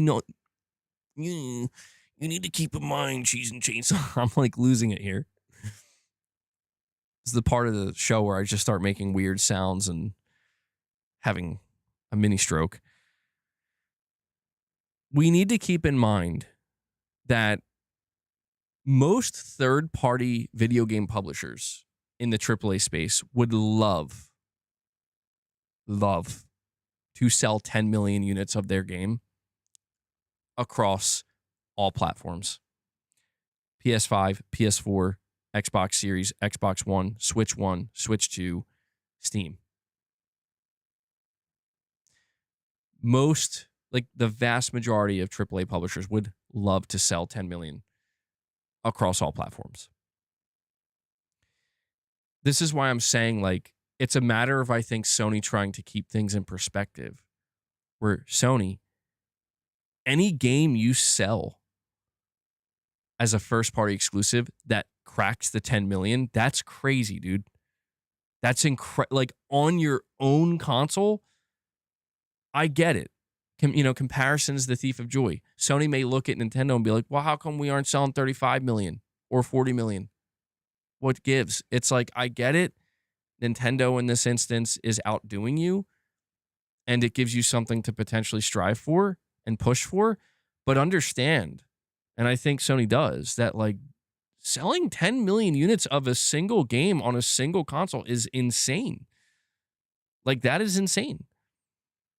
And so, sure, when you zoom out and you're like, well, I don't get it. We have 100 million players. And the reality is, yeah, 100 million players are not interested in Wolverine. 100 million players are not interested in Astro Bot. 100 million players are not even interested in Horizon. And there's nothing you can do to make 100 million players interested in those games. But that doesn't mean this isn't a success. That doesn't mean this isn't very good. And it also doesn't mean it can't get better. It's just, if you want it to get better, you may have to take a slightly different approach. And you can try and you can experiment. It may or may not work.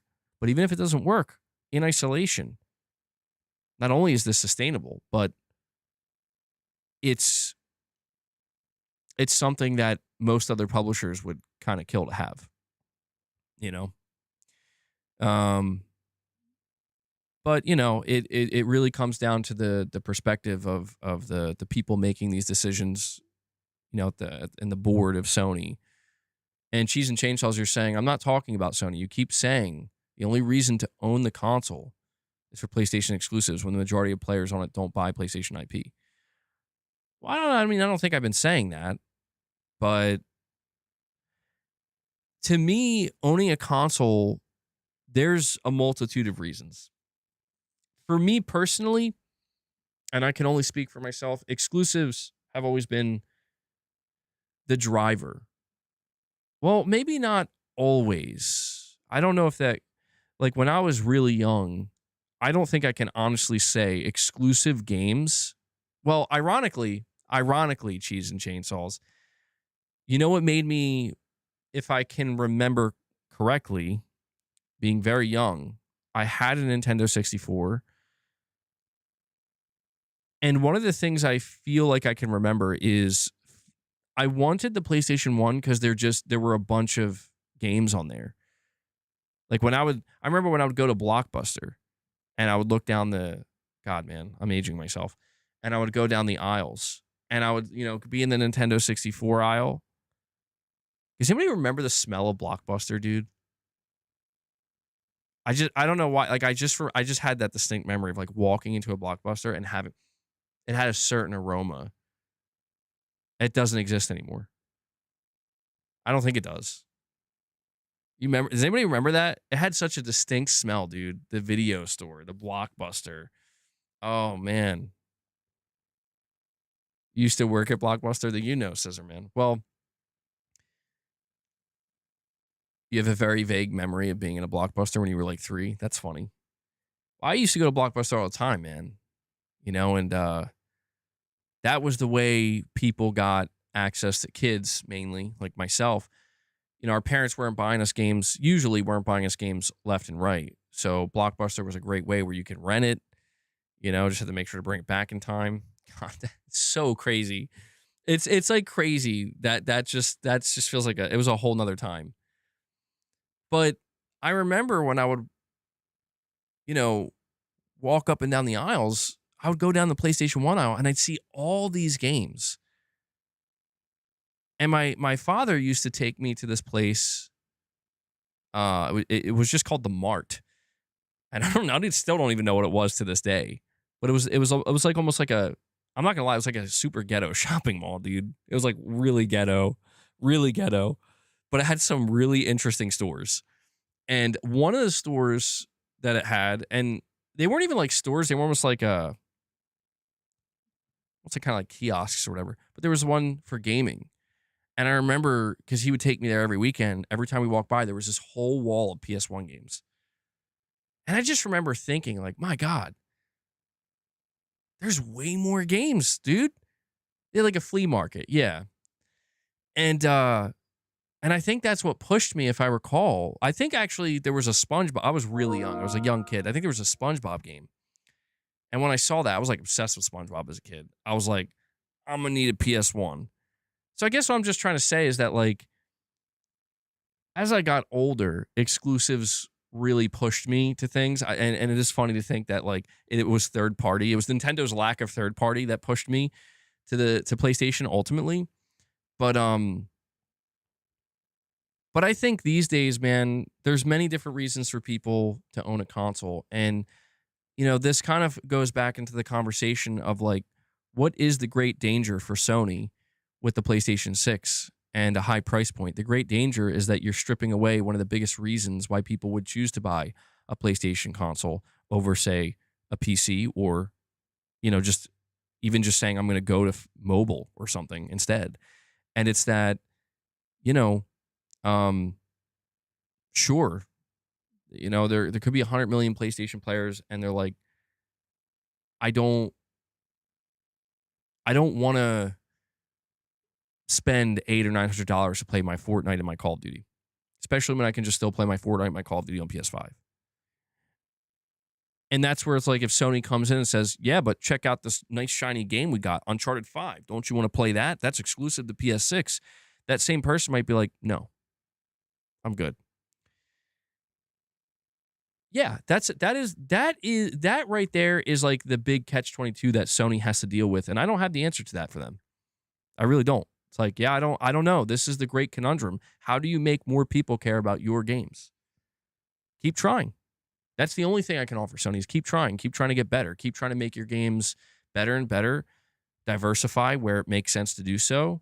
Don't do what you did with the live service and bend over backwards and completely do a 180 and, you know, try to be something you're not. Just continue to try to put your feelers out there, you know, and see if you can make different types of games that can resonate without sacrificing too much to do so.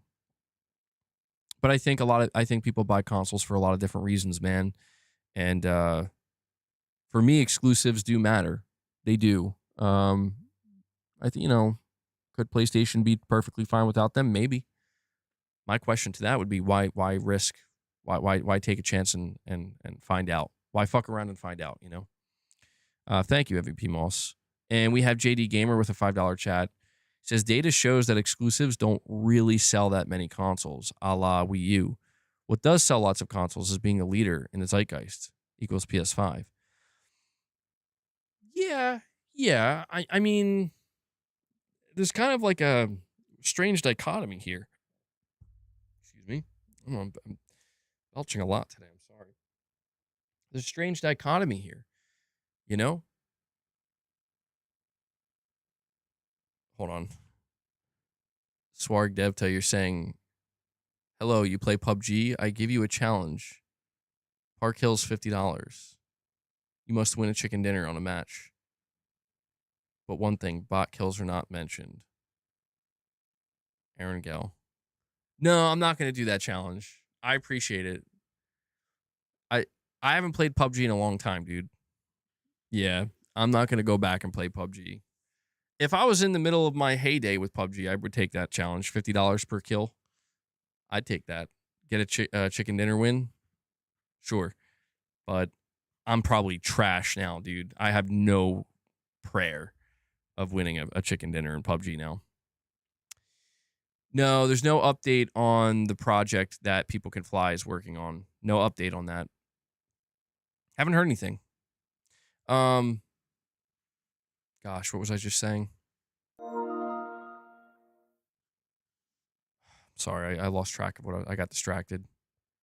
Oh, I was answering JD Gamer. Well, yeah, when you talk about the zeitgeist, but that's the thing though. Like, this is why I'm saying I think Sony is doing it right, dude. But there's this dichotomy that the Wii U can be used as an example of, see, exclusives alone won't make your console a success. But then when you look at the success of the Switch, and especially the Switch 2 now, you know, with how it's selling, it's like, but then again, maybe they do, you know, where it's like, huh. How is it that Nintendo can have these games that sell 30, 40, sometimes upwards of like 60, 70 million copies? People are buying this hardware just for a singular game. I just think from Sony's perspective, I feel like they achieve a good balance, to be honest. I think that Sony understands that they need third party for PlayStation to be successful. PlayStation 1 was only successful because of third party, dude. You know? And being a really strong place for third party games is what led to this position where they're like, yeah, we're going to get GTA 6 first, basically, alongside the Xbox Series consoles.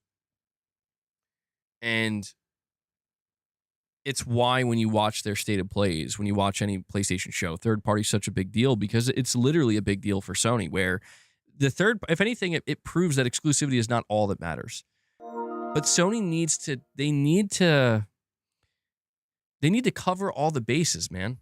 I think that's all it is like having a strong, compelling first party, whether it's selling 5 million a pop or 20 million a pop. Obviously, that's relevant to Sony's bottom line, but that is necessary. It is 100% necessary, where it's like you want to try to get everybody. Like, we want to get the people that aren't interested in exclusives, but just want a convenient way to play Call of Duty and, you know, Fortnite and Madden. But we also want to make sure we don't leave out the people where it's like, you guys want the big exclusives that we're making, and you know, you guys are the heavy spenders and stuff like that. You know, you're the guys that are going to get the most invested. We want to get you guys too. And I think that's where, you know, it's why Sony would do well. Sony would be wise to acknowledge that, dude, selling 10 million of us, like if Wolverine sells 10 million, that's huge. You know, like Ghost of Yote outpacing Tsushima is huge. Whether or not it outsells Tsushima, we don't know, but that's huge. Like, that's a big deal, man. That's success right there. Keep it going. MVP Monster saying, let's not forget about the people that game share. That's true too. Yeah. Yeah, I do. I mean, you ever wonder like how much that impacts Sony's bottom line, where they're only getting like actually half a game sale digitally, but they like can't do anything about it at this point, because I don't know, that's kind of a weird thing, game sharing. I'm surprised both Sony and Microsoft still allow that, but it's good that they do. Wii U had a marketing problem. People bought the Wii U games thinking they worked on the Wii. Yeah, the Wii U's problems extend well beyond not having third-party support. The Wii, I mean, that was a crazy situation, dude. Just goes to show. No matter how on top you are, you could always get knocked off. And Cheese and Chainsaws, you're saying PC has 30,000 more exclusives than consoles. Is it selling them? LOL. Nah, not really. Yeah, but again, I don't know that that's the point. You know, I mean, I get where you're coming from, where you're talking about PC having way more games available than maybe any console would in their storefront. Sure, but this is where it's like, I do feel as though this is kind of an apples to oranges comparison to an extent, because what we're talking about is Sony's, kind of razor sharp approach to, we have a strategy. The strategy is to create a family of studios that are creating certain experiences that will be the most optimized for our box to help sell that box, to at least try to show people what can be achieved, and hopefully sell copies of that game. I feel like, bringing up all these games that are available on PC, it's like, well, these games are not by design, they're not by design to sell PC hardware. You get what I'm saying? Like there is a distinctive. It would be if Valve lasered in on, like, we're making exclusives for Steam to sell Steam Box, or Steam Machine or PCs. That would be I think more comparable. Cheese and Chainsaws, you're saying, Rich Rod, you muppet. Uh-oh. Rich, what are you doing now? He says, don't think super chats will save you from being purged with your disrespect. No, dude, it's Rich, it's fine. In my opinion, Cheese and Chainsaws is not being disrespectful. I think he's being I think he's debating, I think he's pushing back, against some of the things I'm saying, but he's doing so respectfully. He's good. Stand down, Rich. He's good. He's good, bro. Rich is he's like, am I sensing that PlayStation disrespect, bro? You put some respect on I almost said PlayStation. Oh my God. Put some respect on PlayStation's name. See, this is what happens. This is what happens when I approach the 5-hour mark with a stream. Oh boy. Oh boy. Oh boy. Yeah, bet. Well, that's, having takes that I may deem either, not favorable or sometimes in some cases bad, I don't consider that disrespectful. Eat dinner, MVG, soon. Rich is like, it's cool. I'm relaxed. Rich is out here. Dude, I'm telling you, man, Rich is always looking for any reason to just break down the door and start roundhousing motherfuckers, bro. What's for dinner tonight? Good question. Let me see. By the way, I did take a picture of those desserts, Ray. I saw you were asking about them in the Discord. I just forgot to send the image. What is for dinner tonight? All I know is I have a horrible headache. I think there's like a small head cold going around. Like, I was hoping I wouldn't have to take medicine for it, but Rich, God damn it. How many times do I have to tell you? Stop fighting with people who are super chatting things that are perfectly fine. No. Calm down, Rich. Rich, you're hurting my bottom line now. Don't hurt my bottom line. If he was being rude, that would be different, but he's not. He's totally fine. Rich says, I'm standing down. Thank you. Thank you, Rich. Thank you. It's okay. It comes with the territory, Rich.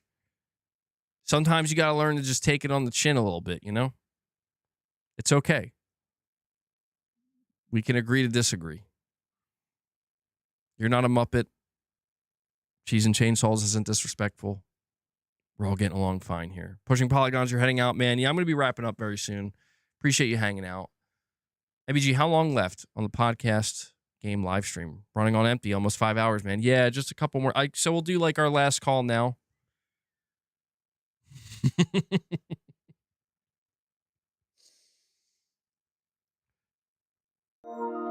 Oh my God. Why? You know what? You didn't see that. I'm deleting that.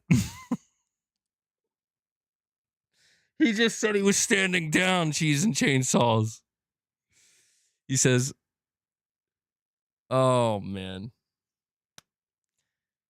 we were this close, guys. We were this close." He says, "Delete it before I act on 5 it." hours, man. Great job. Loving the long streams. Thank you, Oliver. I appreciate it, bro. Yeah, I appreciate it. I'm glad you're enjoying it. Rich Rod, just ignore that. No. All right. What? Why? Why does it have to be like dude? Zanarkan's the craziest one. So dude, Zanarkan is like, I got you, Rich. I love and hate you guys. Let me tell you, I love and hate you guys. Cheese and Chainsaws, I love you too, man. I love you too. We all just love each other here. Deleting super chats. All right. I'm telling you, I think one of these days, I'm just going to have to be the only mod. I'm going to have to be the only mod. Lady Gamer, you're heading out now. Yeah, we're going to wrap up. Money don't make you safe. But he didn't do... All right, well, to be fair... All right, hold on. I want to settle this before we wrap up. Listen. Rich, this is going to be a learning moment for you. All right? And Zanarkan, for that matter.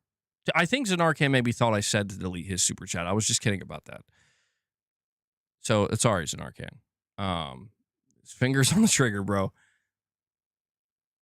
When I go back, look, Rich Rod, you engaged with Cheese and Chainsaws, and you said, don't think... Now, let's be real here. How does this come off? Don't think super chats will save you from being purged out in the future with your disrespect. I'm going to need you to relax. I'm not asking you. I'm telling you, bro. This is how you know Rich Rod's a cop. Rich. No, Rich. He wasn't being rude though. Like, and unless, hold on, was he saying things in the chat outside of super chats that I missed? I'll double check. No, dude. He says, I believed in generations. That was it. Rich, this is where I got to tell you, man. Like, this is where I want my mods to understand. Like, this is important. I'm serious. It's not just about money. All right. Like, I've made it clear before that if people are being disrespectful and being assholes, I don't care how much they want to pay in super chats. Yeah, I'm not putting a price on that. But Cheese and Chainsaws was not rude. All right.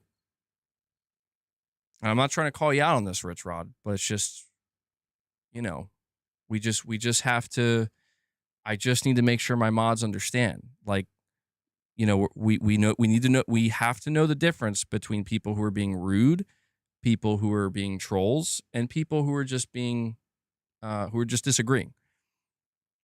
And in this case, Cheese and Chainsaws did nothing wrong, dude. And Rich, you got to calm the fuck down. See what happens when you inject pre-workout right into your veins, bro? It's all good. It's all good. It's all good. This is what I'm saying. Like, I understand. Listen, I know my mods, you guys care about me because I've had to deal with some weird engagements in the past. Absolutely. I totally get it. And I appreciate that. You guys are just trying to look out. But Cheese and Chainsaws was totally respectful. And I think honestly, I think he was making for some good conversation too, man. That's what I look for. So let this be an example. If you ever wonder, what am I looking for? This is what I'm looking for. I'm looking for people who are willing to disagree, who are willing to, challenge me a little bit, but without being rude or without being snarky or name calling or trying to degrade me in any sense. I really appreciate that because to me, that's what allows, I'm looking for that, stimulation. That's what allows for better conversations. So hopefully that makes it clear. And, there it is. Lesson concluded for my mods. Tarnish like you. Well, Tarnish, you're saying make you a mod. I can't make anybody else a mod. The only way Tarnish would get a mod, the only way somebody gets a mod ship going forward is somebody would have to be demodded, because I have too many, truthfully. That's why I've actually talked about in the past, like, you know, it's good to have mods, but, you know, until we get to a point where, like, unless we get like hundreds more people watching at one time, unless we get something like that happening, like very quickly overnight, we're pretty good for now. So, Cheese and Chainsaws, hopefully you're still cool, bro. I appreciate your super chats, and I appreciate the conversation you brought to the table. And Rich Rod, stand down. It's all good. No worries. You know, it happens. And yeah, it's an Arcan. I that's my fault, dude. Like, I was being sarcastic, but sometimes it can be hard to tell, especially when my blood sugars is low. So no worries, in Arcan. I appreciate what you do too, man. And we need to stimulate MBG. Yeah, that's what I need, bro. I am holy shit, I am. Dude, I feel like I've been up for 24 hours, man. Yeah, pause. Shadowlink's just crying in the chat. He's like, ain't no way, bro. How? All right, yeah. God, I'm so hungry and dehydrated. My head hurts. On the bright side, though, guys, we hit over 220 likes. Thank you for that. I'm not going to say it out loud because I don't want to jinx myself like last time. But let me go check the... Oh, hell no, bro. Okay, hold on. Whoa. We have 115 people still here. I'm going to have to respectfully request. We're going to need some more likes because somehow we're at 87.7% like to dislike ratio. We need to get that up, bro. I just lost a like. Okay. See, it's backfiring. See what you guys did to me? You did this to me. Why does my chat hate me? No, but if you could do me a favor as you're heading out, because we are going to wrap up here. I can't even joke around anymore, bro. This is it. We've hit the 5-hour mark. Before I head out, hit that like button. All right. We're going to try to get it to 90%. If you already hit the like button, thank you. 24-hour stream? Yeah, okay. Yeah. No chance, dude. No chance. Oh my God, now my eye's itching. What the hell? What are you guys doing to me? I'm allergic to conflict. I thought the breaking news was Kaz Hirai returning to Sony. If only. Don't leave. I'm sorry, Tarnished. I gotta go. Like the stream. There you go. That's fine. Yeah, like the stream or be put on timeout. Yeah, like this stream on your way out. Listen, I just want to make sure once again, Shadowlink, I'm assuming you're still here, bro. Just a direct thank you to Shadowlink. Seriously, I like still don't know what to say about that, man. You guys are being abandoned, yes, in real time. I'll keep you guys updated with that. You know, I'm going to be looking into some drum kits and making some orders soon. So it won't be like immediately overnight because sometimes direct donations they could take a day or two to process. But I'll be searching and shopping, man. So once again, thank you so much for that, bro. That's extremely kind of you and very different. I want to say that too. Like, you know, a lot of people have donated large amounts of money in different ways for the channel. It's the first time somebody's like, yo, bro, I want you to go buy a drum kit. So thank you for that, man. I to be honest, I thought you were joking about that. I'm not kidding. Like, it's not that I didn't believe you, but I just thought it was kind of like one of those things where it's like, yeah. Well, you know. So thank you so much, man. I'll end it there. I don't want to sound like a broken record, but I also want to thank everybody else. You know, guys, I love running this channel. I love being able to have these discussions. I love being able to do these streams. I love being able to talk games and, you know, keep up to date and talk with like-minded people. And so for anybody else who dropped any type of support, whether it be super chats, memberships, direct donations, anything.